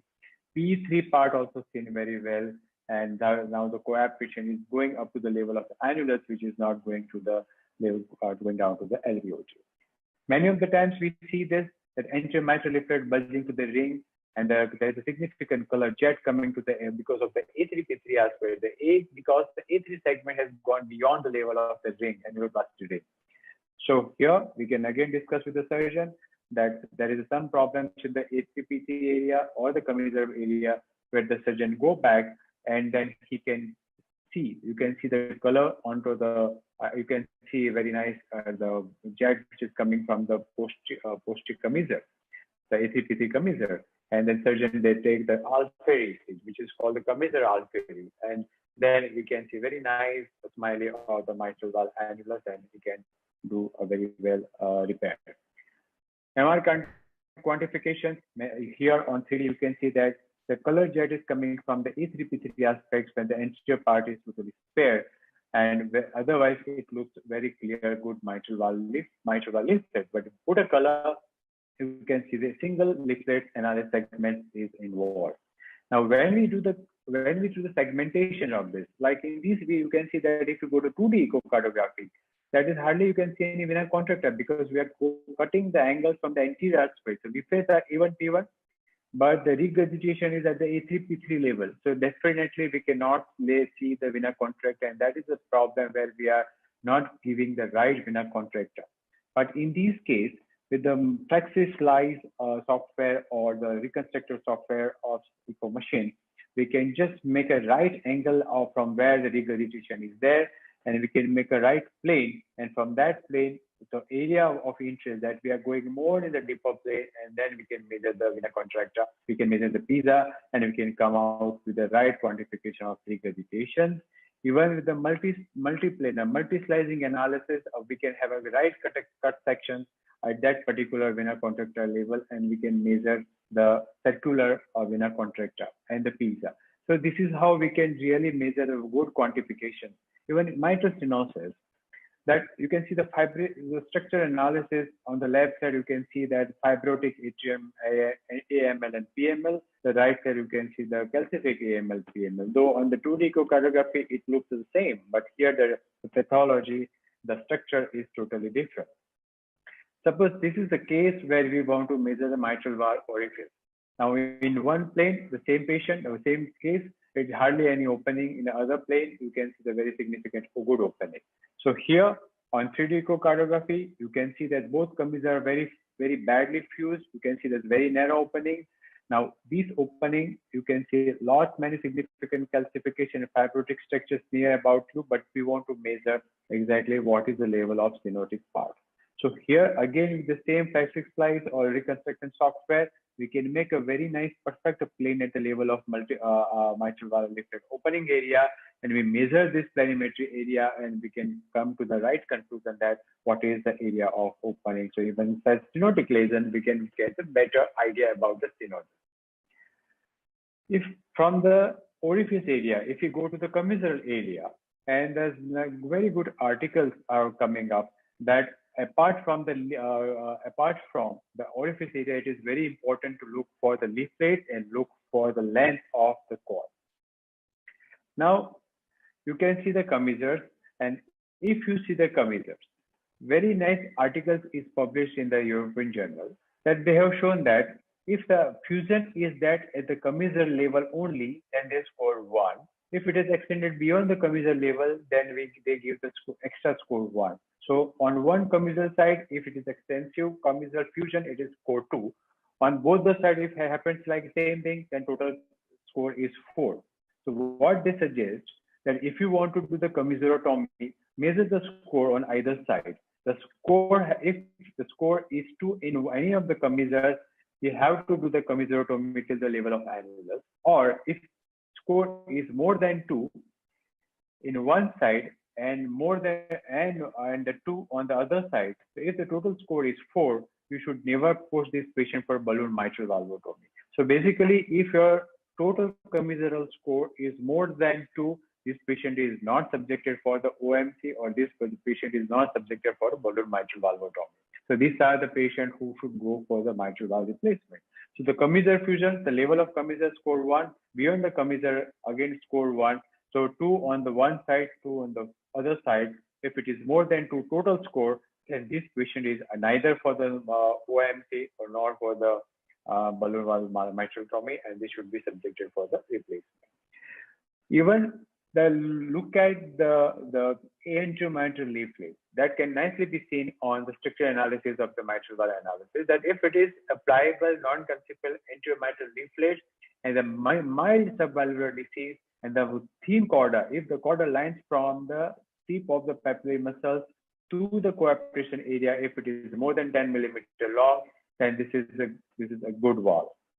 If patient's anterior mitral leaflet is still pliable, non-calcified, but the subalveolar disease is significantly involved, the cord is thickened and 10 millimeter, less than 10 millimeter, means ultimately still the anterior mitral leaflet is preserved, which is non-calcified and pliable, still you can go for the repair. But if the group 3, where there's a significant calcification of the leaflet, anterior mitral leaflet particularly, with whatever the length of the cord, these patients are not best for the repair. So for the structural analysis, with the anterior mitral leaflet, non-pliable and non-calcified anterior mitral leaflet can nicely be seen on the 3D echocardiography, and we can see the repairability of this patient. So basically, you have to see the pliable and non-calcified anterior mitral leaflet. In ischemic MR, what is very important? The important aspect is leaflet analysis, which is usually a normal leaflet, where you will see that when patient has significant MR, and if you do the strain, you will find the infra-posterior aspect which is involved, and you can see that this is correlating very well. So in the ischemic MR, both leaflets are totally normal with annular dilatation, and whereas if it is eccentric jet, that is jet coming from the posterior commissure, near the posterior commissure, usually you will have the A3 P3 area and the infra-posterior or infralateral aspects which is involved. So even the leaflet assessment is very well possible with 3D echocardiography. It can differentiate also with difference between the scallop and the cleft also, that whether it is extending to the level of annulus, which is called the cleft, or it's not extending to the level of the annulus. Now, if you go back to the cath analysis, and in cath analysis, we can see that if you can center the eye over the coaptation and the mitral valve, you can see that very restrictive posterior mitral leaflet, but the anterior mitral leaflet is overlaid. Now, and you can see that the jet is going more to the posterior medial aspect. Now, these patients have been subjected for the mitral clips. Now, these mitral clips in the cath lab procedures, what is the minimum requirement? What is the minimum requirements for the motion posture for the mitral clip? That in the cath lab, that their A2P2 segment should have the adequate coaptation size. There should not be significant more than the 1.5 millimeter gap of the coaptation distance between the anterior and posterior mitral leaflet. There has to be a non-calcific part of the A2 and P2 segments. The annulus should be at least 4 centimeters square dilated. So these are the criteria which should be fulfilled by the echocardiography. And here, while doing the procedure, you have to see the leaflet structure. The PMS should not be restricted. There should be the mobile PMS because it's going to the mitral clip. The arms is going to the grasp to the A2 and P2 from the apex. And here the time comes very important of assessing the mitral from the LV aspect as well as from the LA aspect. Now here you can see that. The very nicely seen the structure. This is a mitral clip which has opened the arm, and this arm is going to be a grasp to the A2 P2 level. Now, if you put a color flow and you can see the both aspects from the LA aspect and from the LV aspect, you can see the centralizations of the devices. If DIC device is not central and then you make a gradient, so gradient will be different. Now here you can see that regurgitating color is equally from the both aspects looking from the LV side. So PISA or the regurgitation segment is clearly seen. Now, if we are putting it and the measure the gradient, it is about 6.4 millimeter mercury gradient. Now, again, resetting more to the central aspect, and then you measure it, then you may have the gradient difference. Now, after having a little more gradient, what it is done that we have resettled the centralization of the mitral clip segment. You can see that the opening arm is grasping the leaflet is exactly at the A2P2, and that can be nicely seen from the left ventricular aspect as well. So then you measure the gradient. This gradient comes about 4.9, which is a physiological gradient. And here, when you are measuring the gradient, it's very important that you see the heart rate and hemodynamic aspect as well. So after that, you can see that the grasping of the both leaflet is very well, And if you put a color flow, that is significant reduction in the color flow. So in the mitral valve assessment, for the mitral clips, the post-mitral post-mitral clip implantation, it is very important role of the intraoperative as well as post-operative 3D aspects. So this is how it is going to be a useful 3D assessment in of mitral valve in the cath lab. So basically, for us, 3D aspects of the mitral valve is useful in the pre-operative for the assessment, for the repairability, intraoperative to discuss with the surgeon, and the post-repair for the assessment, the regurgitation, and the stenotic quantification, as well as in intraoperative cath lab, like in balloon mitral valvotomy for the assessment of the feasibility of the balloon mitral valvotomy by looking at the committers.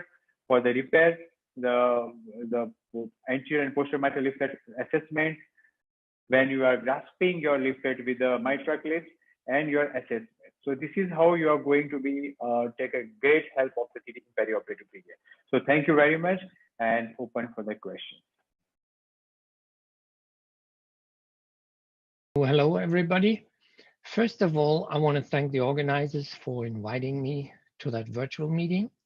And the topic of my talk is beating heart mitral valve surgery, which I modified a little bit to beating heart mitral valve interventions and the echo perspective, because all the beating heart valve surgeries or interventions are performed within a heart team, enclosing cardiac surgeon, cardiologists, anesthesiologists, as well as imagers. So I have some disclosures to my talk. First of all, we are reference customer Philips, and I receive speaker honoraries from Edwards Life Sciences, Abbott, and Medela. Unfortunately, not on my personal account, but on the research account from the hospital. So when we talk about beating heart procedures or interventions, we have transcatheter mitral valve repair options. And there are a lot of options addressing coaptation devices, annuloplasty devices, caudal repair devices, and LV remodeling devices. And due to the time restriction, I only talk about a transeptal approach with the mitral clip and the Pascal system with the coaptation devices, and a transapical approach for caudal repair devices using the neocords. Harpoon I will mention, but will not demonstrate the echo images for that. And then we have the transcatheter mitral valve replacement therapies, which so far are not only under clinical investigation. So they are not ready to use for everyone. And I will show in my last slides the echo images for placing the Tendyne valve. So in short, the agenda would be transcatheter mitral valve edge-to-edge repair, transcatheter caudal repair, transcatheter valve-in-valve or valve-in-ring, the lampoon technique, and as I said before, the transcatheter mitral valve replacement. Starting with the edge-to-edge repair, you see that it mimics the Alfieri approach, which was first done surgically by Ottavio Alfieri. And you see with the clip, you attach the anterior mitral leaflet and the posterior mitral leaflet. So doing a double orifice valve opening area after the intervention. For that, as I said, there are two devices on the market, which are CE approved. One from Abbott, the mitral clip, which is here for years, and the other one from Pascal from Edwards Life Science. Here you see the devices, and there are some differences, but not as much. So for the echo procedure, there's not so much different. Both of the devices have now independently grippers. So that means that you can grip either both leaflets at the same time, or you can grip it independently. And for these procedures, you need the transeptal approach. And that is the first crucial thing with echo guidance. So the guidance to the septal puncture can be done using explain technique, starting from the midesophageal AV short axis plane, as you see that here, where you have the LVOT or the aortic valve here, the anterior direction, then the posterior direction. And if you use the explain, you have the bicaval view, where you have the superior vena cava and the inferior cava. And the transeptal puncture site is very crucial because you should puncture the septum so that the device or the guide runs into the left atrium along the coaptation line of the mitral leaflet. And the height should be enough so that the device, by introducing into left ventricle, won't touch or won't be captured in the cords. If it's too small, the height, or if it's too high, that it's not possible to grasp the leaflets. So that is really a very crucial thing. So you can also start from the bicaval view, which you see here, but then remember that if your bicaval view is like in this patient, more than 90 degrees, then the corresponding right side will be 4 degrees. That means you will have here a mirror image, seeing the anterior part and the posterior part in a mirror image means that is the aortic valve, that is anterior position, that is posterior position. So you have to have in mind that. You can invert that on the echo machine in order to get the other orientation with anterior valve here and posterior position there.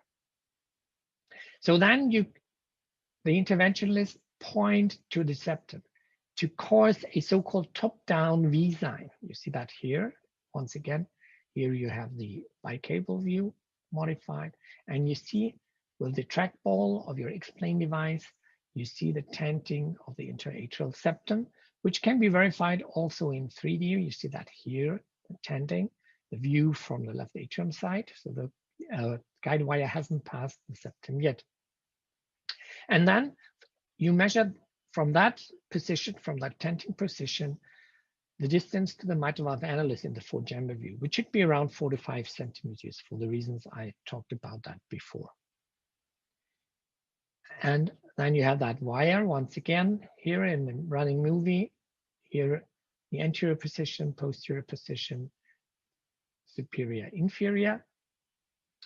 And when the wire has passed the septum and it's in the left atrium, it should be positioned into the left upper pulmonary vein in order not to cause damage of the left atrium. Then the introducer guide is introduced, and you see that here also with the explain that the guide touches the septum here, and as long as the guide isn't through the left atrium, you will have that tenting.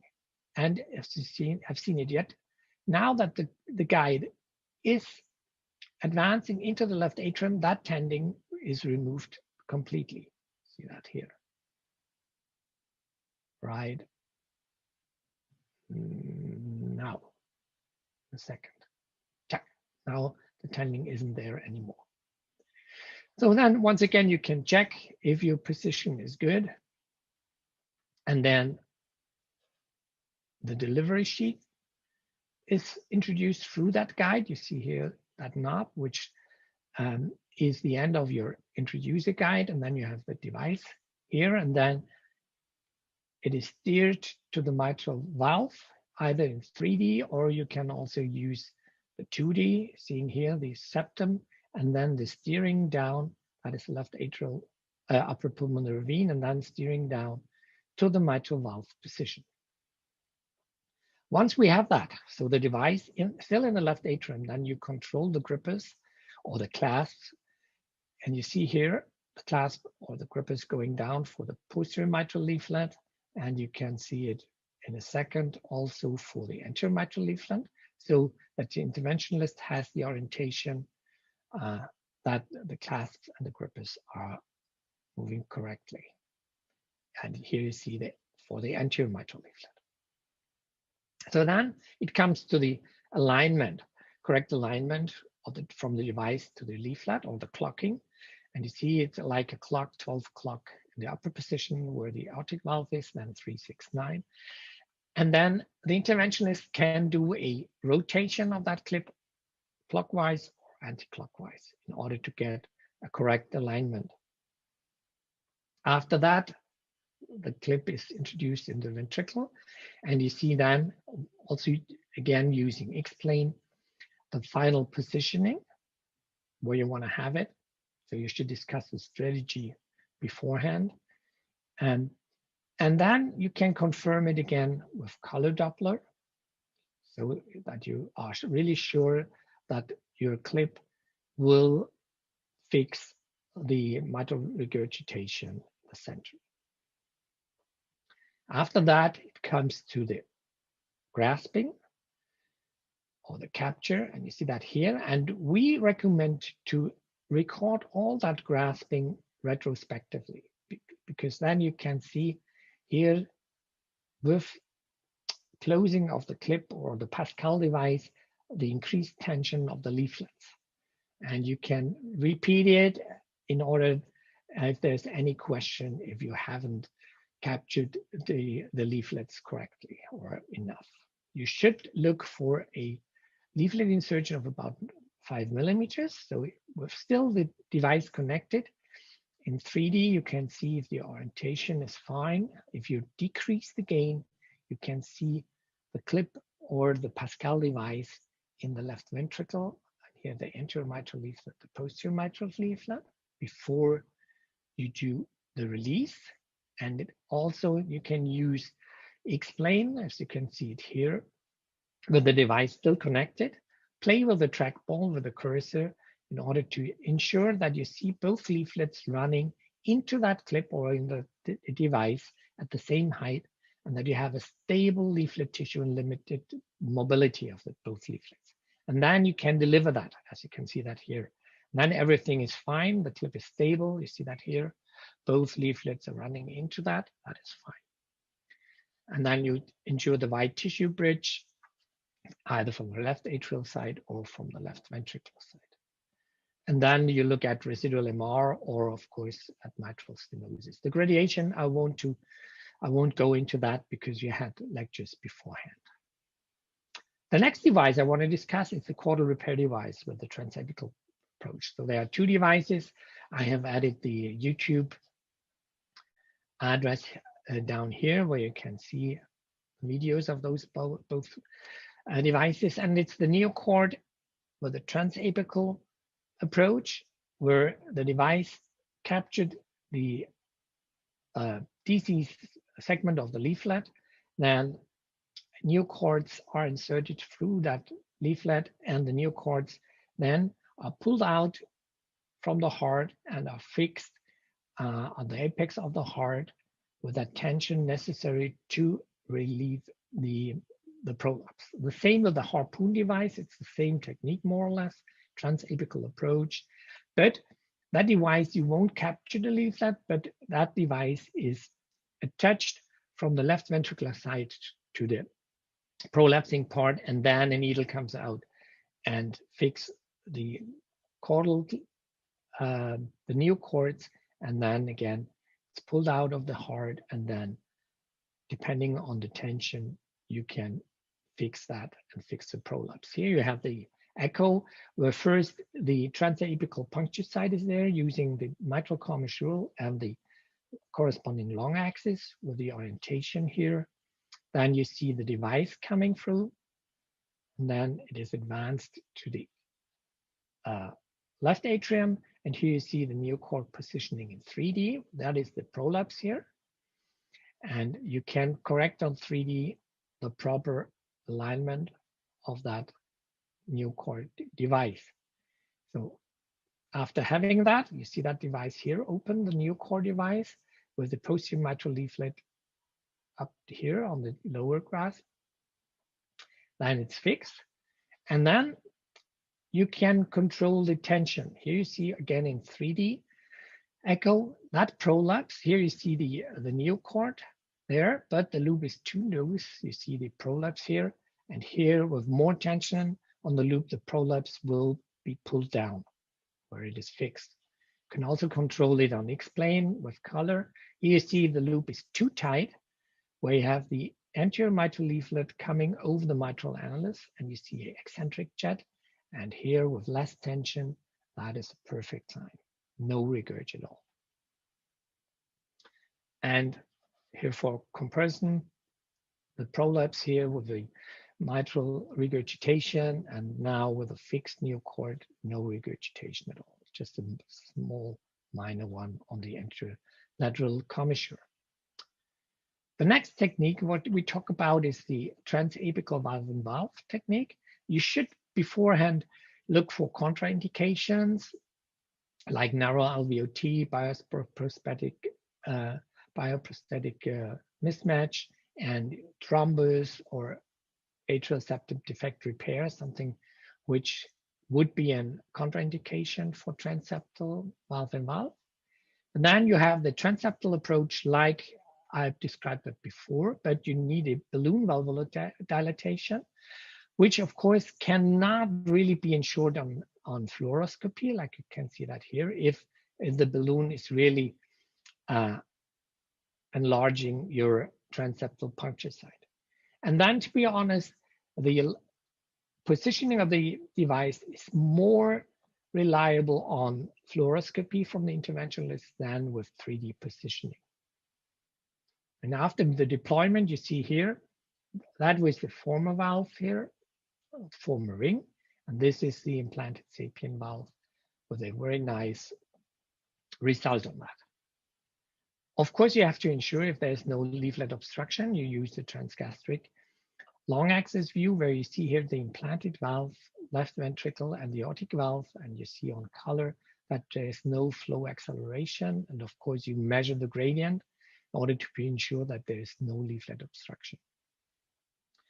But what happens in patients where you have a long anterior mitral leaflet? For those, you need a different technique, because you see, can imagine here, if you implant here a sapien valve, that anterior mitral leaflet will be pushed into the LVOT and causes a LVOT obstruction. For that, you can use the lampoon procedure, which again, here is the YouTube link, was described by Khan and colleagues, where you use two catheters, which are inserted through a incision in the groin, and you go retrograde and antegrade, and you have here the anterior mitral leaflet. Then one side has a snare and the other had a guide wire, which electrifies and burns through the base. Then after that, it's catched with a snare, and then this is pulled through to slice the anterior mitral leaflet. You see that?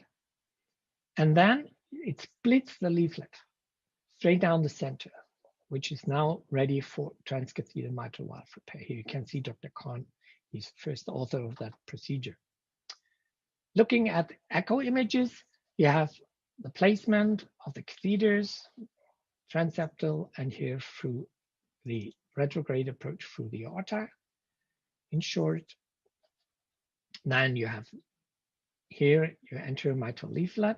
You look that your one catheter really is on the anterior mitral leaflet close to your ring, and then you see that here it's electrified to get through the anterior mitral leaflet, as you can see it here with the catheter. Then it is snared, and after that, see it in a minute, after that the anterior mitral leaflet is really again electrified and split it into. So you see that here now, that in Explain you see two parts of your anterior mitral leaflet, and you can see it also here in the 3D, that the anterior mitral leaflet is now splitted away, and you see it after valve implantation, which is nice. And once again, you see the implanted valve here, which is very nice and without LVOT obstruction. Only a few slides with the tendine implantation, which is, as I said, not under, it's still under clinical investigation. You see that valve here with an anchoring part. You have the transeptal, so that is the patient which I described, the mitral regurg. Then you see again the transapical approach with the device here in the mitral annulus area. You see it here coming up there. Then the delivery catheter, where the valve here is introduced and then slowly deployed, as you can see it here. And after that, you have the final result with the tendine valve here, very well placed without any regurgitation. So I come to my conclusions that beating heart interventions are image-guided procedures, which is almost a combination of fluoro and TE. And you see that here, that in our OR, we have the fluoroscopy monitor extra for the echocardiography, so it means for us, so that you see the echo image and you can see also the device. And for success, a good heart team with a skilled echocardiographer and a high-end ultrasound machine is needed. Thank you very much for your attention, and I want to invite you to see you in person or virtually at the Leipzig Perioperative TE Masterclass meeting, which will be held next year, 20 to 22nd of June. Thank you so much. I thank all the speakers, Dr. Kumar, Dr. Kanagarajan, Dr. Naman Shastri, Dr. Jog Endel, for their excellent and clear presentations. To initiate the discussion, now I would like to invite all the panelists. For shortage of time, probably I request all the panelists to make a comment for 3 minutes, under 3 minutes, so that we can accommodate all the panelist comments. Later on, there are many questions in the chat box, so that will be posed after the panelist discussion. Now I request Dr. Suhaini Karinam to make a comment on the assessment of 2D Doppler assessment of mitral stenosis. Dr. Suhaini. Thank you very much. Congratulations to all the speakers. They have touched extensively on all the aspects of the transesophageal echo pertaining to mitral valve. I really enjoyed the presentation. Thank you very much for your commitment in providing us with the knowledge. As we know, the development of the transesophageal echo, especially the 3D TEE, is very much due to the surgical intervention that is happening on and evolving around the mitral valve. TEE has allowed us to not only replace the mitral valve, but also to repair the mitral valve for all its functional failure, either type 1, type 2, or type 3, whereby the comprehensive evaluation of the mitral valve is extremely important. Transesophageal echo has served us as a quality control for our cardiac surgical outcome, especially in the mitral valve intervention. Regardless of the complexity of the TE assessment that has been demonstrated by all the 4 speakers, to perform and to obtain all the information required for the surgical or the transcatheter intervention, we should not forget that the most important aspect in either the lab or the operating theater is communication. We, as the cardiac anesthesiologists, obtain all those information, and we must be able to communicate across with the interventionalists or the surgeons so that they can make a very important surgical decision making. Thank you very much. That's all. Thank you, Dr. Suhaini, for nice comments. Now I request Dr. Viswas Mali to make comments on the assessment of mitral regurgitation. Dr. Viswas. Yes, sir. So there's most of the time the mitral regurgitation, especially in Indian settings, it is the combination of mitral stenosis and mitral regurgitation. So the combination of the lesion needs to be assessed. And also, the surgeon wants to know the feasibility of the repair. So the feasibility of the repair is a must, and the surgical, what are the surgical options? They should be usually part of the assessment of the mitral valve repair. So in addition to that, whenever the mitral regurgitation is there, so it is important to assess the ventricular function, especially in the setting of restrictive cardiomyopathy. The mitral regurgitation repair that doesn't have a very good results. So in addition to mitral valve regurgitation, the assessment of the LV function is a must and should be part of the echo evaluation. So the strain is going to be part of that evaluation, because when the LV function might not be by ejection fraction, it might be fallacious. The strain might be helpful in such cases. Thank you, Dr. Venkateshwar.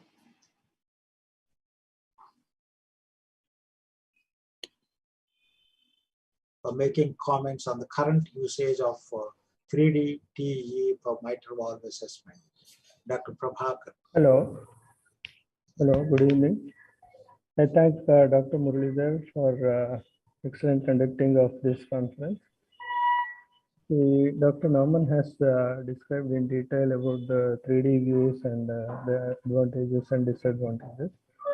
So what are the main advantages is we can see from the both LA side and LV side of the mitral valve, and the correction is much better analyzed. So as Vishwas was also telling, the LV function assessment is also very important for assessing the mitral regurgitation or mitral stenosis. Then in Indian context, we see most of mitral stenosis. We see the commissural fusion or calcification from tip to this thing, commissure, or from the vice versa is better with 3D TEV. So as Dr. Ender showed, many of our procedures which can be easily done with the help of 3D TEV. The future is very bright for usage of 3D. Thank you. Thank you for this. Thank you, Dr. Prabhakar, for your pertinent comments. Now I request Dr. Sanjeevani to make comment on beating heart mitral valve surgery, the echo perspective. Dr. Sanjeevani. Yes, it was a wonderful explanation by Dr. Jorg Ender. And as Dr. Muralidhar says, it is impossible for us to conduct such meetings without his presence. And he has updating us on this mitral valve surgery, beating heart surgery, which reminded me of beating heart mitral valve surgery many years back we used to do, that is closed mitral valvotomy. We all must have enjoyed it. And I am very grateful to him that he has updated us. And I just wanted to ask him, in valve surgery, is there a good maintenance of LV ejection fraction, because we are not doing anything to the chordae or subvalvular structure? So Dr. Ender, please explain on that. Dr. Ender? Yes, thank you so much for your kind comments. Yeah, so with valve-in-valve, you will have the same LV function as before. Yes. So because if it's a valve-in-valve, it depends on the first operation. So normally now the surgeons try to preserve the primary chords in order to improve the LV function. So, and with the valve-in-valve implantation, you will not change that. Yes. Valve-in-ring, if you have a mitral valve repair before, the chords are already there. So for both procedures, the LV function will be the same. So will be no problem on that. That's the great advantage, isn't it? Yeah. Doctor, can I ask one question to Kanakarajan? Yeah. Huh? Dr. Kanakarajan, there is entity called as mitral annular disjuncture, which is coming up in a very big way in the cardiology group. And there is a hidden volume of blood which is trapped behind the PML and annulus. And patient, why this is important? Because there is a sudden cardiac death in such patients in mitral valve prolapse. So can you just enlighten on this? Or maybe Dr. Mahala, if he from the cardiology group. Mitral annular disjunction is a very important cause for death in mitral valve prolapse. And it's quite common, especially in women in young age group. Sudden cardiac death may be there. Dr. Mahala is there, he can. Yeah. You are absolutely right. In mitral valve prolapse, there are bad prognostic markers in addition to mitral regurgitation. One is the thickness of the leaflet. If the leaflet is thickened more than 5 millimeters, the chances of sudden death is very high. And all of us has experienced when there is a prolapse of the posterior mitral leaflet, you check with the mitral regurgitation in color. You will find the color is only confined to the leaflet folding. It is not going into the left atrium. So there the problem arises that we underestimate this regurgitation, which is very mild, without realizing there is a disjuncture in that particular area. And how to assess the severity of that MR, because many times I have experienced this and we underestimate that parameter. But in this context, I'll say we consider the symptomatology of the patient, and even one of the parameters is BNP. If the BNP is elevated and this MR is confined to the prolapse area, it should be given due attention. So this is a new area where we have to find out certain parameters to assess. Even the color wise is looking grade 1 or grade 2 MR, that these patients can have sudden death in addition to the thickness of the leaflets. Do you think MRI would help in this area? Yes, MRI will help definitely. It can assess that area of regurgitation and the volume which is confined to the folded leaflets. Yes. And one more thing which was not discussed and is important is diastolic MR. Yes.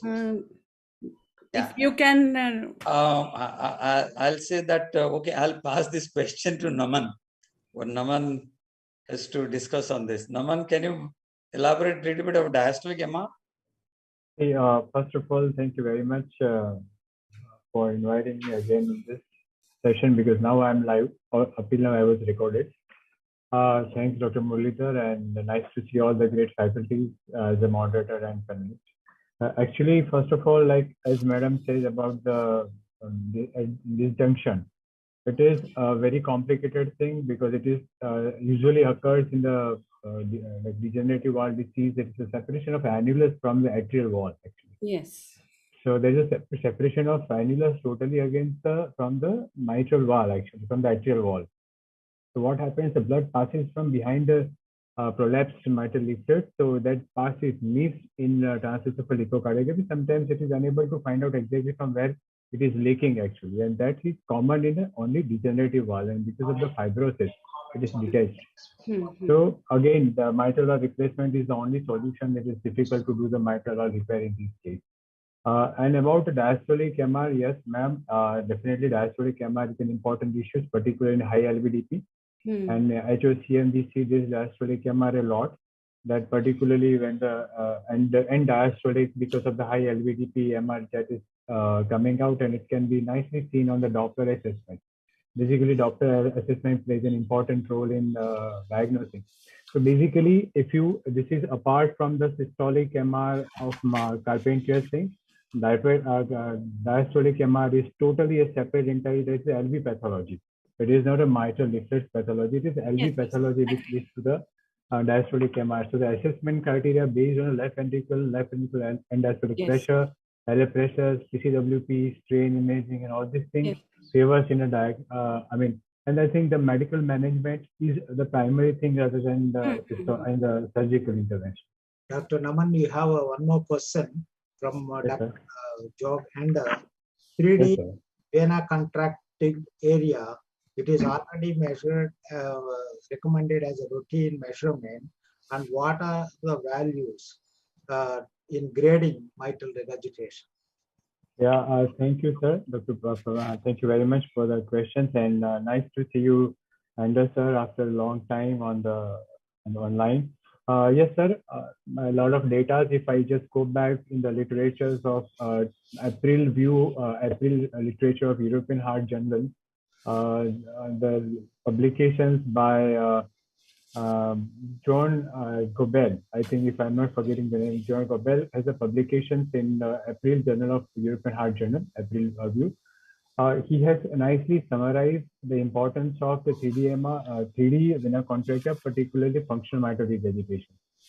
So if functional mitral regurgitation, we know that the PISA is not really giving the right way, or 2D is underestimating because of the shape of the vena contracta. So 3D has played a very important role.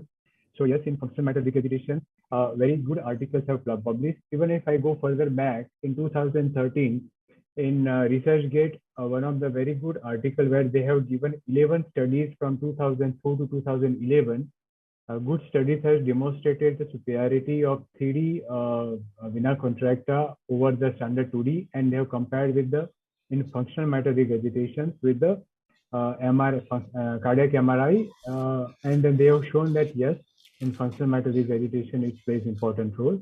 Now the gradation important, like in 2D, they have said there is a reduction, underestimation of the 2D vena contracta by 0.2 centimeters square as compared to the 3D, and that particularly they have said as a 0.4 centimeters square is the borderline to differentiate moderate to severe.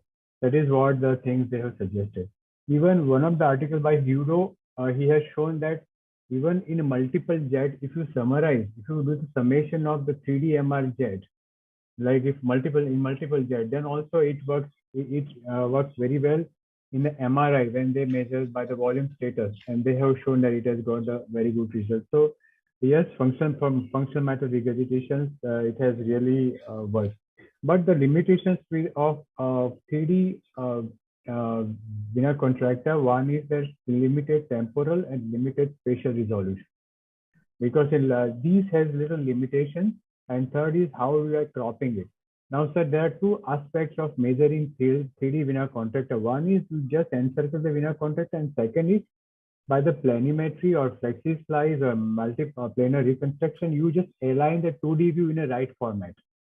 So that is very important. Like, see, we only don't rely upon the 3D vena contracta, but we align with the multi-planar reconstruction or flexi slice exactly from where the vena, regurgitation is coming up with the 3D proof, and that gives a right idea rather than just only rely upon just encircling the perimetry of the 3D vena contracta. I think I've been able to answer you. Thank you, Dr. Raman, for the nice explanation. There is a question from Professor Vital Kumar to Dr. Kanagarajan. What is silent MR? How you diagnose it? Dr. Kanagarajan. Dr. Kanagarajan. Then I will go to another question. I'll answer this question, Okay. Dr. Rao. See, this is earlier when we put a stethoscope to auscultate mitral regurgitation, we hear a murmur, systolic murmur.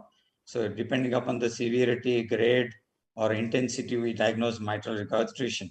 But many times, you put a stethoscope, you don't auscultate any murmur, or there may be a severe mitral regurgitation.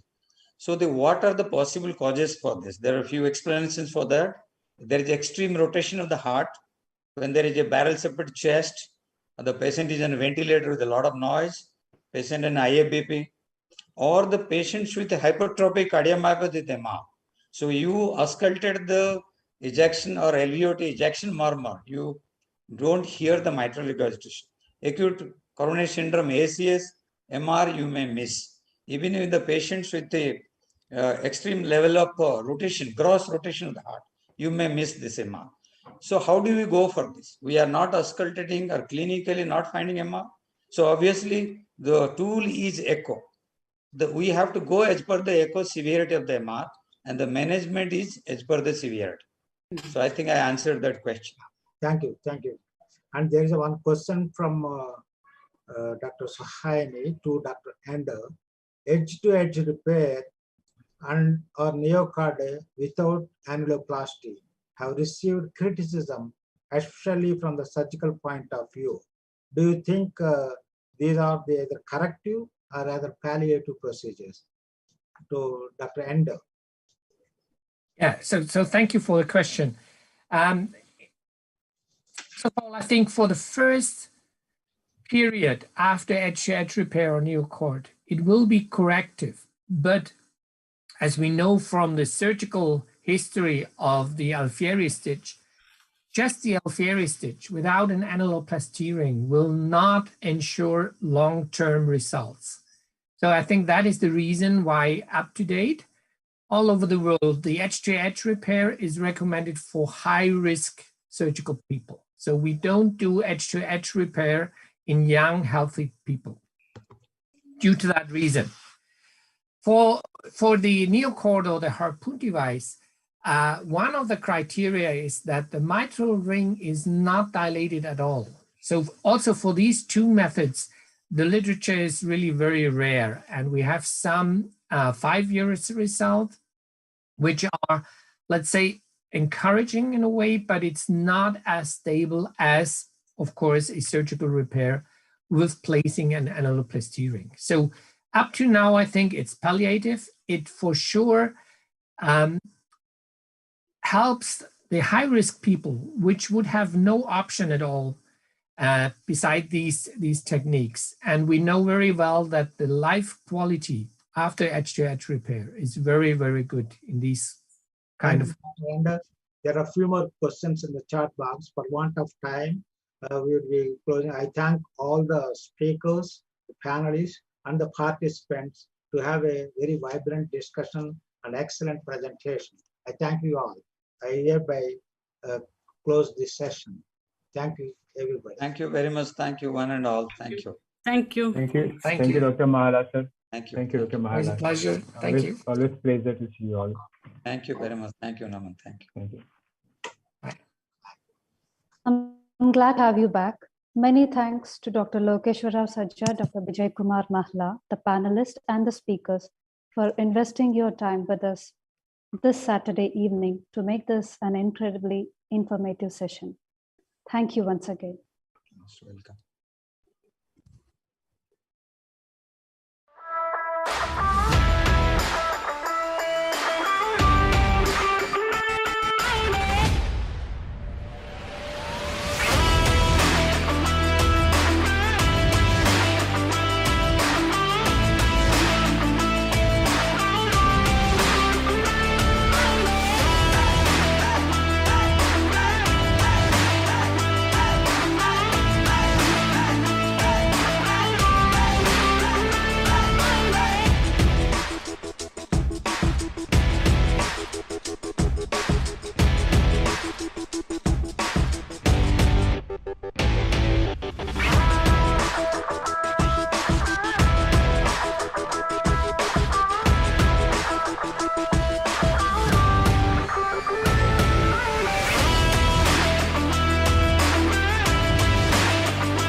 It's great to have you back. We'll move on to the fourth session of the day, where we get a priceless knowledge about the largest artery in the human body and its associated wall. It's my pleasure to welcome Dr. Wang Niachi, Professor, Senior Consultant, and Director in the Department of Anesthesiology at Singapore General Hospital, to introduce the panelist and do the proceedings. Over to you, Dr. Wang Niachi. Thank you very much, Dr. Venkatesh, for introducing me. I'll now introduce our panelists. Good evening. I'm from Singapore. The first doctor I'll introduce is Dr. Lochap. He's a professor and HOD in the cardiac surgery. He's a Dean of Academic Affairs from the Sharma University of Health Sciences, Rohtak and Haryana. The second panelist is Dr. Rupa Sridhar, Medical Superintendent, Senior Professor of Anesthesia from the Sri Chitra Tirunal Institute for Medical Sciences and Technology. Welcome. The third panelist we have is Dr. Dheeraj Arora. He's a Principal Consultant, Cardiovascular Anesthesiology from Bindanta, the Medicity, Gurungaram. And last but not least, Dr. Raghu, the Senior Consultant, Cardiac Anesthesia from Narayana Health City, Bangalore. Now I will invite Dr. Raghu to introduce the speakers one by one. Thank you. Good morning and good afternoon, everybody. Welcome to this TE conference. Now I introduce Dr. Sheetal Shah, who is going to talk on assessment of mitral valve repair. Dr. Sheetal Shah is a senior consultant anesthesiologist from Singapore General Hospital. Apart from his numerous publications and presentations, his area of interest is anesthesia for aortic surgery, anesthesia for LV-RV impairments, and transesophageal echocardiography. The next speaker is Dr. Sudhakar Subramani. He is a clinical associate professor, director of echocardiography simulation center from University of Iowa, and to his honors, he has got a honorary fellowship recognized by AAC, and he has got multiple teaching awards. His areas of interest are 3D echo, echo for interventional cardiology procedures, hemodynamic calculations, and rescue echo for in non-cardiac surgery. One more moderator is Dr. P. Himamalini. She is a consultant cardiac anesthesiologist from Fortis Healthcare, Chennai. And she has got a recent Best Paper Golden Fate contest in 2020. And she is also an associate editor of IACTA Echo Library. And the last one is Dr. T.A. Patil. He is a senior consultant from Fortis, Bangalore. He has got all the board certification of transesophageal echocardiography from USA, European, British, and the Indian. And his areas of interest is transesophageal echocardiography. Now, I welcome all these people. Over to you, sir. Thank you very much, Dr. Raghu. Now we'll invite the speakers to do their presentation. Okay, sir. Thank you.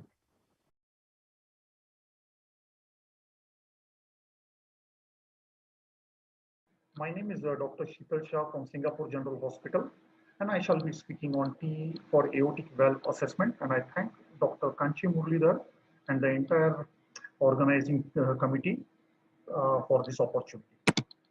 I do not have any conflict of interest, and the outline of my talk will be quite simple about the anatomy and morphology of aortic valve and the TE evaluation for this. The normal aortic root, it consists of aortic valve annulus, the three cusps, sinuses of Valsalva, two coronary ostia, and the sinotubular junction, as you see from the diagram here.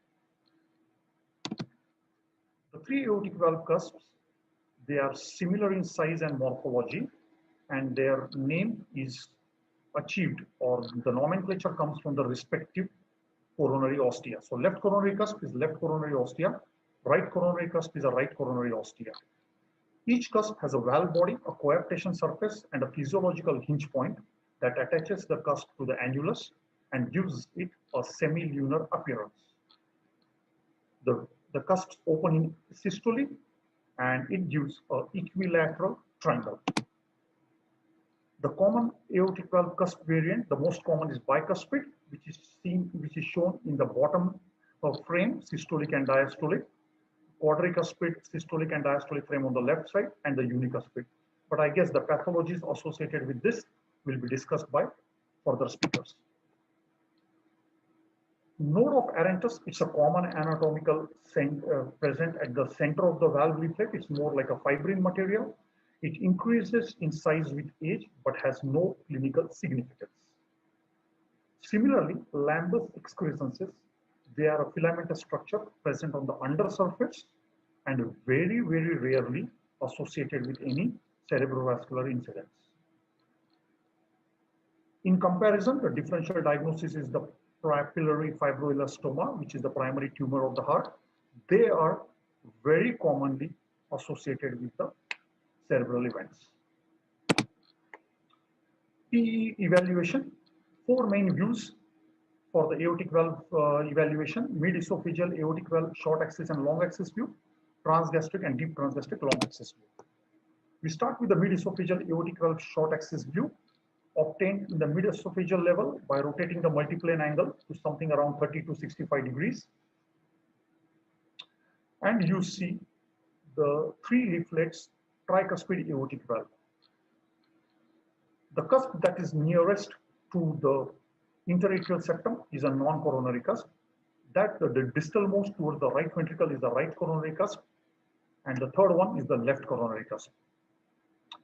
At this point, if you withdraw the image or the probe a little bit, you can come at the level of sinus of Valsalva and then slightly antiflex the probe, and you will be able to see right and the left coronary ostia.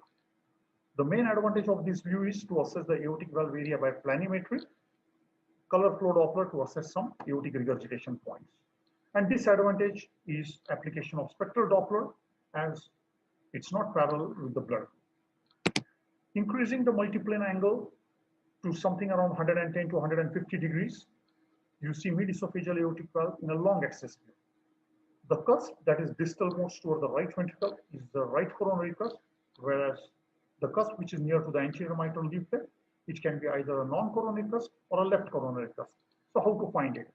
One, either you go back to short axis view, you center your image and focus it either the left cusp or the non-coronary cusp, and then increase the angle by 90 degrees. You will see the respective cusp in the long axis view. Or you can apply the X-plane.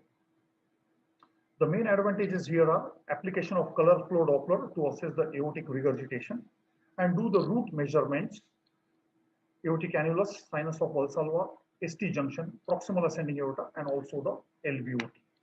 Application of M mode is another advantage, and disadvantage is same as that of short axis view of application of spectral Doppler, since it's not parallel to the blood flow. This chart shows the normal indexed values for annulus, sinus of Valsalva, sinotubular junction, and proximal aorta. Annulus is measured in mid-systole, inner edge to inner edge. Same for LVOT diameter. Sinus of Valsalva, sinotubular junction is measured in end diastole, again inner edge to inner edge, since it's a better compliance. Moving on to transgastric long axis view by advancing the probe to stomach and increasing the multiplane angle to something between 90 to 120 degrees. You see aortic valve on the right side of the image. The cusp that is on the left side is the right coronary cusp, and the cusp which is closer to the mitral valve, it can be either non-coronary or left coronary. Sometimes you may have to tilt the probe a little bit to the right so that it gives a good alignment for the continuous or a pulse wave Doppler for assessment of velocity and gradients. Disadvantage, sometimes it is difficult to get this alignment right. And then going on to deep transgastric long axis view, advancing the probe further by up to 50, 60 cms, anti-flexing the probe, and then a very slow gradual withdrawal gets you the deep transgastric view. And as you see again, the left side of the cusp, the left cusp in the view is the right coronary cusp, whereas the cusp that is always near to the mitral valve, it can be either non-coronary or the left coronary. The advantage here, again, it's a good alignment for continuous wave and pulse wave Doppler so as to assess gradients and velocities, and then estimate stroke volume and aortic valve area by continuity equations. The difficulty needs some more practice so as to get this view with ease and alignment of the Doppler beam. So our system for evaluation when you are doing, examine the aortic valve for normal 3 leaflets or any congenital or acquired abnormalities, evaluate each and every individual cusp, apply color flow Doppler to look for any incompetence. Anatomic or geometric aortic valve area is in the planimetry, which is normal 3 to 4 square centimeters, and the functional or the effective aortic valve area is calculated by the Doppler. In Doppler evaluation, remember the blood flow across the normal aortic valve is always laminar during systole and absent during diastole. If it is present in diastole, that's the aortic incompetence. Or a turbulent mosaic pattern during systole, it indicates acceleration across the narrowed orifice, whereas if there is a systolic acceleration proximal to the aortic valve, that will indicate some subaortic narrowing. Spectral Doppler evaluation by continuous wave Doppler in the previous 2 views as shown, as discussed. Remember, try to put a color flow first, see where there is a maximum flow. Accordingly, put your cursor for spectral Doppler and apply the continuous wave Doppler beam. It's a laminar flow in a normal aortic valve, peaking in early systole. And the normal peak velocities across both aortic valve and LVOT should be less than 1.5 meter per second. Applying the simplified Bernoulli's equation, you can calculate the peak pressure gradient 4 times the peak velocity squared. Remember, pressure gradients are flow dependent, so decrease or increase the flow rate will affect the pressure gradient accordingly. And the more common causes for decreasing the flow rate are either LV dysfunction, left to right shunts, or certain mitral valve pathologies. Whereas increase will happen in hyperdynamic circulation, LV function, sepsis, and AR. So, going on to calculation by continuity equation, VTI for LVOT done by manual tracing, sample point 0.5 to 1 centimeter proximal to aortic valve in transgastric or deep transgastric view. Diameter of LVOT, mid-esophageal aortic valve long axis view, same point, 0.5 to 1 centimeter proximal to the aortic valve. Stroke volume of LVOT will be VTI times the LVOT area.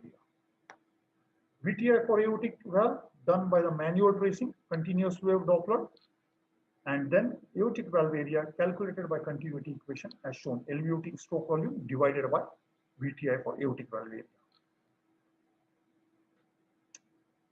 Angle of Doppler beam, keep it as parallel as you can. If the angle is more than 30 degrees, that's going to underestimate the VTI and the peak velocities. The last slide is about the M mode application. Because of a high temporal resolution, you can apply M mode across the aortic valve in a mid-esophageal aortic valve long axis view, which gives you a box appearance. The opening to closure of the aortic valve is the LV ejection time. It's an independent indicator of systolic function, and the normal is 362 plus minus 42 milliseconds. All the measurements which we do, whether it's a VTI or M mode, remember, we do it 3 times in a sinus rhythm and do it 5 times averaging in a atrial fibrillation. As a rule, ECG must always be applied while doing a TEE, so that you can, from this mode, you can see if there is a premature opening of aortic valve before the QRS, indicates increased LV pressure, or if it's a premature closure of aortic valve, that's before the T wave, indicates dynamic outflow obstruction. The line of closure is also symmetric. If it's an eccentric one, or think in your mind for a bicuspid valve, short LV ejection time is a decreased stroke volume. Long LV ejection time are the increased stroke volume reasons. So in summary, the teaching points for aortic valve estimation and some key points or trick points to remember: complete the examination of aortic valve, entire aortic root anatomy. In mid-esophageal aortic valve short axis view, sector on either the non-coronary first and the left coronary then, increase the angle by 90 degrees to see the respective non-coronary and left coronary cusp in the long axis. The right coronary cusp is anyway easy. It's the bottom one distal one. Aortic valve annulus and the LVOT measurements, they are done in mid-esophageal aortic valve long axis, mid-systole, end-to-end. Sinus of Valsalva, sinotubular junction, proximal ascending aorta, done in mid-esophageal aortic valve long axis in end diastole, end-to-end. If there is a systolic flow acceleration with a color flow Doppler, think about narrowed orifice. If there is a diastolic flow, think about aortic regurgitation. And if there is a systolic acceleration proximal to the aortic valve, think about subaortic narrowing and channel your energy into this to look into more of a mechanism and then management. The normal continuous wave Doppler of aortic valve is a smooth, filled in appearance and peaks in early systole. Velocity is flow dependent. So apply a color flow mode, note the fastest flow and sample here for the VTI for the continuous wave or a pulse wave Doppler. Average of 3 in terms of sinus rhythm, average of 5 in atrial fibrillation. If your angle is more than 30 degrees, that's going to underestimate the peak velocity and the VTI. LVOT diameter measure at about 0.5 to 1 centimeter proximal to aortic annulus. And similarly, when you do LVOT VTI, sample at the same place. Anatomical aortic valve area is a planimetry, mid-esophageal aortic valve short axis view in a mid-systole. Functional or effective aortic valve area is a continuity equation. And the M mode normal pattern is a box waveform, and the normal LV ejection time is 362 plus minus 42 milliseconds. Thank you for your time and attention. I can be reached on the email address sheetalkumar.shah@singal.com.sg and also on my mobile WhatsApp. Thank you.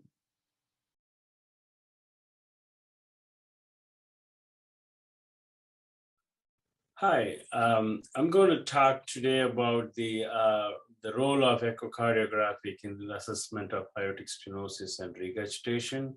I would like to thank Dr. Muralidhar and team for doing this annual TE for many years and giving me an opportunity to share my experience. So at the end of the session, the audience are going to get some information about the aortic stenosis, the way to quantify the severity of the stenosis, some of the challenges and pitfalls associated with some measurements, and briefly about the aortic insufficiency, commonly called as aortic regurgitation. And also we'll talk about the various methods of utilization for grading the severity of aortic regurgitation. So we'll start with a couple of questions. The first one, there's always a potential for error when we are measuring the aortic valve area, especially using the continuity equation. So what do you think is the highest source of error among these 4 parameters? And then based on this image given, so what do you think the severity of the aortic insufficiency? So as our previous speaker talked about the overview of anatomy of the aortic valve, and so you should be familiar by this time, the commonly used views, which is like starting from the left top, the mid-esophageal aortic valve short axis, then you have a long axis, and then in the gastric, commonly we used either a transgastric long axis or the deep transgastric long axis. So we are going to use pretty much 3 out of these 4 views in most of for qualitative as well as the quantitative assessment of aortic valve disorders. So coming back to the etiology per se for the aortic stenosis, it's broadly based on the age of presentation of the individual. If somebody is younger than 70-year-old, the predominant reason for the aortic stenosis is most probably going to be like bicuspid, which is like variant of the typical tricuspid aortic valve. And also about close to 1/3 will be contributed from either rheumatic or degenerative. But if an individual is above 70-year-old, the most common reason is going to be degenerative. There's a significant calcification of all those curves. In terms of assessment, it's like any other valve. You start with basic 2D morphology, or if you have ability to do the 3D, it's well and good. Just by visualizing the movements and, placing a color flow Doppler just to get a sense. And then we move on to various quantitative measures, starting from peak velocity to all the way to the peak and the mean gradient. And sometimes we do measurements of the aortic valve area either directly or through indirect method using the planimetry as well as the continuity equation. So let's start with the very first method. Whenever you get a sense of visualizing the aortic valve, in this particular image, we are getting both mediasophageal AV short axis as well as the AV long axis, kind of a zoom, so that we will have a better sense of the morphology. So again, the way the presentation depends on the underlying pathophysiology. And if you look at the right side where it shows that the various etiology contributing for the aortic stenosis. In the elder population, the most common one going to be the senile, then contributing to calcification of the cusp, and that leads on to narrowing of the valve. Whereas in the rheumatism, the most common reason going to be like a fusioning of the commissure, where we tend to minimize the movement of the aortic valve. And occasionally in the younger population, we tend to see the variant, which is the bicuspid valve. So in continuation of the morphological assessments, you can see the valve movements are pretty much limited here. Then putting the color flow Doppler across the valve, you can see turbulency more on the aortic side. You do see some kind of a trace to mild aortic insufficiency on the left side. So again, when you look at this more closely, these are all some of the different forms of the valves, where it's very, very hard to delineate whether this individual has more than a cusp. So the unicuspid is very, very rare variant of contributing factor for the aortic stenosis. This is a classical tri-leaflet, significant calcifications, and pretty limited movement. So move on to some of the quantitative measures. The very first method come to your mind is obviously to determine the peak velocity, and at the same time we can be able to get the mean and the peak gradient. The most common view used is either a deep transgastric long axis or a transgastric long axis to get the perfect alignment across the aortic valve. And the Doppler which we are pretty much required is the continuous wave Doppler. As you can see, there is two kind of envelopes. One is very dense, and there's kind of a more of a faint one. This dense one is more contributing from the left ventricular outflow tract, whereas the other one is from the aortic valve itself. And you can see all the measurements which has been utilized for quantifying the aortic valve stenosis, like starting from the peak velocity to all the way to the mean and the peak gradient. And whenever you do this, you have to keep in mind there is always a potential error. It can be flow related, what kind of hemodynamic support an individual is receiving. In a hyperdynamic environment, especially the post-bypass period, we tend to have some degree of inotropes, we tend to overestimate. So you have to keep that in mind. And some pathological conditions like any sepsis or associated severe AI can lead to overestimation of the peak and the mean gradient in these situations. And we're going to have a topic later today. It's about the low flow and then the low gradient stenosis. So I'm not going to talk in detail about that scenario.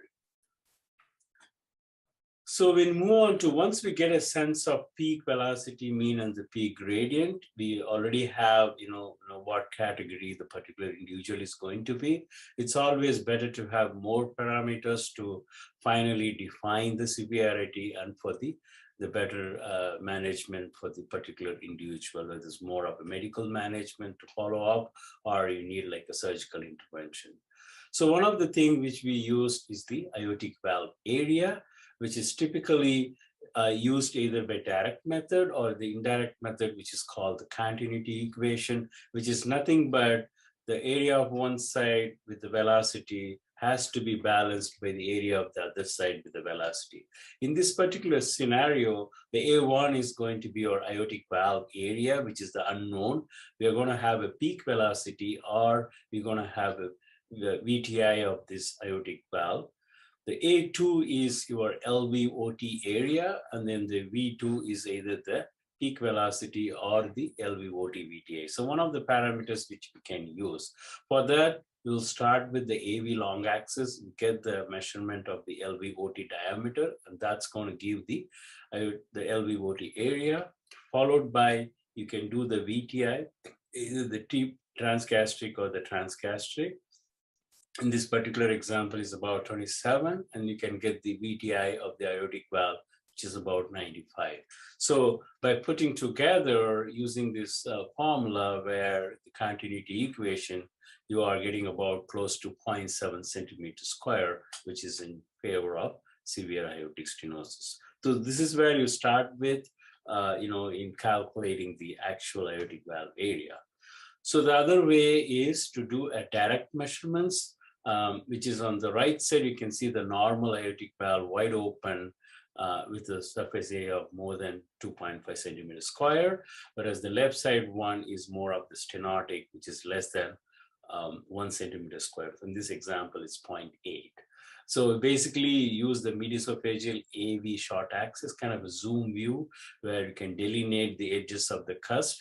And of course, there is always a controversial about, where you are tracing, whether right at the tip or just below the tips. Those going to alter your measurements. When you move on to the next way, which is like, as most of us start using the 3D, that's going to help you to determine the aortic valve area in a better way. Why the reason is because you can actually delineate where you want a cursor to keep it right at the tip of the cusp, which is much more closely correlate with your actual valve area, rather than keeping the cusp at the middle portion of the AV area. So this tend to overestimate the aortic valve. And the final thing which you would like to do in some situations where you think like arrhythmia is contributing significantly, then you are going to see a lot of variation in the Doppler profile. You may have a strong beat or a weak beat. In that situations, one of the parameters which you would like to use is called dimensionless index. It's basically the ratio of the LVOT to the aortic valve. Either it can be a VTI or it can be the peak velocity. So it's nothing but just the velocity ratio. So if you do this, then you get this dimensionless index. So typically anything less than 0.25%, like 0.25, it's more in favor of severe stenosis. So by putting together, having all these parameters, you should be able to delineate the severity of the aortic stenosis. So just to summarize, it's kind of a high yielding slide if you're preparing for the boards. So the peak velocity should be more than 4, peak gradient should be ideally more than 65, and mean of 40, all in favor of severe aortic stenosis. When it comes to valve area, the actual area is kind of 1 or less, is kind of more in favor of severe, and the dimensionless index should be less than 25%. So when it comes to the measurements, we tend to make some error. It's all operator dependent, how we experience. Even in experienced hands, sometimes because of the visualization, some of the views going to be challenged. There's always a potential error as we are dependent on many parameters. especially in a classical example of using the continuity equation, we tend to get sometimes the discordant gradient. It's nothing but one method you may have a severe stenosis, the other one you may more of a moderate stenosis. So ultimately you look at 4 or 5 parameters and you take the majority of that one for finally to make the conclusion. So the potential areas which we tend to make error is obviously starting from the LVOT area itself, as well as the LVOT VTA, because the cursor has to be right about a centimeter in front of the aortic valve. If it's too close, we tend to underestimate the severity, and if it's too far away, you tend to overestimate as you are capturing a lot of the LV component. So you have to keep this in mind whenever you are doing the VTA across the LVOT.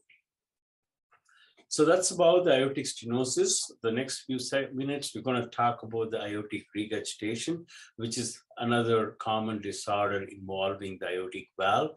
When it comes to etiology, again, we have multiple ways of presentation based on the age of the individual. We see a broad spectrum starting from, infant to all the way to the elder population.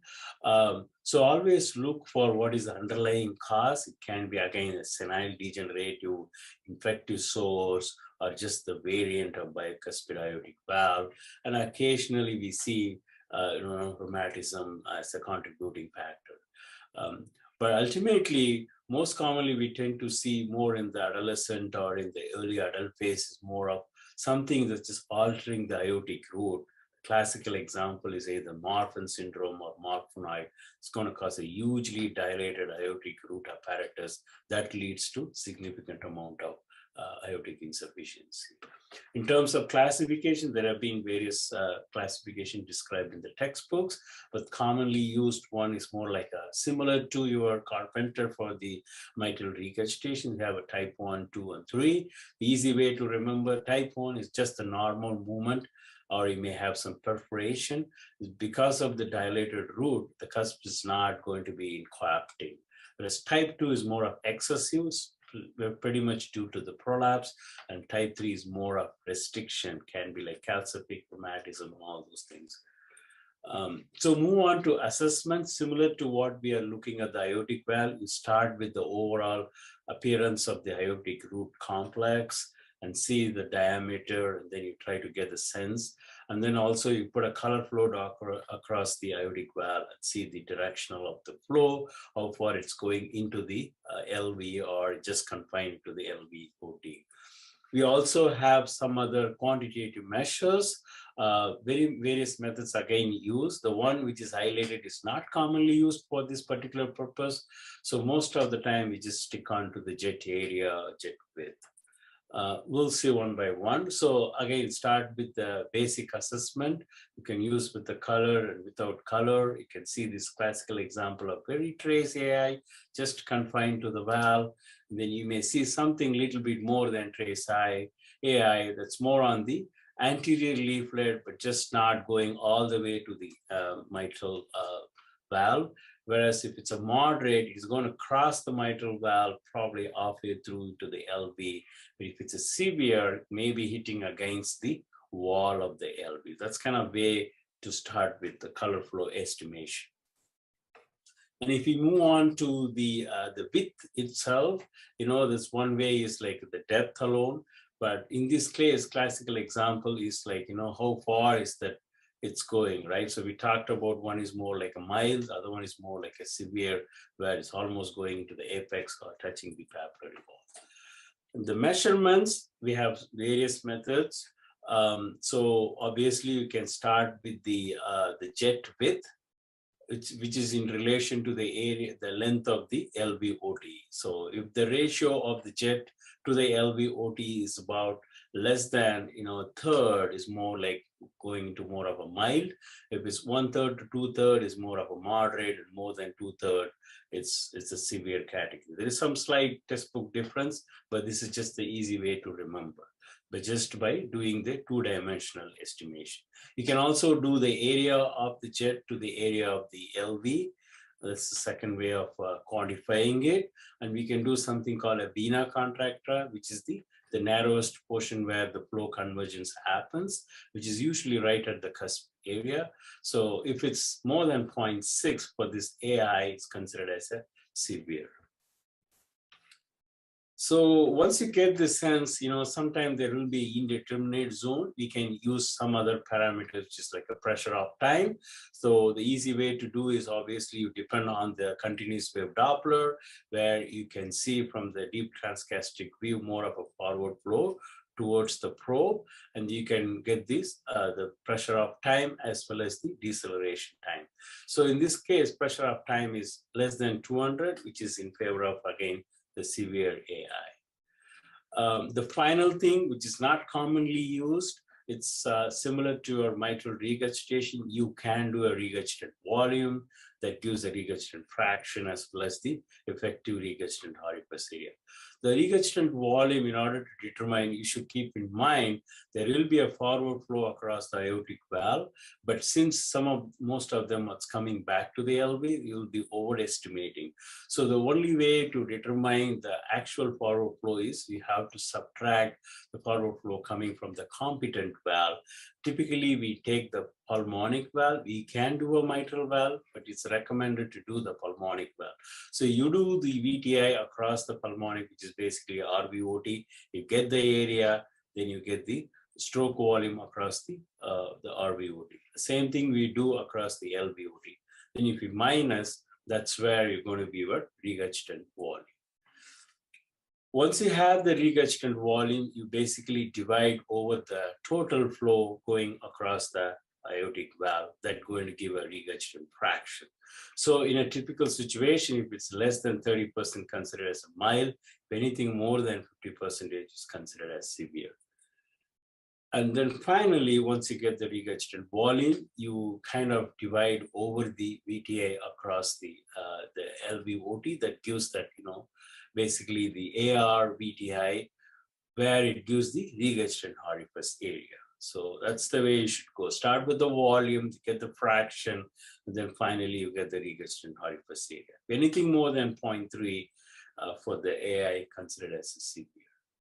And the last one, which is more like, looking at the pulse wave Doppler using the descending aorta. The commonly used view is the descending aortic long axis view, where you can put the pulse wave Doppler right at the aorta, can see the reversal of the flow. If it's consistently having the reversal throughout the diastolic, that's more in favor of severe. So just to conclude, these are the parameters you can put together. Of course, you may have some time, some of them fit to moderate, some into the severe. So ultimately you choose the majority of that. So the easy way to remember, start with the jet width at the AR jet at the right at the LVOT in relation to the width of the LVOT. So that gives the rough sense of the grade. And then if you need to do, you can do a vena contractans. Remember, all these parameters will work favorable more of a central jet. If it's an eccentric jet, it's always going to be challenged to get the ideal quantitative measures. So by default, you always say it's a severe unless you disprove it with other methods. So back to the couple of questions. The highest source, of course, all going to favor, except this functional status can potentially lead to error in your measurement. But the highest source is most of the time, which will be either LVOT diameter or VTI, but definitely the VTI is where we tend to make mistakes. So you have to be very, very cautious whenever you are doing the pulse wave Doppler. And then the severity, we all know, because the pressure of time is so low, so it's going to be very severe. Just to summarize, we talked about the brief description of the aortic stenosis, various methods, and some of the challenges with this. And then ultimately we talked about the AR. Thank you again for your patient listening.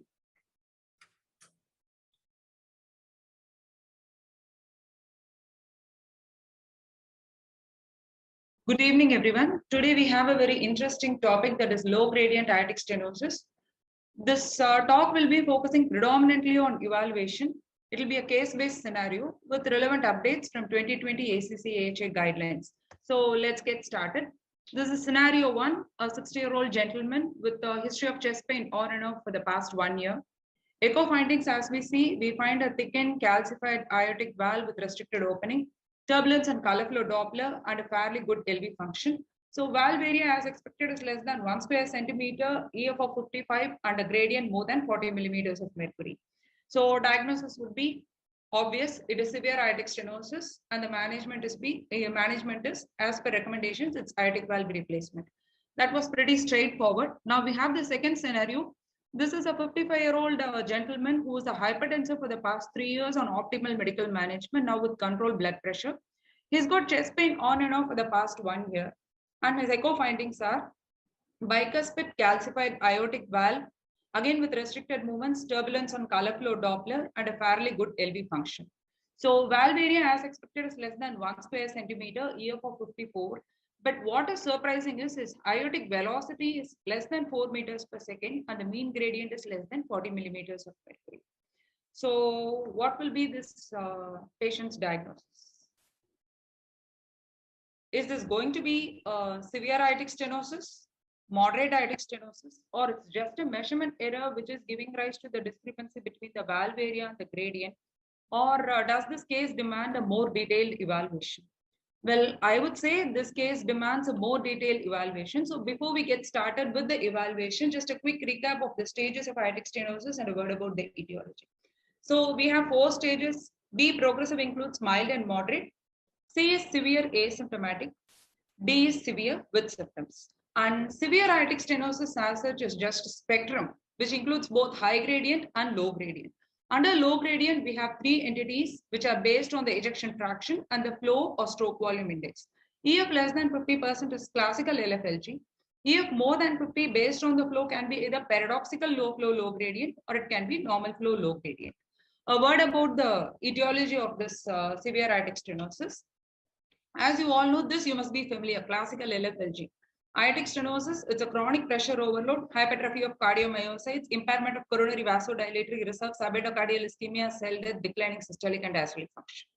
Something more interesting is this paradoxical LFLG. Is it possible for a patient to have a tight aortic stenosis and a good ejection fraction, but still have a low flow and low gradient? Yes, it is. The reason is here. There is pronounced concentric remodeling, which is giving rise to impairment in left ventricular filling due to restrictive physiology. So the problem is LV filling rather than emptying, along with subtle impairment in longitudinal systolic function, which we are not able to pick it up by ejection fraction. So these 3 factors contribute to reduced forward stroke volume, low flow, and ultimately low gradient. So as we see, this shares many features similar to heart failure with preserved ejection fraction. Most of the patients are of older age group, females with history of hypertension. And we see one more parameter here, which is ZVA, which is valvulo-arterial impedance. AS is a degenerative process. Most of these patients are hypertensive. LV is actually facing a double load, one at the level of valve and other at the level of vasculature. So an estimate of this entire or global LV hemodynamic load is ZVA. In paradoxical LFLG, the value is invariably elevated, and a cutoff value more than 4.5 is an independent predictor of mortality. The implication is, before you got to assess the severity of AS, always do a blood pressure measurement and ensure that the blood pressure control is optimal. Now, this is an algorithm which has been published in the Journal of American Society of Echocardiography in 2017 to evaluate cases suspicious of severe AS. Obviously, we are going to confine ourselves to the low gradient branch. And there are 3 important checkpoints. One is measurement errors got to be ruled out. Second is you got to define the flow status. And third is to assess the LVEF. So first step is going to be ruling out measurement errors. Precise measurement of LVOT diameter is of paramount importance. A small change in diameter will give rise to a huge change in the cross-sectional area. The shape of LVOT is not circular, it is elliptical. So 3D LVOT planimetry, whenever feasible, is always desirable. And Doppler alignment with blood flow got to be parallel. Increasing intercept angle, worsening underestimation from 20% to 60%. We have just ruled out all the measurement errors, but still we find the discrepancy persists. Valve area is less than 1 square centimeter, gradient is again less than 40 millimeters of mercury. Now, other measures are going to be 3D assessment of the aortic valve. This can be either real-time 3D TEE, or it can be using the zoom function, or even using the full volume function, using the MPR reconstruction, you can assess the aortic valve area. Still, we find it's less than 1 square centimeter. Now, third parameter is going to be dimensionless velocity index. The advantage is going to be this does not rely on the most commonest source of error, which is LVOT cross-sectional area. Simple and reliable, value less than 0.2 implies severe aortic stenosis. Here we find that the value is less than 0.2. So our patient has low flow and low gradient, and we have ruled out all the measurement errors also. So the next step is going to be you assess the flow or stroke volume index with a cutoff value of 35 mL per meter square. So it is obviously less than 35 mL per meter square. We are handling a low flow and a low gradient. A word about normal flow and low gradient. Is this really possible, a patient to have a normal flow and a low gradient? This is related to the inconsistency in the guidelines criteria. Here we see under conditions of normal cardiac output, a valve area of 0.8 square centimeter only corresponds to a gradient of 41 millimeters of mercury. But a valve area of 1 corresponds to a gradient of 26 millimeters of mercury. Now the clinical implications are these patients do not have truly severe AS, but the take-home point is these patients have a better survival with valve replacement compared to conservative management. A report from Mayo Clinic study says, irrespective of the valve gradients, any patient with aortic valve area less than 1 square centimeter has a better prognosis with valve replacement compared to medical management. So we have assessed the low flow and low gradient. Is it going to be classical or paradoxical? The answer is here. Ejection fraction is obviously more than 50%. We are handling a paradoxical low flow, low gradient. So how to evaluate this patient further and proceed further? We have 3 checkpoints actually. One is you got to get the substantiating evidence that it is paradoxical LFLG, like you rule out the clinical causes for low flow and this low gradient, and also find out the LV geometry, look for any concentric remodeling, assess the systolic and diastolic function. The next step would be assessing the severity, whether it is severe or pseudo-severe, and final step is going to be risk stratification. So other clinical causes which can be responsible for low flow and low gradient are mitral stenosis, regurgitation, tricuspid regurgitation, abnormal RV function. Patient doesn't have any of those features, normal mitral tricuspid valves and normal RV function. So next thing is going to be, you got to assess the LV geometry. To look for evidence of concentric remodeling, he has a relative wall thickness more than 0.45, goes in favor of concentric remodeling. Again, a small LV cavity is obvious by EDD less than 50 mm and end-diastolic volume index less than 60 mL per meter square.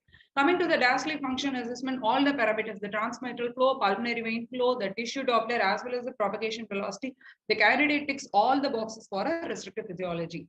Longitudinal systolic function, I have assessed MAPC and global longitudinal strain. Here we find that the MAPC is slightly on the lower limit of normal. A point to be noted is any reduction in MAPC, this correlates well with increasing evidence of fibrosis on histology as well as increasing values of valvulo-arterial impedance. The next parameter is going to be global longitudinal strain. In this patient, this appears to be relatively preserved, that it's well above the cutoff values, but we got to see that there is evidence of mechanical dispersion. Now, what is running in your mind is, why are we worried about the longitudinal systolic function? What's so peculiar about it? Any patient with increased afterload, it could be a hypertension which is long-standing, or it can be severe AS. It is the subendocardial fibers which suffer ischemia. And these subendocardial fibers are mainly responsible for longitudinal shortening. So we always find evidence of impaired longitudinal systolic function in these patients. This appears relatively early. And the other point is, ejection fraction depends on contraction of both the short axis and long axis. So obviously it remains relatively normal. So we have assessed a patient with bona fide paradoxical low flow, low gradient. So how do we assess the severity? There's a small change here. We are not going in for the dobutamine stress echo. It is that CT aortic valve calcium scoring, which is used to assess severity in patients with paradoxical LFLG with different threshold values for men and women. Here we see that the aortic valve is calcified, but I'm sorry, I don't have the precise cutoff values. We'll just assume it's a severe paradoxical LFLG. So final step is going to be, what is the risk assessment or risk stratification? Is he going to be a high risk candidate? For this, you got to look for evidence of fibrosis. On MRI, this appears as late gadolinium enhancement. So we have a patient who is severe symptomatic paradoxical low flow, low gradient. How are we going to manage the patient? Before we manage this patient, just a couple of slides about classical LFLG evaluation. The main difference between evaluating these two entities is mainly, how do you differentiate severe and pseudo-severe? For classical LFLG, still the dobutamine stress echo holds good, but the differences are going to be, you start with a low dose of dobutamine like 2.5 to 5 mg. You ramp up very slowly every 5 minutes, and the maximum dose is going to be 20 mg per kg per minute. 3 possible outcomes: valve area increases more than 1 square centimeter, pseudo severe. Valve area remains the same, velocity and gradient increase, truly severe. There is no contractile reserve. There is no increase in stroke volume at all. This is no flow reserve. No flow reserve. It is just to estimate the operative risk. And the point to be noted is absence of flow reserve does not preclude aortic valve replacement. Whether patients have flow reserve or no flow reserve, the prognosis is always worse with medical management compared to valve replacement. So the implication is any candidate you have no flow reserve. First point is they have a higher operative mortality, 22 to 33%. And the next point is you got to resort to other methods to evaluate whether it is severe or pseudo-severe. The other thing in hand is aortic valve area projected. This is a novel parameter to assess whether it is severe or pseudo-severe. But the recommended one is again the aortic valve calcium score with different threshold values for men and women. So that completes the evaluation. Finally, coming to management, as I said, severe, low flow, low gradient valve, whether it is classical or paradoxical, from the 2020 ACC-AHA guidelines, it is a class 1 indication and no more 2A indication for aortic valve replacement. When I say aortic valve replacement, you have two wings actually. You can do either a surgical AVR or a TAVR. Surgical AVR, better survival compared to conservative management across various ejection fraction groups. Excellent durability for both the mechanical and prosthetic valves, and you have good improvement in functional status as well as overall survival, but should be very cautious to avoid patient prosthetic mismatch in these high-risk groups. But the prices, they have a higher perioperative mortality. TAVR, this is a very safe, effective, regardless of surgical risk, very few perioperative complications, greater LV recovery, early recovery to life, but its own demerits are paravalvular leak, need for PPI, valve degeneration. What do we do? Whether it is TAVR or SAVR, this has been a debate for decades, but most of the studies have been done in severe aortic stenosis, high gradient group. There are no studies which are confining themselves to low gradient. This is a meta-analysis of partner 1A, 2A notion and core valve. TAVR gives a good survival benefit compared to SAVR over a 2-year period. This is irrespective of the type of TAVR valve used, whether it is balloon expanding or self-expanding, across the surgical groups of both high risk as well as intermediate risk, and the benefits are more pronounced in female patients undergoing transfemoral TAVR. Now, this is one study which is a prospective observational study of 481 patients, but the thing is this is confined to low gradient aortic stenosis alone, whether it is SAVR or TAVR. Here we see two important points: SAVR or TAVR, significant benefit compared to conservative management. When you compare neck to neck, whether it is TAVR or SAVR, transfemoral TAVR, significant advantage over SAVR. This has significant advantage over alternative access TAVR. Now, as we know, for severe aortic stenosis, low flow, low gradient, the recommendation is AVR. But what do we do for pseudo-severe aortic stenosis? It is actually medical management. If there is no response, or if they face, in spite of it, they have persistent heart failure, the recommendation is AVR, but this is one trial which is underway assessing the role of AVR in moderate AS and reduced ejection fraction. So that is our patient findings. Diagnosis of paradoxical low flow, low gradient. He managed to undergo surgical AVR.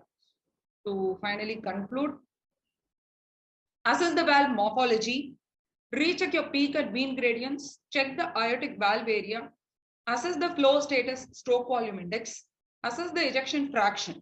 Classical LFLG, dobutamine stress echo to assess whether it is severe or pseudo-severe.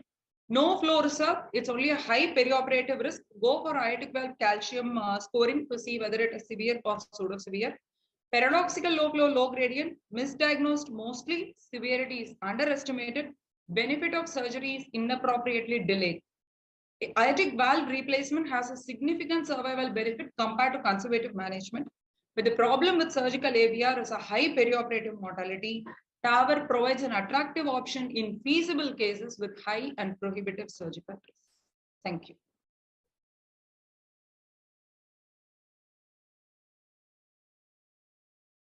Good evening, everybody. I'll be speaking on evaluation of the aorta by transesophageal echo. Actually, aorta assessment of the aorta by transvaginal echo is one of the important steps, especially in preventing the post-operative stroke in after cardiac surgery, wherein it occurs in about 1 to 6% individuals because of elderly individuals having atherosclerosis of the ascending aorta and the aortic arch is very common. Okay. Now, before I move on, I would like to have a little bit of anatomy of the thoracic aorta, where the diameter of the aorta is between 3 centimeters to 3.5 centimeters with an ascending aortic length of 7 to 11 centimeters, and it courses from the 4th thoracic vertebra to the 11th vertebral body. Okay.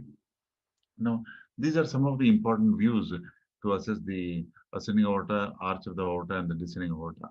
Mid-esophageal aortic valve long axis view, mid-esophageal ascending aortic short and long axis view, descending aortic views, and the upper esophageal views. This is the mid-esophageal aortic valve long axis view, wherein the proximal and the mid-ascending aorta is visualized. The distal ascending aorta and the proximal aortic arch is not visualized because they overlie the trachea because of the presence of air in the trachea. These are termed to be the blind spots of transesophageal echo. Important here is to assess the aortic root dimensions, that is the aortic annulus, the sinuses, sinotubular junction, and the descending aortic, ascending aortic diameters. And we have to know the normal values of this to know whether these are aneurysmal or not.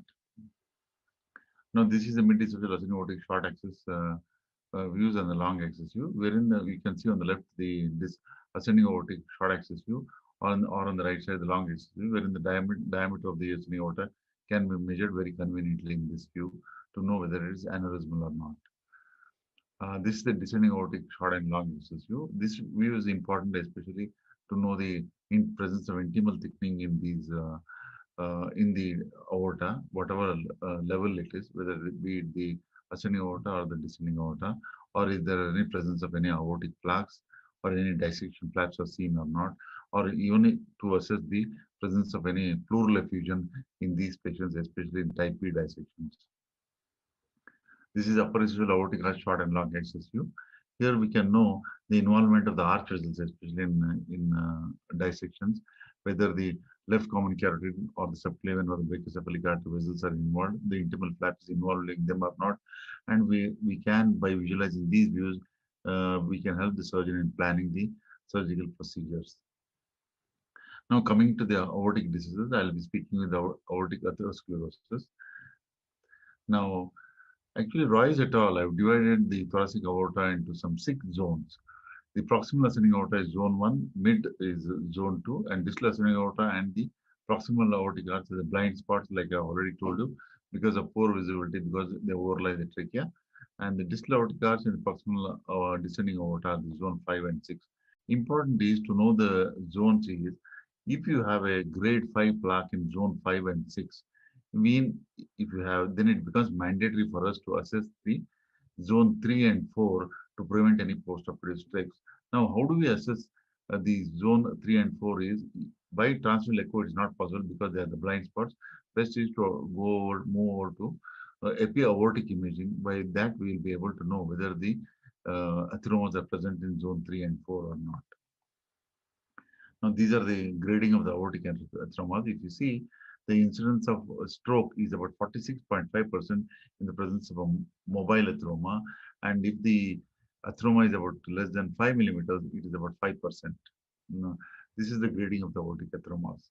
Now, transvaginal echo should be used to identify and grade the atheromas, and also it helps us in altering the surgical procedures, either by adopting femoral arterial cannulation, altering the site of aortic cross clamping, or changing the site of graft anastomosis, or entirely avoiding anterior cardioplegia and resorting to retrograde cardioplegia.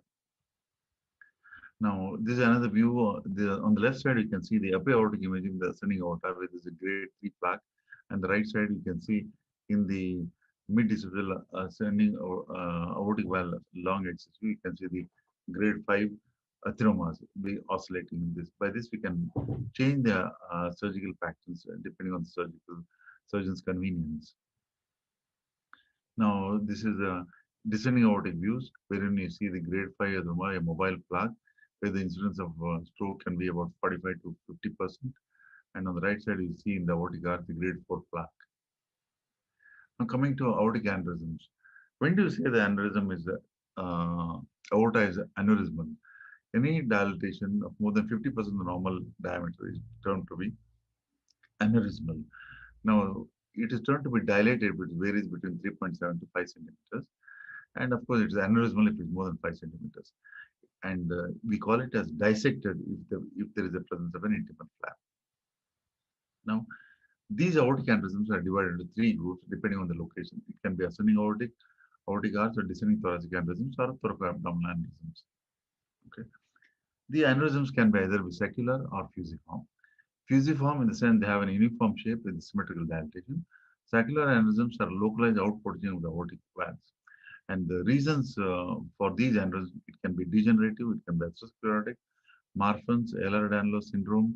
Trauma is of course very common, one of the common entities, or it can be because of uncontrolled hypertension. These are the causes for aneurysmal dilatations. Now this is the view of the aneurysmal aorta. If you can see, we are not able to define the aortic sinuses, the sinotubular junction, or the origin of the ascending aorta. In this, this is termed as effacement of the aorta, and also you can see on the left side that the aortic annulus is dilated. This invariably tends to cause a severe aortic regurgitation. So we can measure the aortic root dimension in this, and this is an ideal patient for doing a Bentaz procedure. Now here, this is a mid-esophageal RV inflow outflow view, where you can see the right coronary cusp is prolapsed and it is highly aneurysmal. You can see stasis of blood in the aneurysmal sac. You can make out the spontaneous echo-contrast. That is, virtually the aneurysm is protruding into the RVOT and causing obstruction to the flow in the RVOT. These are the various types of aneurysms wherein you can see a dilated aneurysm. On the right upper side, you can make it the aneurysm is dilated to about 8.7 centimeters. Now coming to the thoracoabdominal aneurysms. As per the Crawford classification, we have 4 types, type 1 to type 4. The type 1 is involving above the renal vessels. Okay. Type 2 is involving below the left subclavian artery down to the bifurcation of the iliacs. And type 4 will be below the diaphragm. The aneurysms are involved below the diaphragm to the bifurcation of the iliac vessels. Now, what are the surgical indications? We know that aneurysms with a diameter twice that of normal aorta is a surgical indication, with the sinuses being more than 4 centimeters. Okay, or if it is an ascending aortic aneurysm with more than 5 centimeters with the aortopathy, or more than 6 centimeters without aortopathy. Especially patients with connective tissue disorders, strong family history of aortic aneurysms, they are also directed for early operative therapy because of increased risk of dissection or rupture. Now, we can use the transesophageal echo to define the size and location and extent of the aneurysms, whether the hematoma is present or not, or helps us to identify the associated aortic valve diseases. Especially, it helps the surgeon in pre-planning the surgical procedures. Coming to dissections. Now, the Stanford classification of dissection is Stanford type A and type B.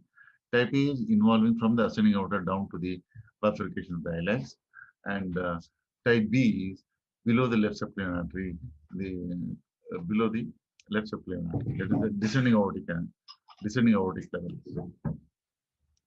Now, important thing for a dissection is the presence of an intimal tear, and we have to have a true lumen and false lumen.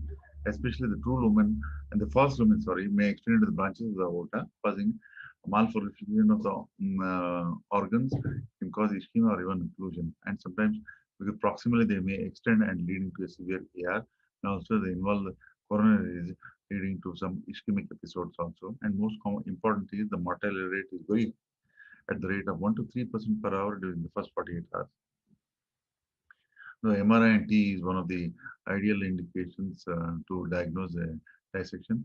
But if you look at the sensitivity and specificity, be it the MRI, CT scan, or the TE, the sensitivity and specificity is the same. It is about 98%. So in unstable patients, transesophageal echo would be ideal to do a TE, which hardly takes us any time. In 5 minutes, you can assess the patient and take him into the operating room for better outcomes. Okay. If you look at surgery is recommended for type A dissections and medical management for type B dissections, but the mortality rate for medical and surgical measurements are similar for type B dissections. What are the features of dissection?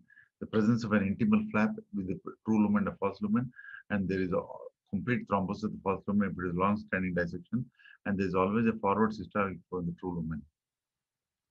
Now, locating the intimal tear site is very important because resection of the primary site decreases the incidence of complications and reduce surgeries.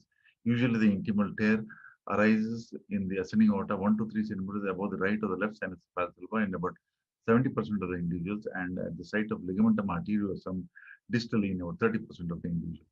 Okay, this is one of the views showing the descending aortic view showing the true lumen. It always expands in systole, and if you place an M mode across there, you can know the systolic expansion of the true lumen because the true lumen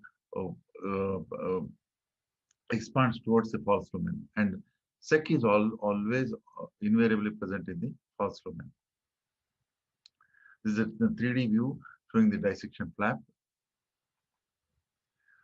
And this is a type A dissection where there is a circumferential dissection flap which prolapses into the aortic valve, which opens in diastole and causing a severe MR. You can see the flap moving in and out of the LVOT. Okay. And also we need to assess for the coronary involvement because 10 to 20% of the individuals, coronary arteries are involved. And dissection involving the aortic arch, you can make out the intimal flaps here. And also involving the arch vessels, the brachiocephalic artery on the left and the left common artery on the right side. Okay. Now, descending aortic long axis view. Here you can see the intimal flap moving in and out. If you put an M mode across this, you will see the forward systolic flow pattern. The arrow, the green arrows indicate the presence of a true lumen, and towards which side the flap moves is the false lumen. By this, we can make out the true lumen, the false lumen. The type B dissection showing the descending aortic view. You can see, in fact, left side pleural effusion can be seen in these patients. Okay, if you see in type B dissection, pleural effusion is very common. In type A dissections, pericardial effusion is very common. Now, complications, if you look at in general, aortic insufficiency is occurring about 70% of the individuals. Coronary dissection, 10 to 20% of the patients. Pleural and pericardial effusion is also common, and global LV dysfunction, if the coronary involvement is seen, is known to occur. Okay. Now, important thing is we need to differentiate between an artifact and a true intimal flap. Artifacts have got indistinct borders. There will be no rapid oscillatory movements. On the top, you can see actually rapid oscillatory movements. Down below, you can see there is an artifact. You can see the extension of the artifact through the aortic wall of the straight line. And if you put a color flow across this artifact, there will be presence of color flow on both sides of the artifact. Now, intramural hematomas. There is thickening of the aortic valves. It can be in the ascending aorta or the descending aorta, but there will be no intimal flap. It is probably because of the rupture of the vasa vasorum. Okay. Descending aortic ones are managed always medically, just like dissections. Now, giant penetrating ulcers, these are very commonly, especially in elderly individuals with hypertension, hyperlipidemia. There's progressive penetration, which may result in intramural hematoma, aneurysm, and later on onto a dissection. You can see the yellow arrow pointing towards the aortic penetrating ulcer. And deceleration injuries are very common, especially at the ligamentum arteriosum, just distal to the left subclavian artery. These are because of whiplash injuries. It is very, very common. Usually, the mortality rate is very high in these individuals. Actually, this is the image of one of my friend's uncle who was texting while driving, texting on his mobile while driving on a Kuala Lumpur highway. You can see the transection of the spinal cord. Okay. Now, wrapping up this topic, T is an invaluable imaging modality in the management of aortic pathologies, and it has to a very large extent improved the patient outcomes. Thank you very much.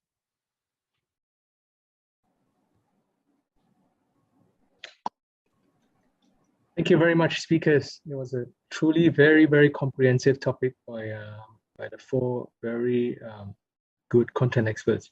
Can I just invite the panelists for the comments? Dr. Lo Chao, can you say something? Would you like to say something about the aortic valve assessment? Thanks. Yes. Good evening, everybody. I am highly thankful to organizers IACTA and IACTS for allowing me to participate in this very informative, excellent TE webinar. All the presenters, they have presented excellent, very informative presentations, and I have to make a few comments.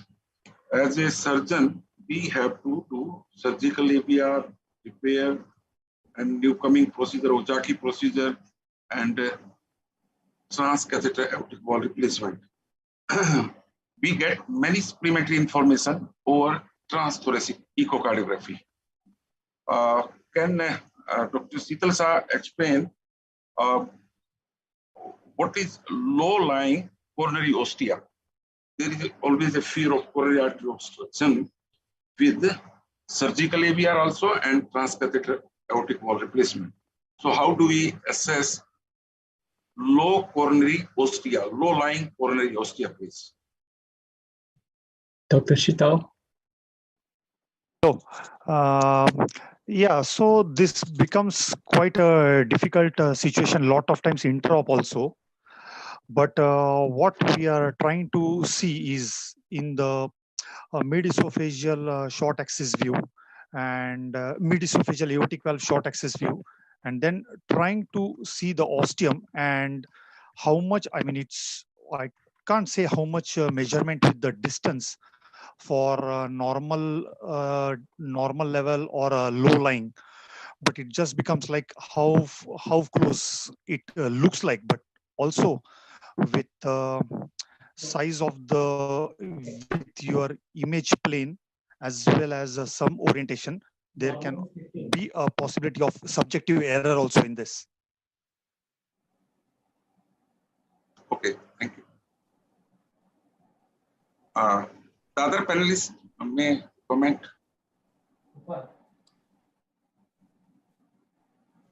Okay, I'll invite Dr. Rupa Sridhar. Please say a few words. Thanks.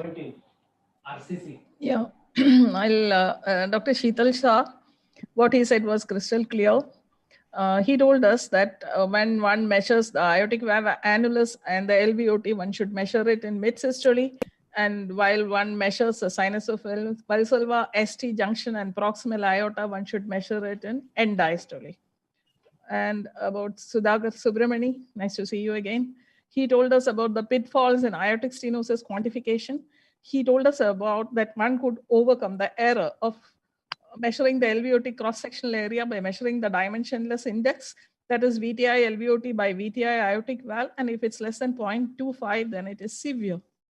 And Dr. Hema Malini, what I want to say is sometimes even if there is severe aortic stenosis, the gradient across aortic valve is low. This happens when the LV function is so poor that there is very less flow across the aortic valve.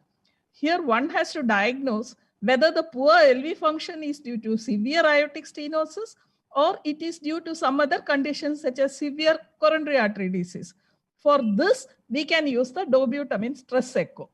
When you use the dobutamine stress echo, there can be three possibilities. One is that when you do the stress echo, the mean gradient and the peak velocity will increase, but there will be no increase in the aortic valve area. So in this case, you have to do the aortic valve replacement. Second, this condition is called paradoxical aortic stenosis. Second possibility, if the poor LV function is due to, say, coronary artery disease, then there is no increase in these parameters. That is, there is no increase in the mean gradient and there will be no increase in the peak velocity, and including there will be no change in the valve area. So here the problem is due to the poor LV function, the poor myocardium. So in this case, do not do the aortic valve replacement. Third condition is called pseudo-aortic stenosis. That is, when you do the dobutamine stress echo, there will be increase in the mean gradient and increase in the mean velocity, and the aortic valve area also will increase. It may go above 1 centimeter square. So in this case, the aortic stenosis was only moderate but appeared severe due to the low LV ejection fraction. In this case also, you do not do the aortic valve replacement. Now, regarding Patil, what should I say? He's a master in the field of transesophageal echo for thoracic aorta assessment. He told us about the blind spot. He told us that the distal ascending aorta and the proximal aortic arch are blind spots only with transesophageal echo. There's no problem. You just hand over the transthoracic echo probe to the surgeon. He'll put in a glove and he will do the epi-aortic scanning and you assess it and there is no more any blind spot. Thank you. Thank you very much. Dr. Dheeraj Arora, do you have any comments to make? Yeah, I just, good evening, everybody. I just want to say that there is a recent classification came for aortic dissection, that is by the term of TEM. So T is type of the dissection, it is A, B, and as well as A plus B. In some patients, A plus B is also there. And type E is there, that depends on the type of entry from E0 to E3. And third is M, that depends, that denotes the malperfusion from M0 to M3. The latest publication is there. And I just want to ask Dr. Patil, what is the role of CT? How does it prefer CT over T or T over CT? In emergency scenario, T is very important, but what is the confirmatory diagnosis for dissection? Is it CT scan or MRI or TE? Thank you. I hope everybody can hear me. Yes. Actually,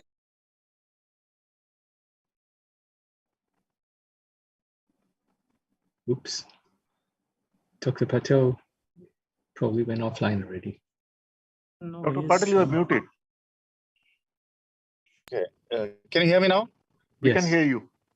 Yeah, okay. Actually, the sensitivity and specificity for MRI, CT, or transesophageal echo, it is 98%. It is the same for everything.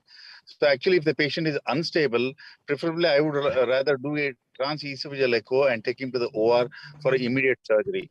So the specificity and sensitivity remains the same. So I would rather do a transesophageal echo and take up the case. Just one comment. Sometimes with the transesophageal echo, we get the false positive result. So I think we should do CT for aortic dissection for all the aortic dissections. Because sometimes we can misdiagnose the patient. Yeah, correct. That is the main problem would arise if there are artifacts actually. So if we are able to rule out the artifact, then I think we can go ahead with the transesophageal echo.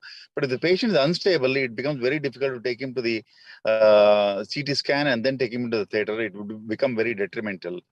So if we are able to diagnose it conclusively and the patient is unstable, I would rather do a transesophageal echo and take him into the lab, into the OR.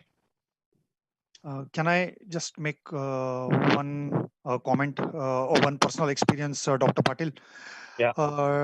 So far, I have got experience on 2 occasions for the type A dissections with a major aneurysm, then a huge aneurysm and dissections with dissection resulting in a pericardial tamponade.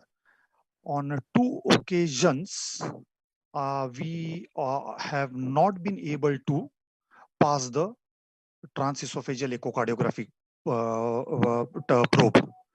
As soon as the surgery started and the dissection is cut open, we found that the TE probe was able to get we were able to advance. But saying that our center has got quite a huge number of dissections, especially in the recent times since the COVID started. But this experience so far, I and my colleagues, we've got it only twice so far. I don't know whether you have experienced something similar, difficulty in negotiating the probe further advancement in dissections anytime. Actually, no. We do quite a bit of lot of aortic surgeries, but I have not had any experience of difficulty in introducing. Okay. Yeah. Okay. Thank you, Dr. Patel. So, Dr. Raghu. Yeah. Yes, sir. Have you got? Oh, you finished with your question, Dr. Raghu? No, it was actually when comes to the assessment of aortic valve and the assessment of thoracic aorta, cardiac anesthesiologist plays an important role in the intraoperative TE.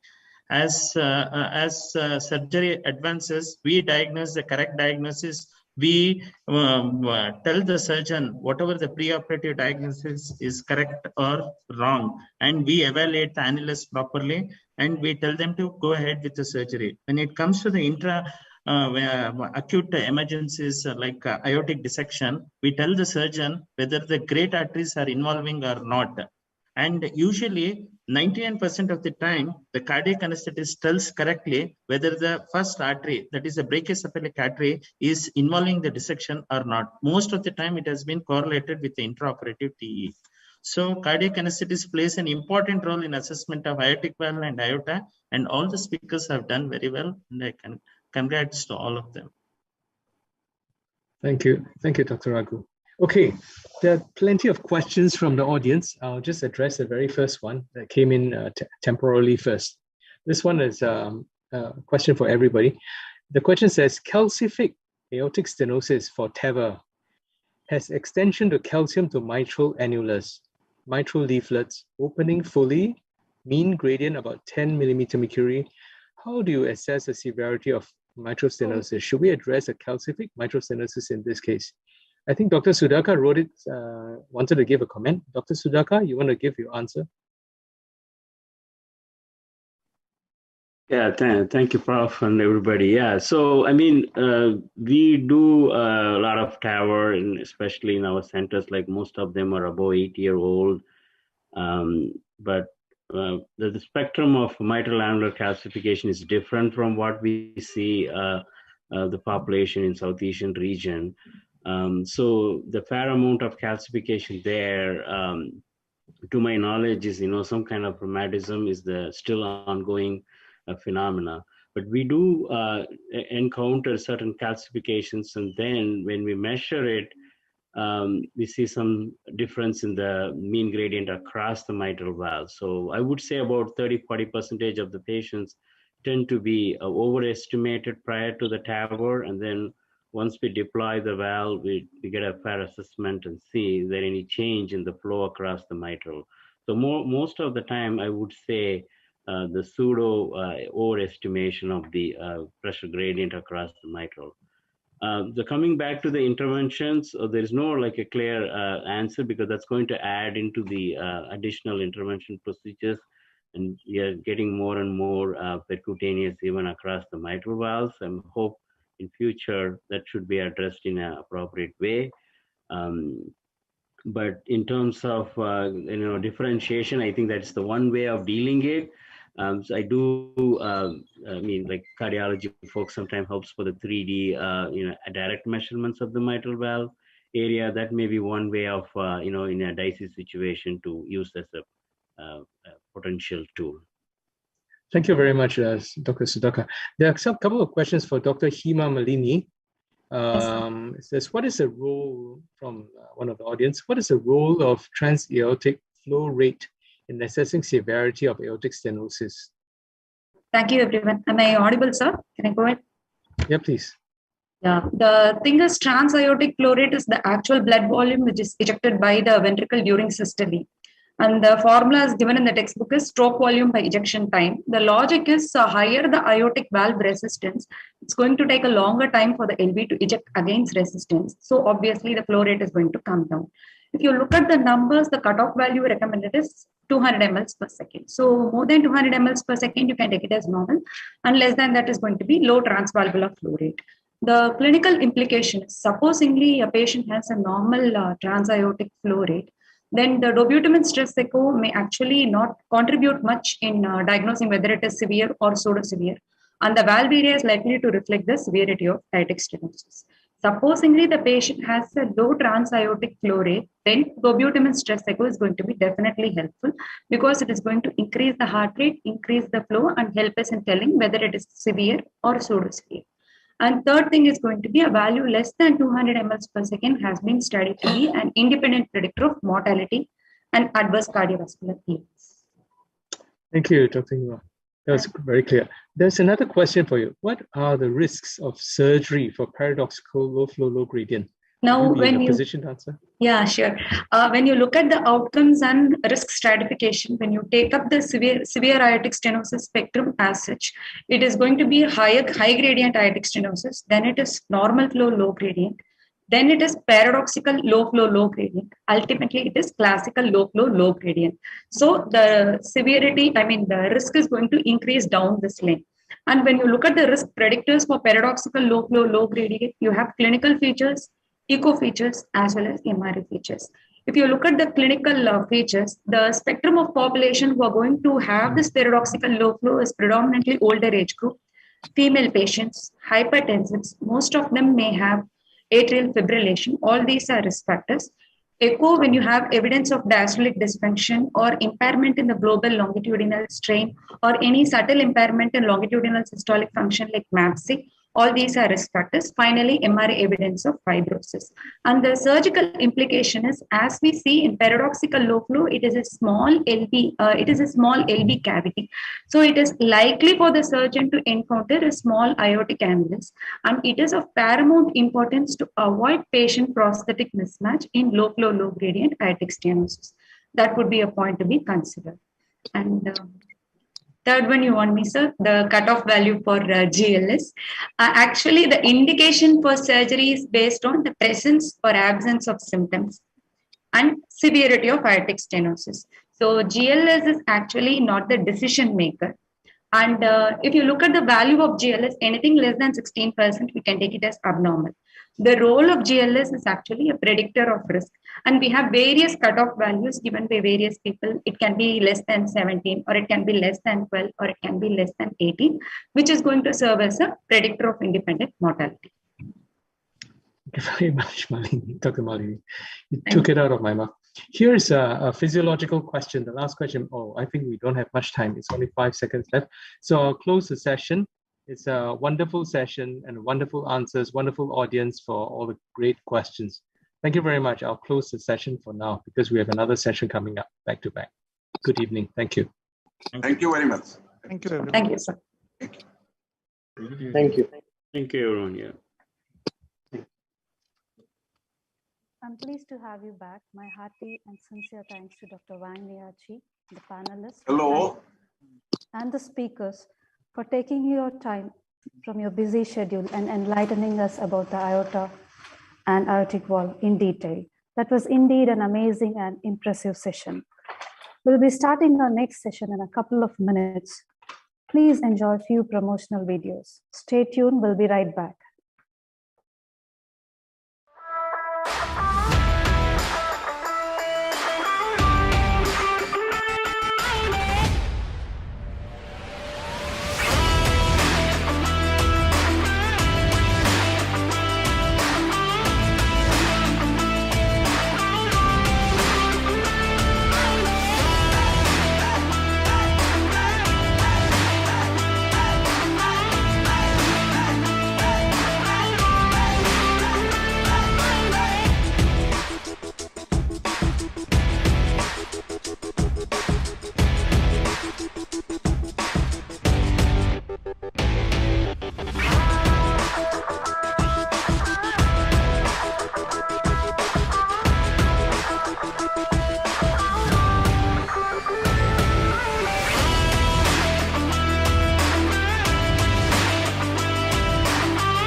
Welcome back.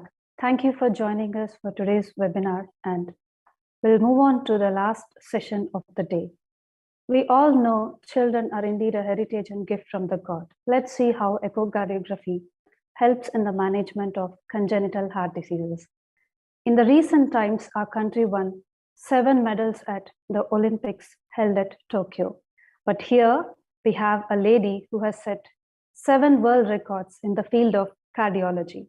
Also, she is the first lady president of Cardiological Society of India, Indian Academy of Echocardiography. I'm humbled to welcome Dr. Vijayalakshmi I to introduce the panelists and moderate the session. Over to you, Dr. Vijayalakshmi. Good evening, everyone. It's a pleasure to introduce Dr. Keshav Murthy. He's a senior consultant pediatric cardiac anesthesiologist, Bangalore. The next speaker is a lovely lady, Dr. Neeti Makhija. She's a professor, Department of Cardiac Anesthesia, All India Institute of Medical Sciences, New Delhi, prestigious institute. Thank you. And Dr. Kiran V.S., my good associate and good friend. He is consultant pediatric cardiologist from Narayan Vidyalaya. And another lovely lady, Dr. Priyanka Goyal.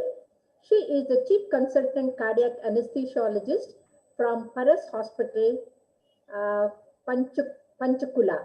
Am I right? And she is a gold medalist in MD. Wow, that's great. So with this lovely panels, we'll move on to the last but not the least important session, on which we are going to have an assorted presentations on varieties of congenital heart disease management. And this is highly skilled because interventions and the echo go hand in hand. They are like adjuncts, the glove, hand and glove. So now we are going to start with the first presentation before that, I would request Dr. Keshav Murthy to introduce the speakers, please. Yeah, Shanti. Thank you, Rajesh, and Vijayalakshmi Madam for the introduction. Good evening and welcome to all the panelists and listeners, participants. We have come to the third and the final session of today's program. I'm very happy to introduce our panelists. First, epicardial imaging during congenital heart disease. Dr. Shanti Narasimhan is going to speak. Shanti doesn't need any introduction because she's like homecoming for her. She has been associated with us for many of the key conferences in the previous years. She is from the University of Minnesota and has got many publications. Welcome, madam. Next speaker is Dr. Gurmurthy Hiremat. He is also Director, Pediatric and Congenital Interventional Cardiology, University of Minnesota, with many publications.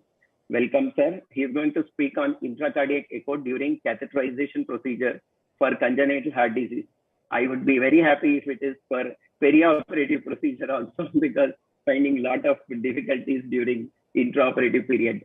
So our next speaker is Varun Agrawal, who is going to speak on advanced imaging for congenital heart disease. He is from Associate Professor, Pediatric Interventional Cardiology, Minneapolis Masonic Children's Hospital, with many publications and presentations. Welcome, sir, for this evening. And finally, the speaker, Dr. P.K. Hazra, who is from India, Calcutta, from AMRI Hospital, who's got international faculty to Russia, Bangladesh, Korea, and Singapore, with many publications and presentations. Welcome to all the speakers, and over to Dr. Shanti Narasimhan to start the lecture. Thank you.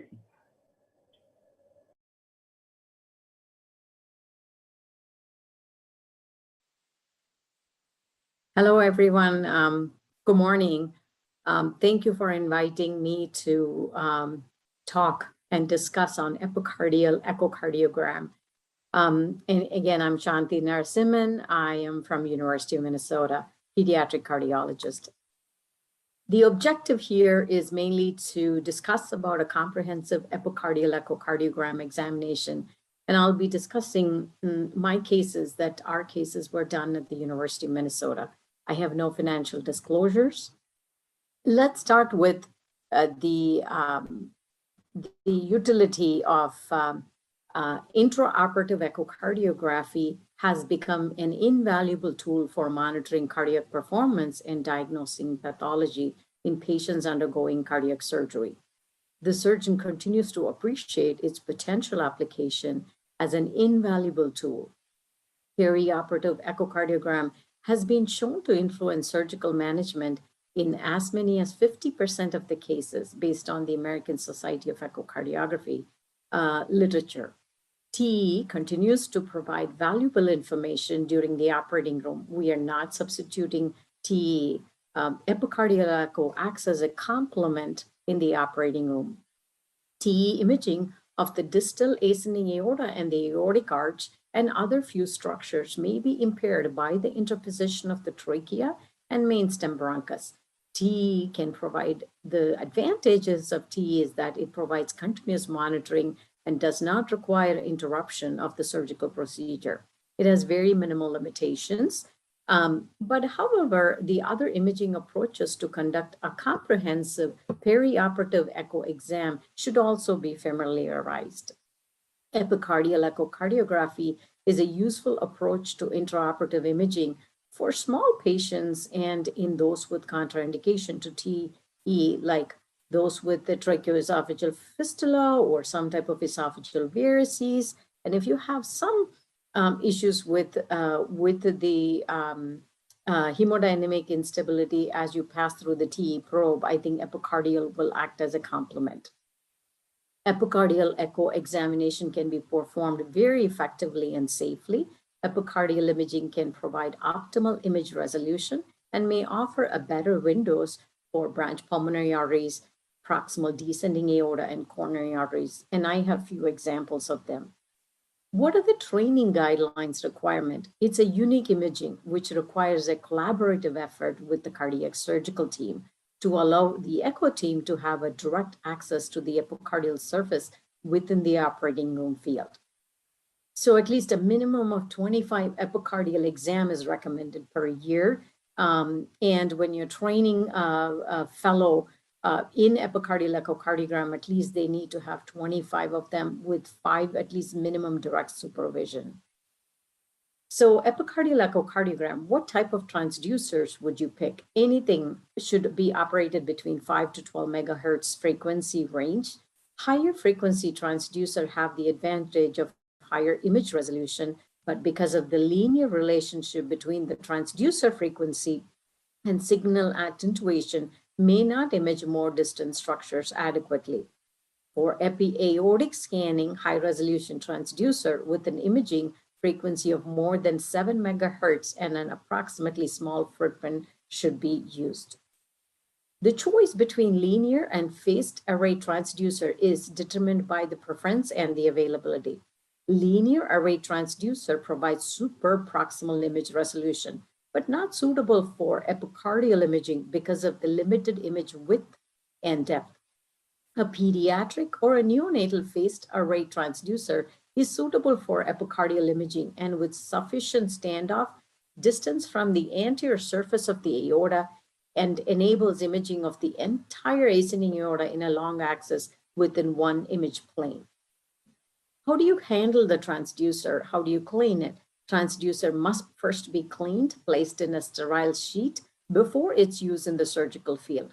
This can be accomplished by having the surgeon or a scrub nurse hold up a sterile sheet containing the ultrasound gel so that the anesthesiologist can feed the non-sterile transducer into the sheet. Once introduced into the sterile field, the surgeon or the cardiology team manipulates the transducer while the anesthesiology team or your fellows can adjust the setting on the machine.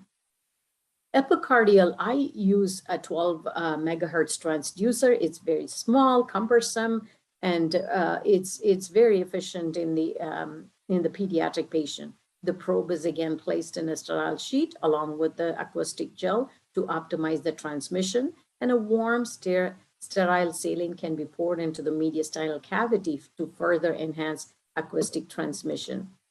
These are all images obtained in our operating room at the University of Minnesota. This is a linear array transducer, which is placed in a sterile sheet and is placed directly on top of what we are showing is in the ascending aorta.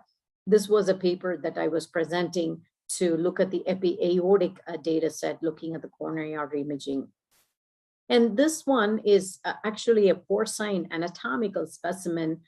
We are trying to show the transducer where it is being placed to actually acquire the entire right side of the heart, the tricuspid valve, RV outflow tract, and you can see the pulmonary valve and the aorta with the 3 cusps. This is how we train our fellows.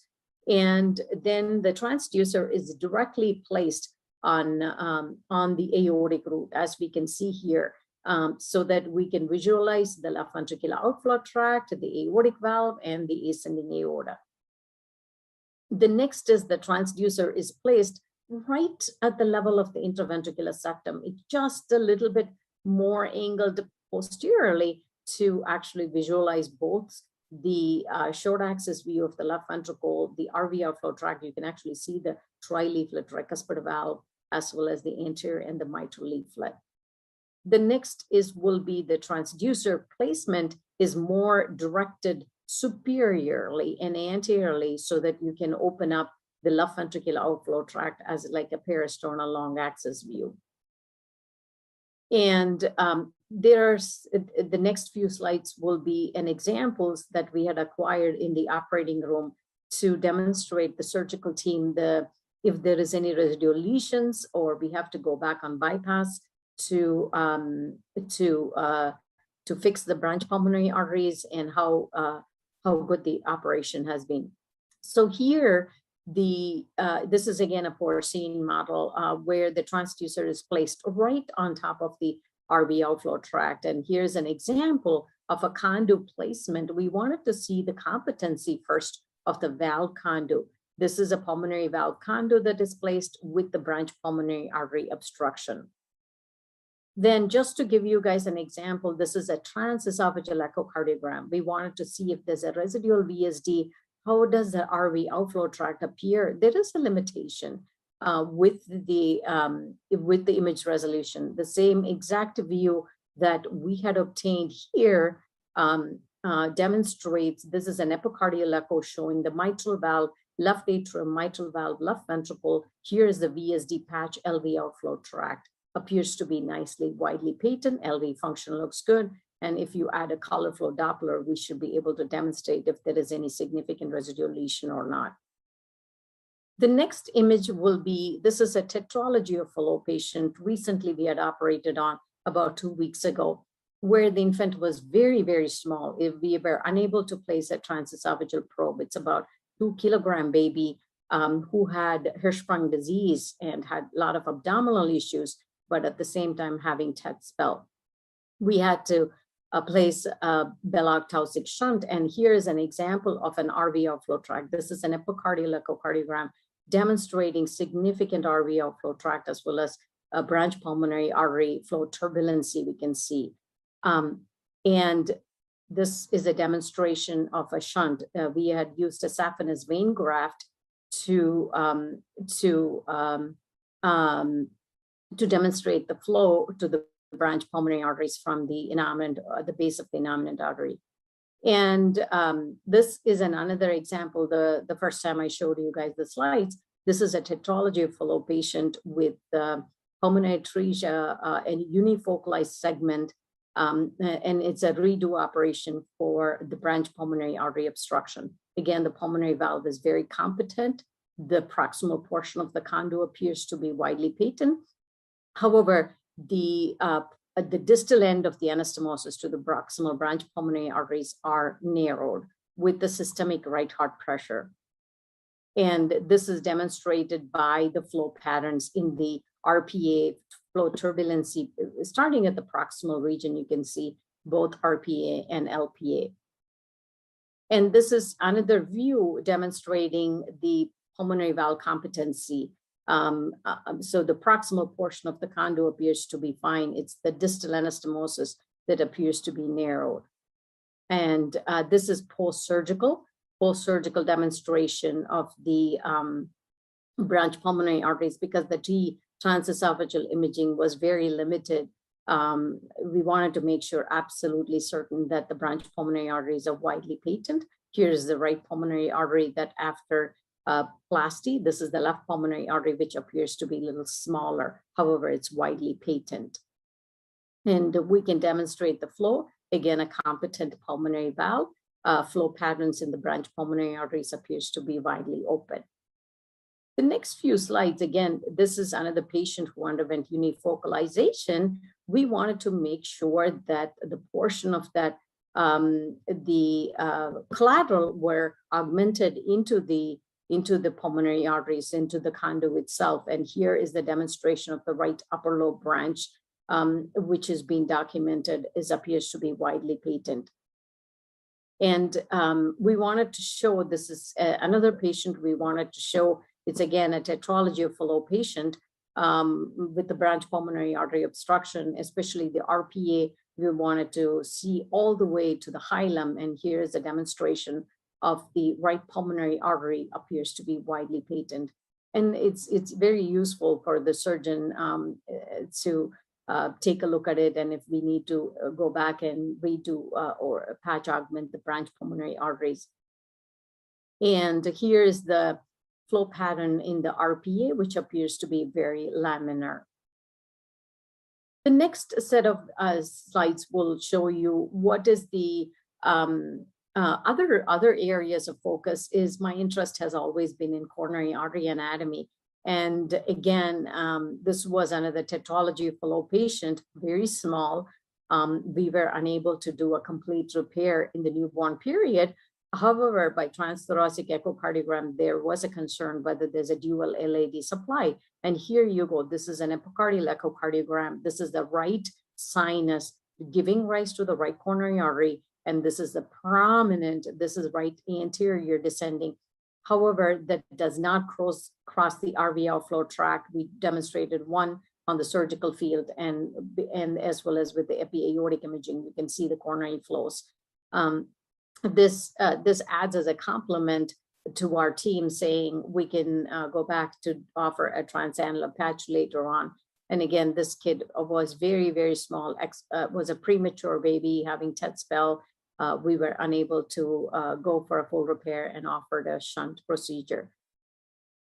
And here is an example of the image resolution when you do epicardial imaging, demonstrating the coronary artery 2D along the course. And as I said, I had utilized a linear array transducer to demonstrate coronary artery patterns or coronary artery origins. And this is the right coronary artery flows. And this was a paper that was published recently on the utilization of epi-aortic imaging using a linear array transducer. This patient actually had the proximal left coronary artery was very stenotic, had a collateralization through the right coronary artery. You can see there is narrowing of the proximal left, and there is a turbulency in the flow in the proximal coronary artery, which we were unable to show by transesophageal echocardiogram or by transthoracic echocardiogram. Again, this demonstrates the coronary arteries, the right coronary artery, which appears to be widely patent. And again, the flow during diastole can be well seen by epicardial echocardiogram. The next set of data set that I'm going to share is transposition of the great arteries after the Lecomte maneuver arterial switch. We know that post these pulmonary arteries are quite stretched, and there is proximal branch pulmonary artery narrowing, which we can easily show the Lecomte when the PAs are stretched. They are very small and causing obstruction to the RV outflow tract, causing systemic pressures. And the surgeon, we can show to the surgeon that it has to be patch augmented. Where does it need to be patch augmented? Exact locations can also be demonstrated. And here's a post-procedure appears to be widely patent. And again, this was a demonstrating the proximal stretching and narrowing. And this image shows you that it appears to be widely patent after post-surgery. Again, this is another image to show RPA appears to be widely patent after post-surgical repair. This is another view. The next set is where we had another small infant preemie with critical coarctation of aorta, but the aortic valve was very, very unicuspid appearance, and we were not sure if we repair the coarct, will there be any aortic stenosis, any LV outflow tract obstruction. And so we wanted to show the aortic valve opening and closure, which behaves like a unicuspid valve. And this is pre-procedure where very limited mobility of the aortic valve was seen, and the flow is being demonstrated without any obstruction. Again, showing the flow patterns appear to be okay in the ascending aorta. And this was again after the repair. We wanted to show after the coarctation repair, we placed an epicardial echo to demonstrate that there is no obstruction to the aortic valve. And this was the patient with coarctation of aorta. We showed the aortic arch with the flow turbulency, and this was after surgery. We demonstrated the aortic arch appears to be unobstructed. At the same time, there is no evidence of any left ventricular outflow obstruction. Epicardial echo can also be utilized during when you're assessing a single ventricle. This was a patient with a corkscrew type of aortic arch reconstruction. We wanted to make sure why the single ventricle function has deteriorated, whether this is a DKS issue. We're showing the native and the reconstructed aorta appears to be nicely widely patent, and by color flow imaging looks fine. And the neo-aortic valve is very competent valve. And you can start seeing the corkscrew, the aortic arch, and which was causing significant single ventricle function deterioration. And this is post-procedure. However, we are not able to reconstruct as a normal arch pattern. This is very augmented, a very dilated aneurysmal aortic arch. Again, this is the corkscrew arch, and the one after that was post-procedure. I have very special interest in the computational fluid model. You can see this was a single ventricle arch, which very tortuous, and the energy loss is quite high, and the ventricle has to work hard compared to a normal aortic arch flow pattern. So we are starting to look at more research or evidence-based data about the energy consumption in terms of a bicuspid aortic valve. This was obtained from one of the adult studies comparing the bicuspid aortic valve, where there is a higher energy loss associated with the bicuspid aortic valve and a dilated ascending aortic geometry that are not accessible by current echocardiography technique. These findings indicate that there is a kinetic energy may provide complementary information to echo, helping to distinguish within the heterogeneous population of patients with moderate to severe AS, which I'm applying it to single ventricle patients to see if there is a lot of loss of kinetic energy with the slightly a different aortic arch anatomy. And so in conclusion, the epicardial echo data clearly has shown, this is a literature that I'm presenting, that it is very useful in certain situations, especially when you wanted to make sure there is no residual lesions intraoperatively that you can easily visualize by epicardial, limited by the TE. So it is epicardial echo is accurate, it's economical, safe imaging modality that can be performed routinely in all patients undergoing corrective surgery, and is especially useful for pathologies requiring evaluation of pulmonary arteries, branches, coronary artery, as well as some type of VSDs too. It requires team effort. Thank you for your time. I really appreciate you giving me the opportunity to talk in a very big national conference. Thank you.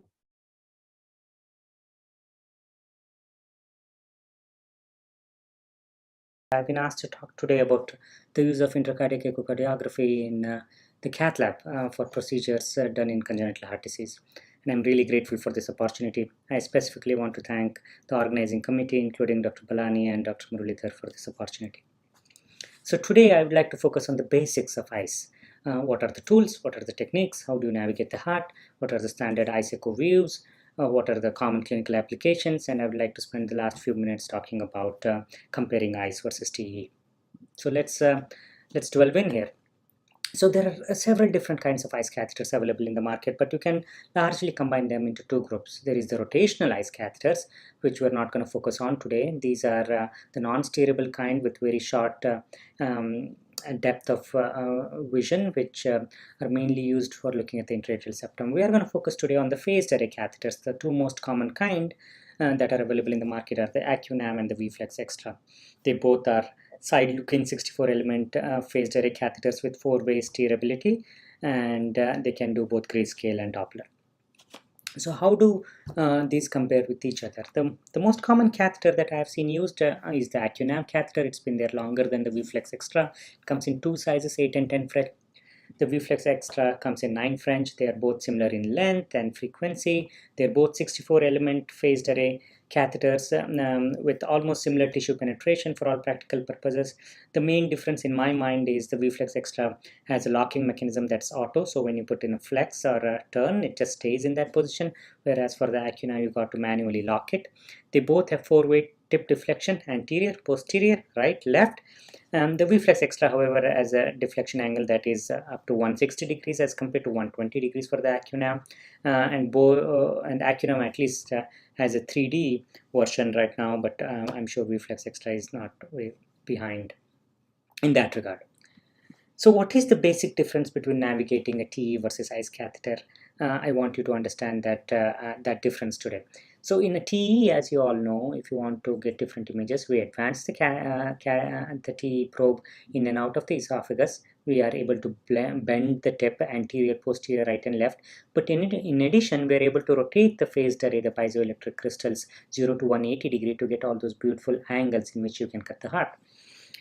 In ICE, you cannot rotate the piezoelectric crystals. They are fixed. So the only things you could do with while steering this catheter is, just like in TE, you can advance the probe in and out of the body. So from lower right atrium, for example, into the mid right atrium and high right atrium.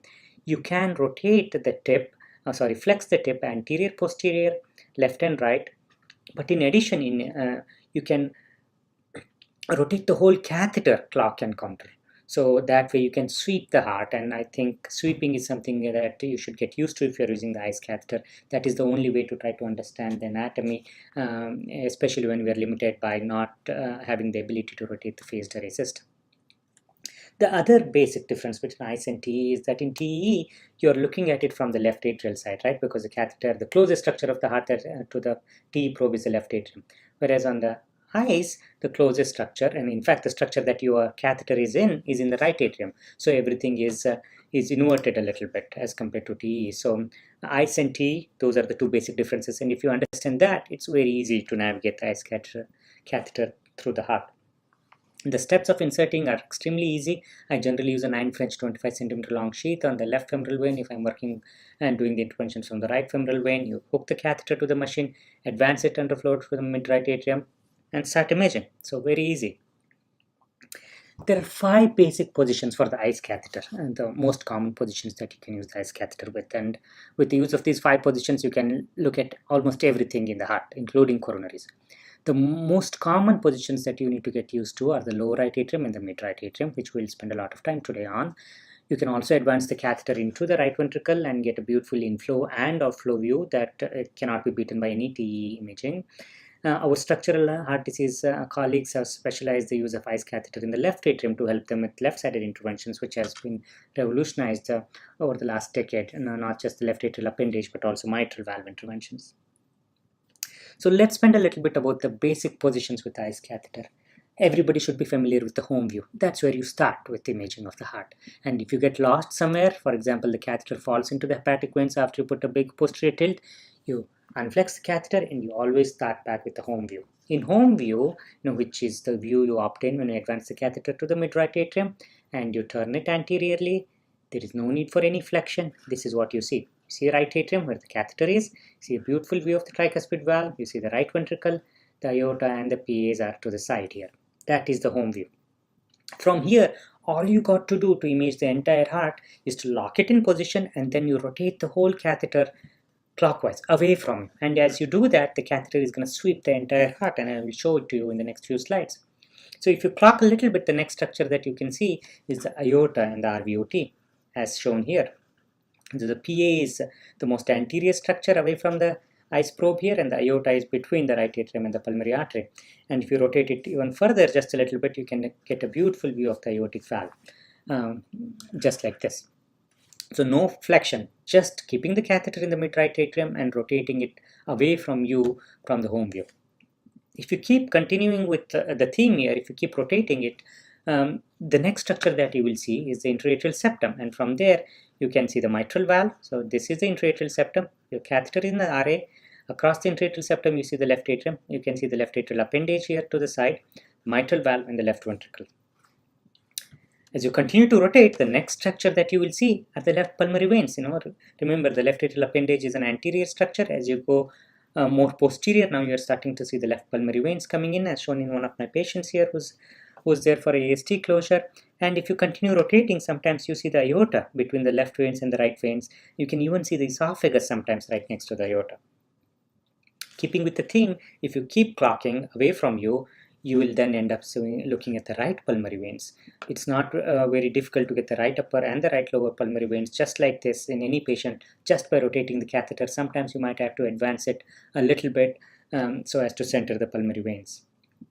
So as I showed, just by rotating the catheter away from you from the home view, you can see a lot of the heart right there. And I generally come back to the left atrial appendage or the mitral valve view, and if I want to look at the intraatrial septum a little bit more in detail, I put a nice posterior tilt, and as you do that, the catheter itself moves away from the septum and you will be able to look at the intraatrial septum better.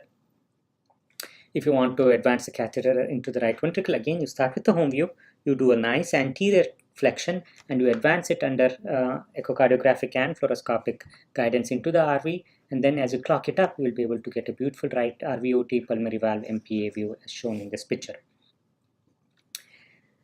In the interest of time, let me proceed with discussing the clinical applications right now before I spend a little bit of time on AST-PFO closures. So in my mind, ICE is used either for interventions, which is the majority of the time, and sometimes even for diagnostic imaging.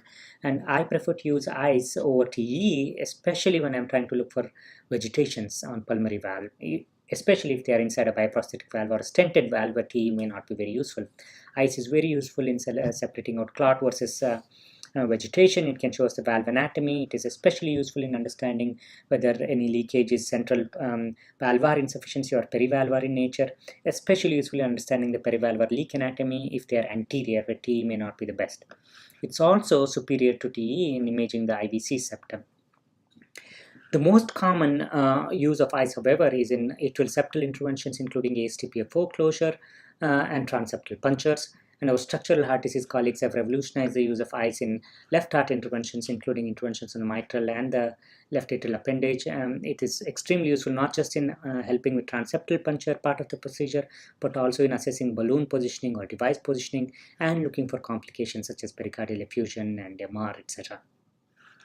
ICE has been a part of a lot of pulmonary valve interventions these days, as I discussed earlier, and our EP colleagues use them in a variety of procedures, not just in doing transeptals, but also in guiding ventricular arrhythmia ablations, trying to point that ablation catheter on the moderator band, for example, or identifying the pulmonary veins so that they don't inadvertently ablate the pulmonary veins during AF ablation.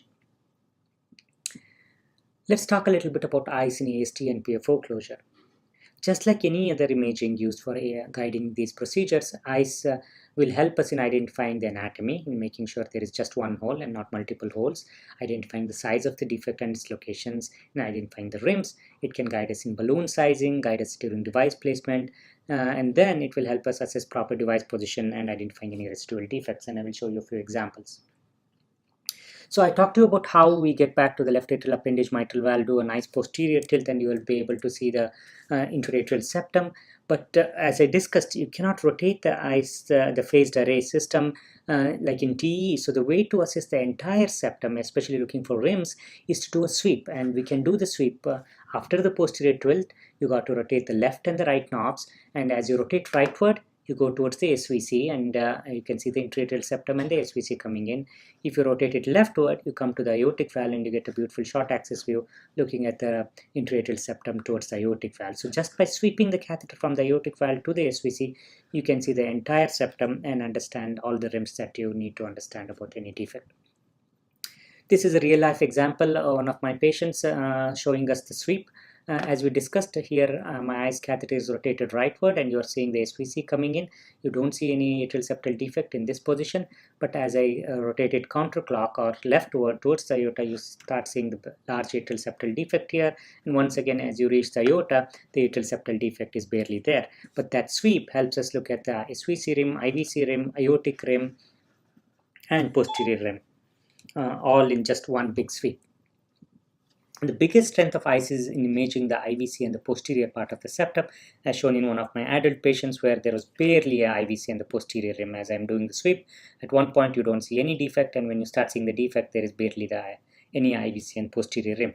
This kind of ASTs are very difficult to close in the cath lab, and I think we sent him to surgery. This is another example of an adult patient that was referred to us for PFO closure in the setting of stroke. You can see here how beautifully the eyes is showing us an aneurysmal septum with multiple defects, one more anterior towards the aorta and one more posterior towards the posterior septum. We were able to close both of them with two separate devices.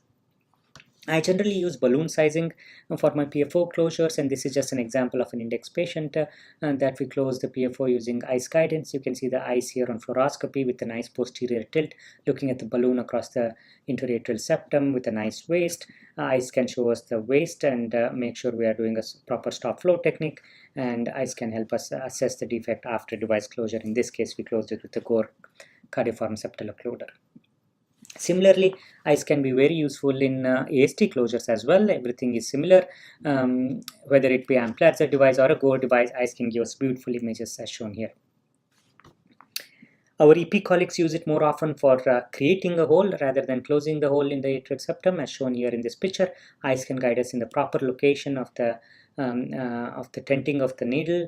It can guide us in the thin part of the septum. It can show us once the sheath is crossed, and it's extremely valuable in EP procedures as well as in structural heart disease interventions. For us in pediatrics, ICE has revolutionized the assessment of the pulmonary valve after pulmonary valve implantation by putting the catheter inside the right ventricle and looking up. On FOS, you do not have the stent artifact, and you can just look at the leaflets of the pulmonary valve without the stent in between, and it can show us nicely, as shown in this example, if there is any insufficiency, whether it is central or perivalvular. It can guide us whether there are any vegetations on the leaflets, etc. ICE has been described in use of VST closures. It has been used extensively in the use of perivalvular leak closures, as shown in one of my patients here, especially in the anterior perivalvular leaks where TE may not show as well. ICE is extremely helpful. So how does ICE compare in relation to TE? The major advantage of ICE is that you don't need general anesthesia. So you can do it with sedation. You don't need any other cardiologist. You can do it all by yourself. Studies have shown that it takes less time and can be easily integrated in your cath lab system. TE, however, has made a lot of advances in advanced imaging, especially 3D TE. ICE is still catching up. TE has been known to have low complications, and the cost is reasonable for TE because you can reuse the probe. However, that cost may be offset because you need general anesthesia. If you look at the national data between 2003 and 2014 and trying to compare ICE versus TE for AST device closure, ICE has definitely taken a fair chunk of the volume from TE, and almost 50% of the AST closures in the United States in 2014 were now done with ICE. And in this really nicely done research looking at national inpatient data comparing propensity matched patients, about 1600 patients between ICE and TE, it showed that ICE closure was associated with less complications, shorter length of stay, and the cost was not a prohibiting factor as well. So in summary, ICE is increasing in popularity. There is an operator's learning curve that exists, but we as cardiologists need to get familiar with ICE so that we can expand our toolkit in the cath lab. ICE has to keep pace with TE advances. Improving its weaving depth and 3D are extremely important so that it can compete with TE. Although there is a paucity of safety and efficacy data in congenital heart disease, I believe there is more data coming, and ICE is definitely as safe as TE and has a lot of advantages. These are the references for any of you that are interested.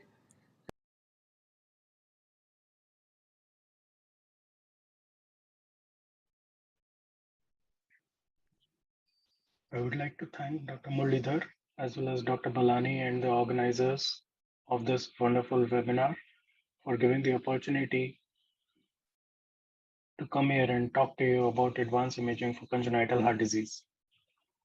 I have no financial relationships relevant to this talk. I am a pediatric or congenital interventional cardiologist, and what I'll be talking about is advanced imaging for helping with interventional and or surgical planning in patients with congenital heart disease.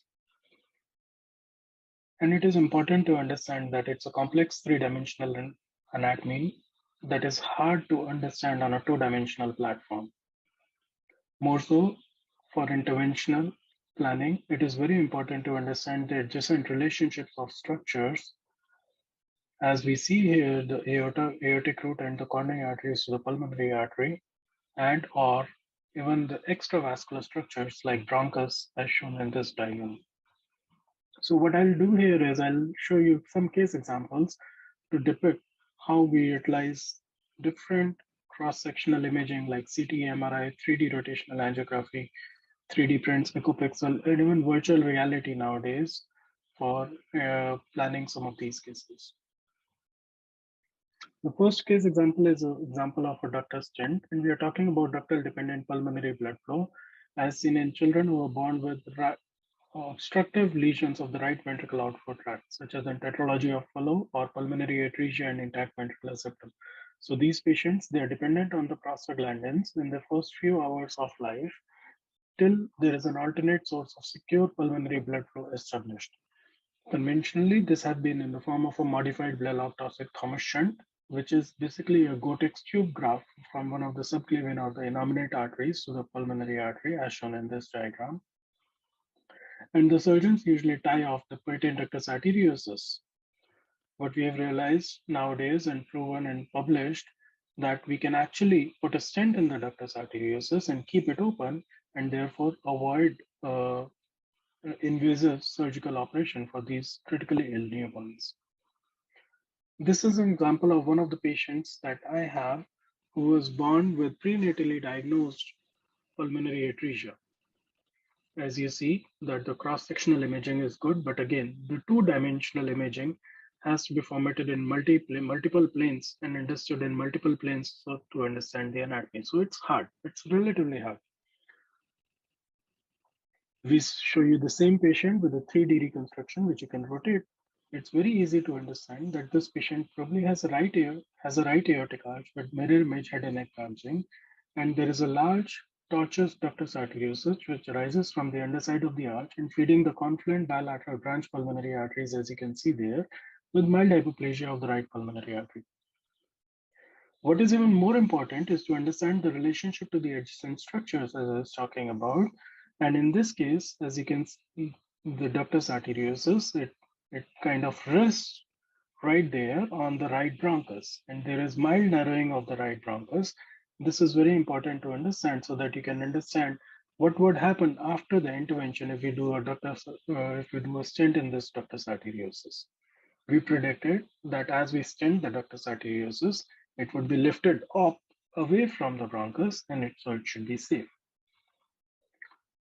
So this was the baseline angiogram that we performed through a percutaneous carotid artery access in the right common carotid artery, again demonstrating the confluent branch pulmonary artery supplied by a tortuous patent ductus arteriosus. This patient underwent a placement of a coronary artery resolute onyx, which is a drug-eluting, so tacrolimus-eluting stent in the ductus arteriosus, and subsequently underwent superior cavopulmonary connection, also called as a Glenn operation, at the age of 4 months, which was uneventful. He had a CT scan, which was performed at subsequent follow-up, which again demonstrated that after the placement of the stent in the ductus arteriosus, the right bronchus, as demonstrated by the airway, remains unobstructed, and the ductus is lifted, as we predicted, the ductus is lifted away from the bronchus. So the pre-op imaging was very critical in this case. One, to help assess the access site, which was the right common carotid artery, which made the procedure relatively simple and very fast. It took like half an hour for this procedure from sheath in to sheath out time, which was all possible because of the preoperative plan. Another example that I'd like to show you is the transcatheter pulmonary valve placement. And this case example will show you the relationship of adjacent vessels, in this case, the pulmonary artery or the right ventricle outflow tract, and the aortic root and the coronary arteries. So this is an 8-year-old patient who weighs 23.5 kilos. She was born with tetralogy of Fallot as a newborn and underwent a transannular patch repair for the tetralogy of Fallot. And she subsequently had free pulmonary valvular insufficiency, as you can see here on the angiogram on the left. We know that putting a stent in the pulmonary artery can cause aortic root distortion and or compression of one or the other coronary arteries. And we did what is called as a balloon testing, but it was inconclusive. The left main coronary artery seemed close to the balloon, as you can see on the angiogram on the left, on the right. So what we performed was a 270-degree spin of our C-arm in the cardiac cath lab with the balloon inflated in the right ventricular tract and angiogram performed in the aortic root, as shown on the left. It gave us immediate reconstruction of the aortic root and the coronary arteries, as you can see here, with the balloon inflated being there. And you can rotate, and once we saw that there is still the balloon still maximally inflated. There was still sufficient amount of space that made us feel comfortable for the transcatheter pulmonary valve placement. She successfully underwent a placement of 26 millimeter Sapien S3 valve in the right ventricle outflow tract. And as you can see, the angiogram of the right, there is no more pulmonary insufficiency. And we tested the coronary artery, and as we predicted from this rotational angiography, there's no coronary artery compression, although the left main coronary artery was again close to this stent. As I highlighted earlier, the relationship is not only important of the adjacent vascular structures, but it is also important to keep an idea of the other non-vascular structures, for example, the bronchus in this case, when stenting the pulmonary artery. It has been very well described that we can have bronchial compression. We have seen unfortunately in one of our patients as well, that once you stent the pulmonary artery, it's the same real estate that's present for that. It's the limited real estate inside the chest, so they can happen a bronchial compression. This is a nice depiction in this paper by Dr. Grauman, which showed before and after inflation of a balloon in the pulmonary artery, and they did a bronchoscopy to demonstrate the bronchial compression. This is a patient of mine who had a hypoplastic left heart syndrome, so underwent a single ventricle palliation. You saw the ductal stent or BT shunt at the first stage, or the Norwood operation at the first stage, then superior cavopulmonary connection with the Glenn operation, and then the Fontan completion. This is extracardiac Fontan conduit. As you can see, there is some streaming of flow from the superior caval vein to the left pulmonary artery here, and there is left pulmonary artery stenosis. So nowadays we perform the 3D rotational angiography in the cardiac cath lab with immediate reconstruction of both the airway and the pulmonary arteries, as you can see here. And again, we can demonstrate that there is stenosis of the left pulmonary artery right in this region, but it's fairly away from the bronchus, and on the measurements on the intended stent placement, we anticipated that it should not cause bronchial compression. This patient underwent successful placement of stent in both the left pulmonary artery and as well as to treat some stenosis or narrowing in the Fontaine conduit, and it went uneventful without any bronchial compression. So again, this pre and peri-operative imaging in the form of either advanced CT scans or MRIs, as well as rotational angiography, was very helpful in both these cases. What we have also done in some of the patients is actual production of a model of the 3D heart and 3D print so that we can simulate, even place stents inside these vessels. These can be printed in soft tissue models as well. And we have demonstrated that producing this, and we recently, one of our PhD students, she presented this work at one of the conferences, that it has been helpful for complex pulmonary artery stenting as well as transcatheter pulmonary valve replacement. Nowadays, with advancement in technology, we don't need to print a 3D model. We can just import our images from the PACS or from the electronic medical record directly to these virtual reality softwares. One of the examples is EchoPixel, and you can actually do an intended measurement or do the measurements, do an intended intervention, or see how your intended intervention would look. One of the other things that we are looking at with one of our visible heart laboratories is use of virtual reality for understanding these complex anatomies. As you can see in this patient, again born with pulmonary atresia, and you can see that it's spread by a very tortuous patent ductus arteriosus. So having these models, having these virtual reality in your hand really helps you understand the complex anatomy very well before you go suggest an intervention, either surgical or transcatheter. What is next stage, which I'd like to share with all of you, is unpublished, very preliminary data that we are doing at the University of Minnesota with patient-specific finite element modeling to help predict these tissue interactions.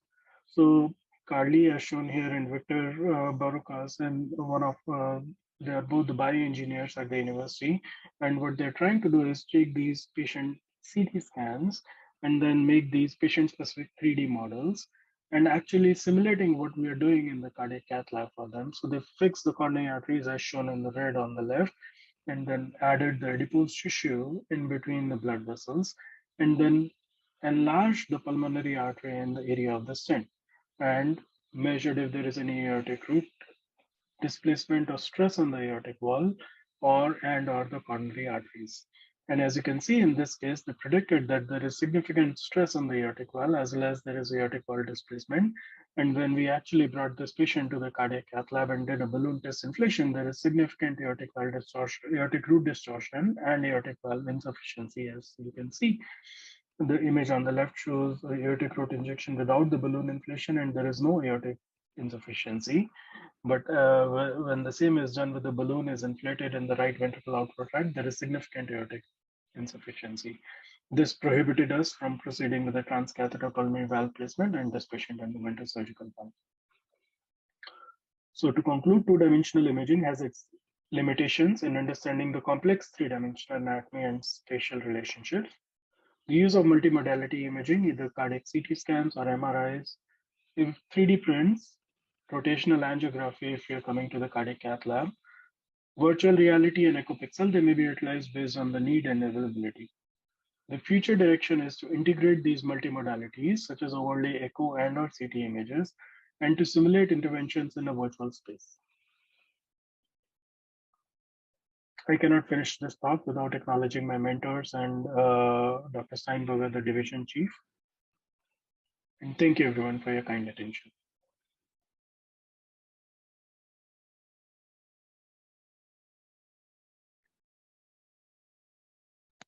Hi, I'm Dr. P.K. Hajra, and today I'll be speaking on left atrial appendage closure with the help of TE, the anatomy, the basic funda of left atrial appendage. Now, this appendage is very small and cute structure, and it has got its entry point. It's not always circular, and sometimes it's oval. Many devices which are available in India, they have a disc like Amulet, Lambre. They sit here and they occlude the ostium of the left atrial appendage.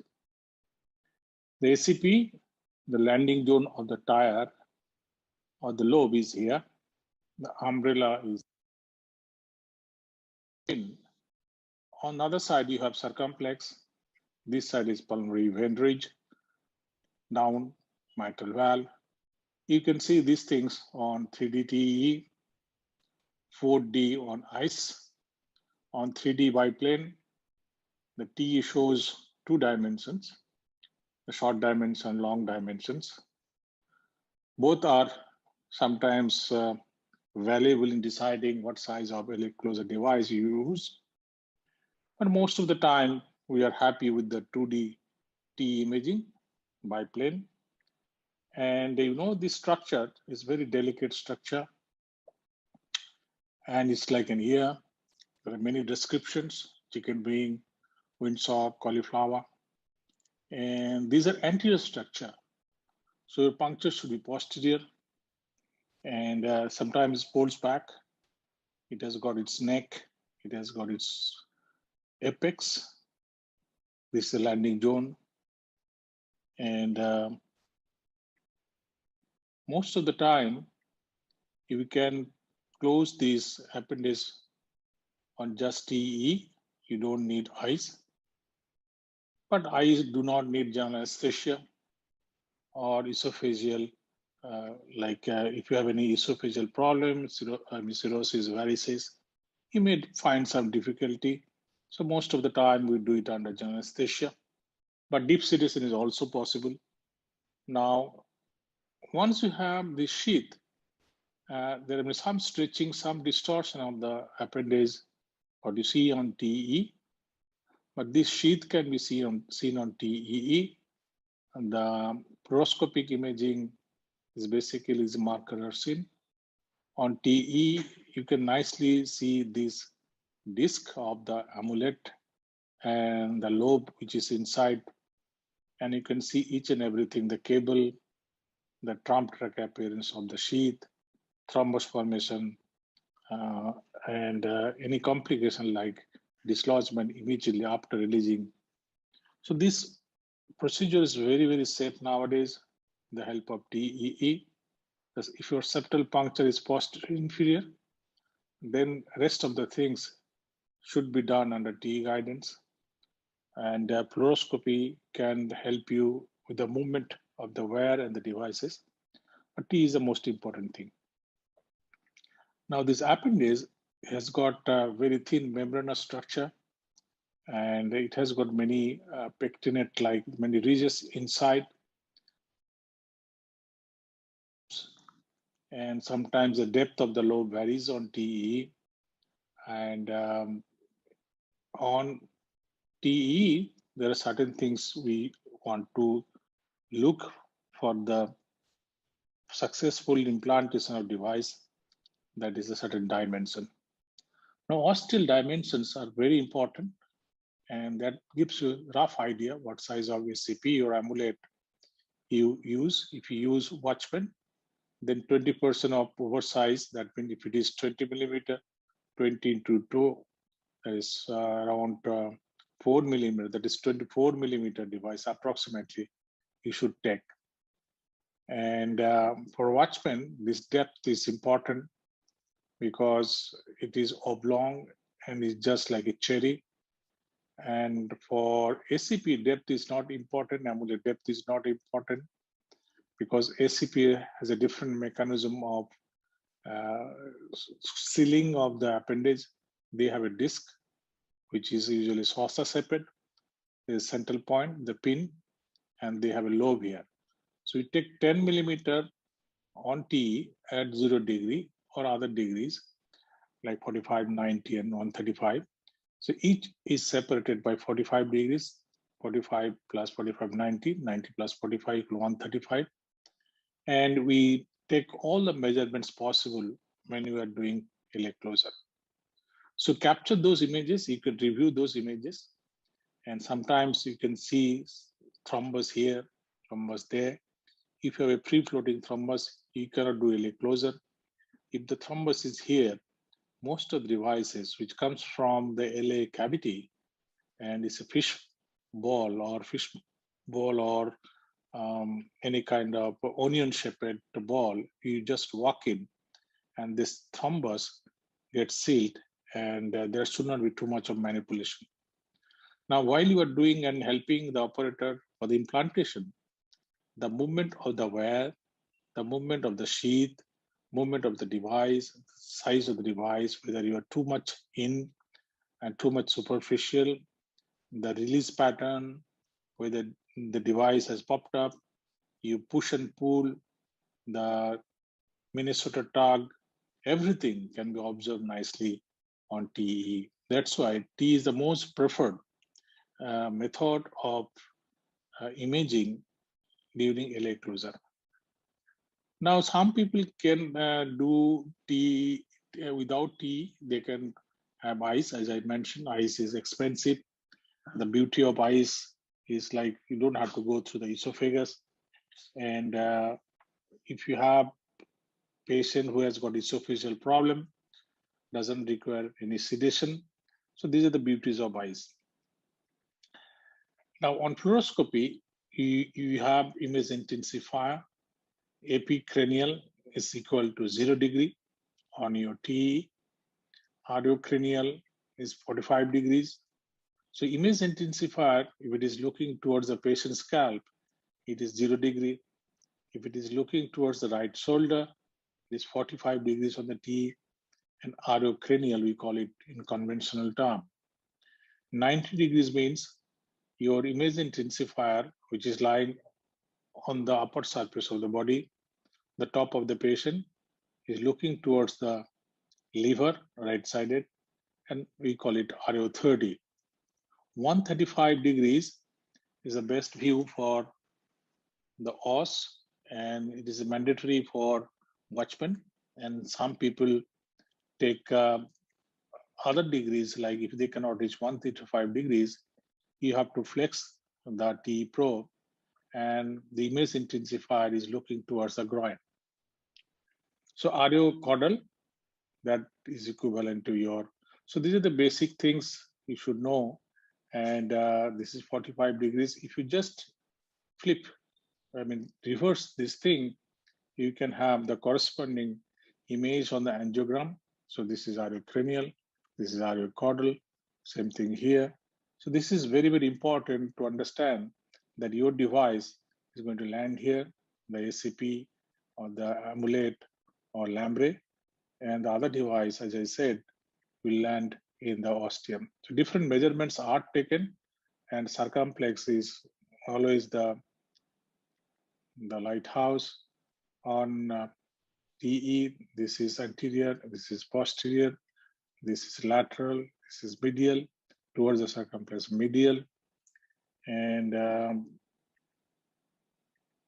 so these are the views which will help us in successful implantation of the device. We also look for the compressions on the shoulder point in watchman. It's just like Indian colors. This is the pin. This is usually measured on different views. You have to put a color here. And once you put the color, you can see that the most of the time, there is no side leak. Now, LA volume dimensions, LA morphometrics, other metrics can be measured on TE, like LA velocity, etc., as a precursor of atrial fibrillations. But these are most of the time theoretical. In any way, you have to put them on neuro-oral anticoagulant. So there may be different shape and configuration of the same device. These are all successfully implanted device. Sometimes it's looking like a popped up device. And before you release, you must confirm that it is, more than 50% is behind or below the circumflex, which is always posterior. And the circumflex tissue holds the device, and the pulmonary ridge is another marker. You should have 2/3 of the device like watchman. And of course, you have the landing zone for your amulet and ACP. And if you have followed those steps, it is not possible to embolize. Now, ice, as I show here, is different shape, but very bright shadows. And you can go for eyes by plane. And on eyes, actually, it is inside the LA appendage.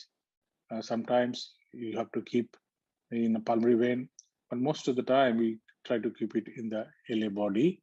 Then the rest of the things like release, recapture, the thrombus formation, compressions are just like TE. In the follow-up, we also like to see on TE whether they have developed device-related thrombosis. Not that always it translates into stroke.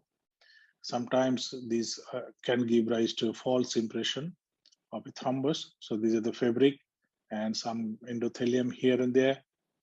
And sometimes it is not always possible to look into the detail of the thrombus. It may be healed thrombus. So as I said, this is the pulmonary vein ridge. This is the circumflex, 10 millimeter here. Then this is most of the device is here. This is the lobe. This is the disc, and these are the hooks. And we can get a different shape on. Now the dimensions on T, you have to tell the operator whether this is possible to close. LA neck dimensions like LA depth, thrombus, extremely eccentric sections, extremely angulated. These are the things we look on T. So ladies and gentlemen, to summarize then, the T is very important in sizing the device and proper placement of the device. It is done under general anesthesia with full hydrations. LA pressure should be more than 10 millimeter, 0, 45, 90, 135. These 4 T measurements are very important. If you cannot get 135, fair enough, you can work on 0, 45, and 90 degrees. Try to catch as maximum as possible images. Try to analyze with your colleagues. And the sizing of the device is the most important thing for LA closure success. And before releasing the device, you can see whether the device is moving out from the LA appendage pocket, whether the device is compressed. If it is 20%, 8 to 20% should be minimum, and majority of the device should be inside the LA appendage. And you have to do this procedure under heparin.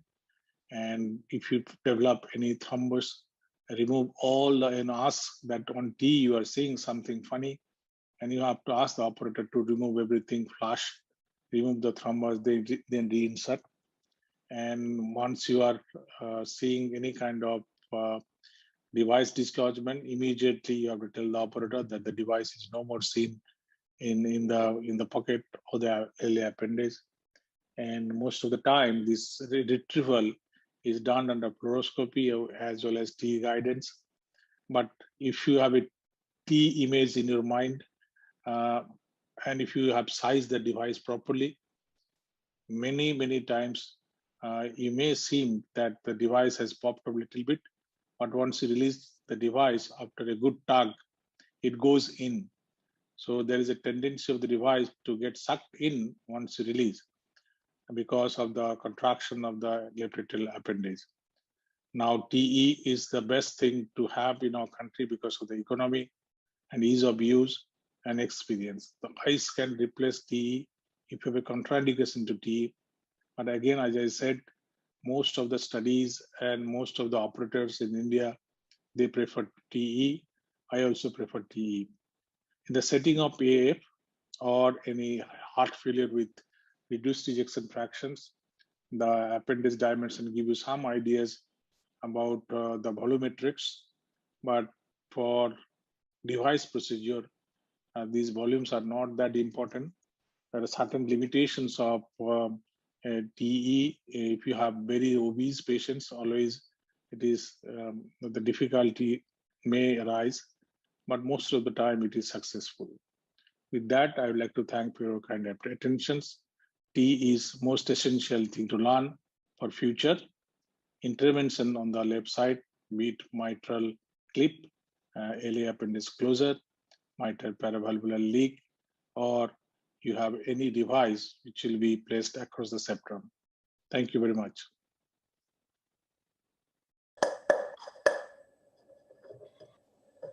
Thank you very much. It was a most fascinating journey for past 1.5 hours. And seeing Dr. Shanti and Dr. Gurumurthy and Dr. Varun, it was like a deja vu phenomena for me. Because exactly 20 years back, I came to Minnesota, and thanks to Dr. Elizabeth Bronlin, who inspired me to come to Minnesota to get trained as a pediatric cardiologist. And you people are doing such wonderful job. And I remember the great giants like Lily High and Kurt Amplatz and Edwards, and they laid the foundation, and you guys are building the castle on that. And a great congratulations to all of you. And Shanti, your epicardial echo was a wonderful presentation. And the linear transducer, does it have the 3D or the 4D? And how do you sterilize? And what is the rate of infection? Very good question, Vijay. Thank you very much. I still remember fondly when you came to Minnesota 20 or 25 years ago. Peter Hesslein introduced me to you. It's a pleasure. It's a pleasure to be part of this wonderful conference. Epi-aortic, epicardial, so there are two different scenarios. I use epi-aortic as a linear array transducer. It's very easy to sterile. Again, it's very limited. It's got only 2D, and the color spreads quite a bit. It doesn't have a 3D capability. It's a vascular probe, basically. So I had utilized that for coronary artery scanning. And the sterility of it is the same as what you do for your TE probe. You know, you just have to have that formalin prepped as much as you can for at least 15-20 minutes prior to it. I just want to answer two other questions, if you guys will let me. Since I brought up the linear array transducer, there were two questions about the blind spot in the aortic arch and the low-lying coronary arteries. Just to give you an example of epi-aortic can be utilized and epicardial can be quickly. The surgeon can place it on top. If you're looking for aortic dissection, it takes less than a minute. Put the probe on, ask the surgeon, and I usually scrub in with the surgeon. Really, they don't scare me. I just want to let you guys know, just go and quickly take a picture, and you can get a lot more information within less than a minute. Thank you. Thank you, Shanti. In fact, you know, when I saw the pictures of tetralogy of Fallot, I was reminded of Dr. Puga, who used to operate on 3-day-old top, you know, and I was amazed at the way he was doing in the Mayo Clinic, and that was amazing. And Dr. Naveen Kumar has a question for you. He wants you to describe how do you manipulate the probe to get the different views? It's very simple. Always point to patient's left shoulder. It's a very subtle moment in pediatric patients. Adults move a lot, but pediatric patients, your field of operation is very limited. So you go straight, place the marker, your marker of the probe has to point to the patient's left. And then go anterior, posterior, slightly tilting leftward. This is all the technology you have. You don't need any fancy hand movements at all. It is patient to the left, to the shoulder, anterior, posterior tilt will get you the results within less than 2 to 5 minutes. Thank you so much, Shanti. It's a pleasure seeing you after 20 years, and you haven't changed much. You look the same, and you're doing a great job. Congrats. And Dr. Gurumurthy Hiremat, it was a pleasure hearing you about the intracardiac echo. The first time I saw the intracardiac echo, the ICE was in Chicago when I was getting trained with Zia Hijaji. And Dr. Chi, he's the anesthesiologist who is to help him a lot. And especially, you know, while putting the fenestrated ASTs and putting two devices, like sandwiching between one in the other one, like the larger one and the smaller one. And he used to handle it so nicely. And I'm sure, that is the way you guys are doing. And apart from that, even for the PFO, where there is a tunnel-like PFO, this ICE is very useful. And I wish ICE has already come with the 3D and the 4D pictures, and especially for the electrophysiologist. I wish Dr. Gurmurthy could have demonstrated that too. And there is a question for Dr. Gurmurthy. Can anyone read the question for Dr. Gurmurthy? Yes, there is a question that whether these ICE catheters are disposable or you can reuse them. That's the question. So that was my query also after listening to the talk. It was, and I would like to congratulate all the speakers. They spoke so well with very beautiful videos. It was very nice session to be a part of it. Anyway, thank you, Dr. Gurmurthy. Thank you, Dr. Vijayalakshmi. Such a pleasure to be in the same virtual room with the greats like Dr. Vijayalakshmi. Thank you for this opportunity. To answer that question, when you try to compare costs with the ICE catheter and TE, especially in the United States, things become very complex because the environment here is complicated by what is the actual price of the catheter versus the payer mix, what is the contractual agreements with the hospital for paying, what kind of insurance. So it's quite complex to try to determine what is the actual cost to the hospital or to the patient. But if you look at the cost of the catheter itself, ICE catheters, both the Boston, the VFlex Extra from Abbott, as well as the Siemens Accuson, are somewhere between $2,500 to $3,000 each. And the Abbott does not, Abbott clearly mentions that you cannot reuse the catheter, so it becomes very difficult when the company says you cannot reuse to reuse. The Siemens Accuson catheters, there is no recommendation by the company to whether reuse or not reuse, and there are private companies which actually re-sterilize the catheter. But in reality, you can only re-sterilize them about 2 or 3 times, after which the quality of the images starts going down. So the Siemens Accuson catheter is, in practice in our hospital at least, re-sterilized and reused up to 3 times. But the VFlex Extra, we cannot re-sterilize because it's a clear instruction from the company not to do. The cost of the catheter itself is offset if you do not use anesthesia, at least here in the United States. If you use anesthesia, which is the majority of the times we do in pediatric patients, and you add the cost of the ICE catheter, because TE can be reused as long as you want, right? So that is where the cost offset is. So I think the cost benefit of ICE only happens if you're not using anesthesia for TE. So how do you sterilize these catheters?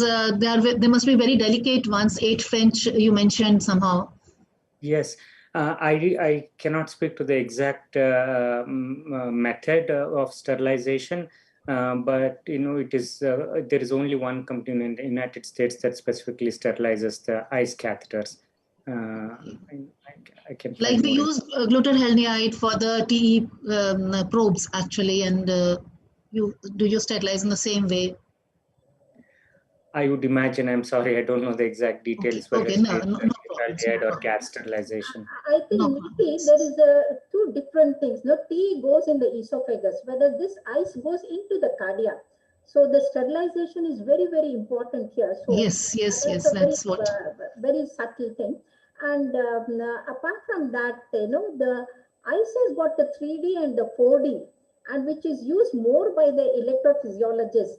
And I think that has made it more useful for the electrophysiologist. And as a result, but in India, why the ICE has not become popular is, one, because of the 8 or 9 French, the children, we cannot use it. The 2, added cost. And we Indians are very good in reducing the cost. We don't even use the TE or the ICE. We do just transthoracic, that too, in the epigastric view. And yes, that's true. That, yeah. To an extent, I have Dr. Hiram, instead of the femoral vein to go with the 8 French, have you used it directly through the RA after putting a sheath in small children? No, we haven't done that, Dr. Keshavamurthy, but that is something that is done. We I participate in several industry device development, in which case we have even put it in the aorta. And if you put the ICE catheter in the ascending aorta, the views that you get of the aortic valve and the VSTs are the most beautiful views. ICE is definitely very advantageous like that, but we got to work around some of these limitations that are being discussed here for sure. Because it has got a very promising picture as far as young blood is concerned, who want to say why PA band, we have to do a regular surgery for this case. This valve is correct, that is correct. So at the end of the day, you need to show it to them what is lacking in the total correction. So if in a small child, if you can put it through the RA after putting a sheath and trying it like what we put the SPC or the IVC cannula, it will be a very great help, I think, if you have tried. Yeah, in the OR. Fascinating for sure. Because Shanti spoke very well about epicardial. According with our experience, it becomes very difficult to direct the surgeon, that too in a small child with 3 kgs, to keep that probe in position. We do not have the small probes. It's a medium-sized probe. And slight movement with every contraction, it moves away and you cannot get a good picture. And it takes away the interest and the patience of the surgeon. So what we have done is we have put the pediatric or the adult TE probe in the sheath, put it in the pericardial cavity, anti-flexed it. So you get a multiplane angle, and we have visualized the post-correction in children with 3.5, where we could not put it through the esophagus. Shanti, that was all speakers. It was a very nice talk. Yeah, madam, continue with the discussion. Yeah, Keshav, it's been such a wonderful journey both of us have together for almost 20 years, getting to know you, and your work ethics in the OR is just fascinates me and keeps me on my toes. I scrub in, Keshav.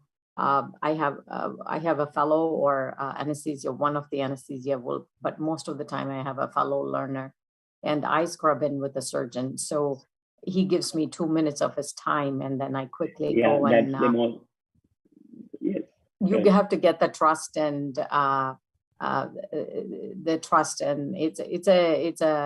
it's a sibling relationship that goes on in the operating room, is what I can say. That's nice. Dr. Varun Agarwal, that was a very fascinating presentation you made about the advanced imaging in congenital heart disease. However, I was surprised to see that you have not mentioned about the blood speckling as well as the 4D echo. And here in India, the GE has given a 4D probe, and I would, if the time was there, I would have shown you. They are much better than any other imaging modality. It is like a histopathology with the dynamics, actually looking into the heart, and that would have been very nice. And there is a question for you, that is why the drug-eluting stent has to be used for the PDA, and during the corrective surgery, can it be taken out, while ligating the PDA? And this question is by Dr. Naveen Kumar to Dr. Varun. Yeah, no, thank you, the organizers, and good evening, everyone. It's a wonderful opportunity, and I've enjoyed all the sessions that I attended. So it's a wonderful, it's an academic feast. Yeah, I agree with you, Dr. Vijaylakshmi. I personally am not an imager, so I don't have a personal experience with 4D flow and speckle imaging with the echo. But we do have started to look into that, especially as you mentioned with the GE machine and the 4D flow. It's still in research purposes. It's not, at least in United States, we've not started using it for clinical decision making. But that's one of the things. In addition to, I did not talk about computational fluid dynamics as well. Shanti briefly mentioned about it. So that speckled Doppler imaging, in addition to computational fluid dynamics, I think would be the 2 major things that would be coming up in hopefully in the next decade or so into clinical practice. So, but those are definitely, and in addition also, like if people are doing advanced MRI imaging, there is a 4D flow MRI imaging as well now. So it can be combined with some of the invasive data that we get in our cardiac catheterization laboratory, and combination of all those things is probably the best thing for the patient. I'll come to your question about drug-eluting stents. So this is a very commonly asked question. So whoever asked, thank you for this question. Why using drug-eluting stents versus bare metal stents? Initially, we were using bare metal stents, and when we stented the PDA or the ductus arteriosus for ductal dependent pulmonary blood flow. And what we noted was this ductus is not normal vascular tissue. This ductus is supposed to close on itself, right? So the rate of in-stent restenosis till their definitive surgical operation, which is only like 3 to 6 months afterwards, it's much higher than you would imagine in coronary arteries or any other vessel that you put these stents in. So the re-intervention rate in these patients was as high as 30%. So re-intervention for clinically significant sinus use because of in-stent restenosis. And what we have published very well, and one of the papers that I led was published in American Journal of Cardiology. And we have shown that if you use drug-eluting stents, which are coronary stent platforms, these are not specifically made for pediatric patients, but these second generation stents reduce that rate of in-stent restenosis and the rate of re-intervention needed for these patients. So that's the advantage of using them. The second part of the question is the surgeon. I have been in many of these cases when the surgeon goes back in there and either does the corrective operation or the Glenn operation of the superior cavopulmonary shunt, because I was curious how they take it out. But it's actually very easy. These stents are very, very malleable. So what they do is they use their forceps or something just to grab the aortic end and put a clip or ligature on there and grab the pulmonary end on the same way and then ligate the ductus from. It was much easier than I would have thought. Sometimes they take out some of the portion of the stent as well. If definitely sometimes these stents, they do protrude into the pulmonary arteries. And if that happens, then they remove the stent and patch those pools. Yes, just small addition to what cardiologists are good in putting the stents and surgeons are good in removing. Even the RVOT stenting, we put it and then just remove it. And I was very happy to see John Bass in your thank you slide, after 20 years, it was a pleasure seeing him. Yeah, please, Dr. Keshavamurthy. We have done around 170 RVOT and PDA stents in the last 2 years. PDA stent is directly ligated by the surgeon, like how we ligate the patent ductus arteriosus. And we removed quite a few of the RVOT stents because within 6 months to 8 months, they are back to the theater to be definitive correction. So these RVOT stents are removed and we have collected quite a good number. We have in fact sent that for histopathology to be published, what happens inside the stent to see it later. And Dr. P.K. Hajra, when I saw your specimens, I was reminded of Dr. Richard Van Prey in Boston Children, an amazing collection of the specimens. Oh my God, it's mind-boggling, And there is a question for you from Dr. Muralidhar. He asks, why not ligate the left atrial appendage while doing the CABG? This question is to Dr. Hajra.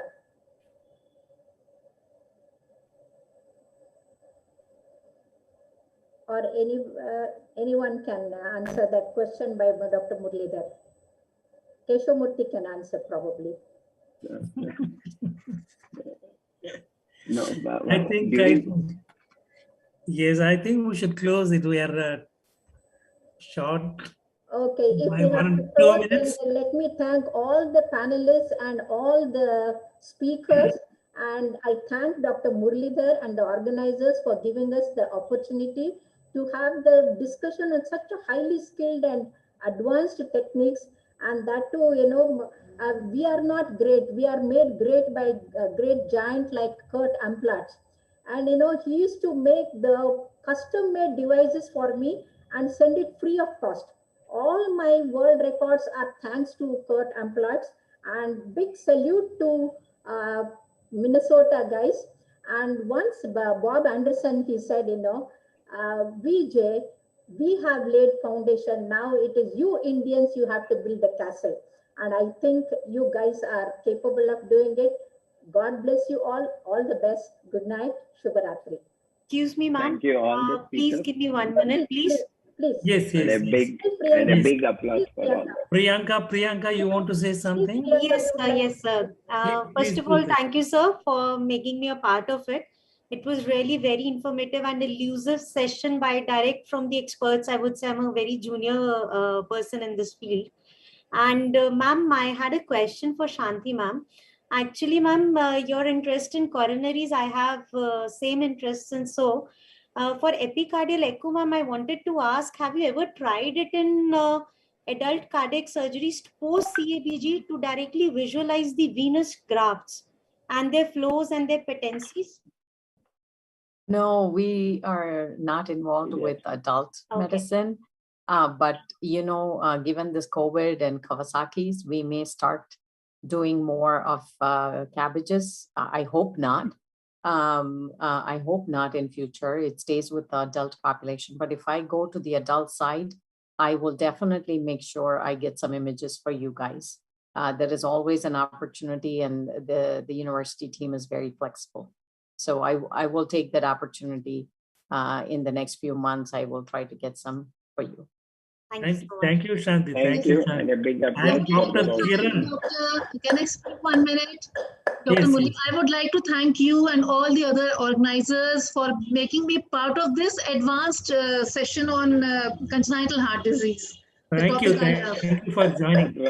Dr. Kiran has not said anything. Can I ask Dr. Kiran to say a couple of words before we close off? Dr. Kiran has not said anything. No. Sir, there is hardly anything to say. It's a fantastic opportunity for everyone to learn, and it's so good to see everyone doing so well and bringing us something that is very unique and hardly seen, especially in a resource-limited setups that most of us work. So we know what the future lies for us and what we can tell our trainees that they can expect in future. Thank you, Dr. Kiran. And Dr. Vijayalakshmi, please close the session. Yeah, thank you very much for everyone, and you guys are doing great work, and God bless you all. Good night. Good night. Thank you. Thank you. Thank you. Thank you. Thank you very much. Thanks for being with us. Thank you so much. Happy to see you again. Thank you very much, Dr. Vijayalakshmi, the panelists, and the speakers for sharing your profound knowledge with us. Your presence here definitely enriched this session. Well, it's time for wrap up. I hope you all enjoyed this delicious academic feast, beginning with the research paper presentation, Golden Plate Contest, echocardiographic assessment of mitral wall, aorta, aortic wall, and ending with advanced imaging techniques in pediatric echocardiography. It was flawless and impressive, right?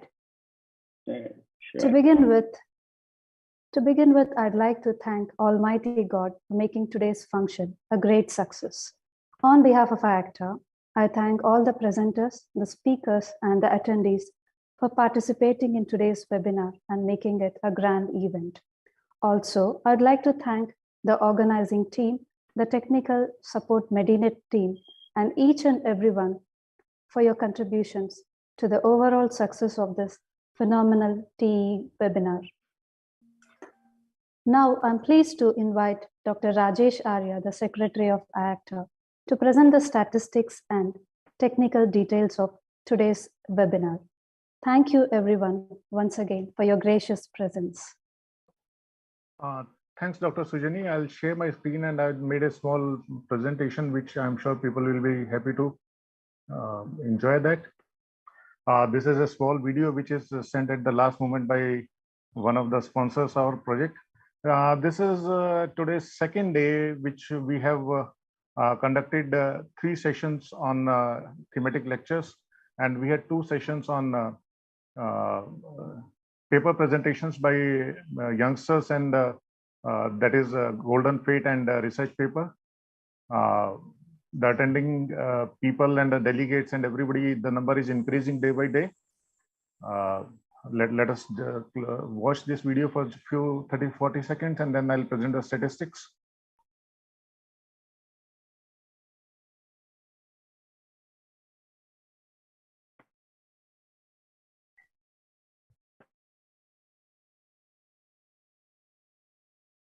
This is St. Jude Abbott company which has come up with the device.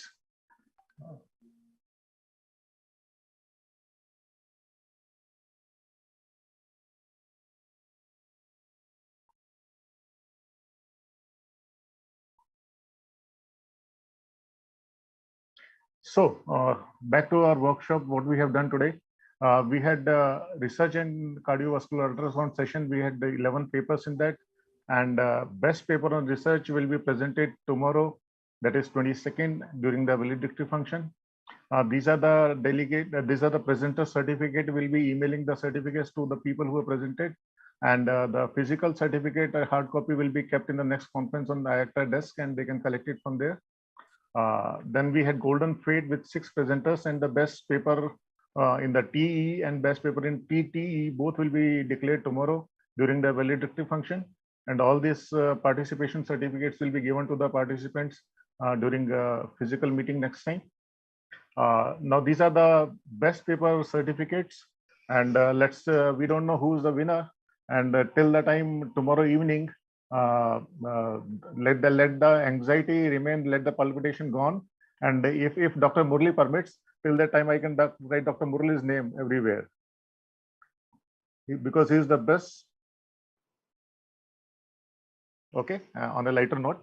Thank you so much for giving me 3 prizes. Thank you very much. And I'll share another screen where I'll show you something wonderful which we have done this time as a change. This is our live portal, and I'm happy to share that we are live at 4 platforms. This is the Medinet platform where we are live. If I can switch on the, okay, so this is the Medinet platform. Then we are live on an anesthesia platform also. This is anesthesia platform where we are live. Then this is a YouTube platform. We are live on the YouTube also. And this is the Facebook platform. So we are live on all the 4 platforms. And if I present the statistics of it, I go back to my presentation. So as I said, we are live on Medinet, Anesthesia TV, YouTube, and Facebook. We had a research paper session for 125 minutes, starting 1 o'clock and finishing at 3:05. We had Golden Fate for 67 minutes, starting at 3:13 and finishing at 4:20. And total time of today's telecast was 9 hours 15 minutes, that is 495 minutes. And if we see the attendance, we have got a total registration 1107 on Medinet platform. Day 1 on Medinet, 2,500 people were watching us. And today the number has increased to 3,591 till I got the report few minutes back. Anesthesia TV, we had 233 people watching live, and yesterday, and today 345. YouTube, we had 691 yesterday and 321 today. And on Facebook, people watching us are 329 and 423. So if I summarize, yesterday we were just crossed 2,500, and today we are in totality in all the 4 platforms around 5,000. Now with this statistics, I give it back to Dr. Murli to close the session for today.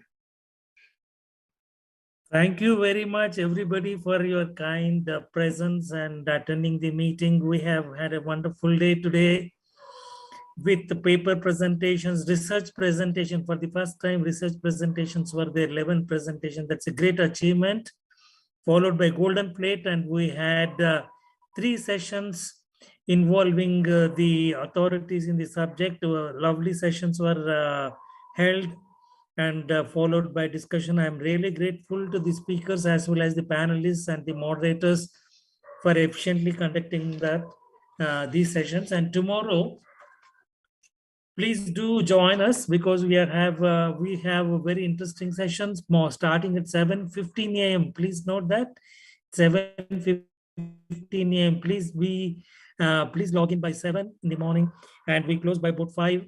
And we have the interesting pro-con sessions and the valedictory function announcing the prizes to the awardees.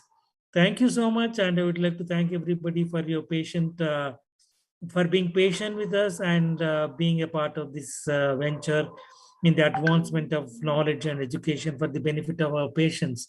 Thank you once again, and good night. We'll see you tomorrow morning at 7:15 a.m. Thank you very much.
Indian Association of Cardiovascular and Thoracic Anesthesiologists is a registered organization of cardiac anesthesiologists of India. IACTA was formed in 1997, and since then IACTA is growing year by year.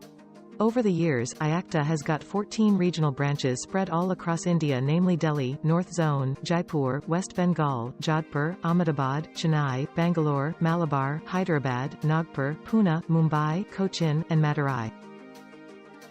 IACTA publishes a quarterly PubMed indexed journal, Annals of Cardiac Anesthesia, which is rated as one of the best and most circulated among cardiac anesthesiologists. IACTA run a web-based teaching of echocardiography through IACTA Echo Library. Weekly manuscripts and midweek quiz has become famous, especially amongst the younger generation. IACTA, along with its academic unit Indian College of Cardiac Anesthesia, are conducting fellowship courses of Cardiac Anesthesia FIACTA and fellowship in Transesophageal Echocardiography FTEE. IACTA promotes exchange of knowledge and gives national and international travel fellowship to young cardiac anesthesiologists.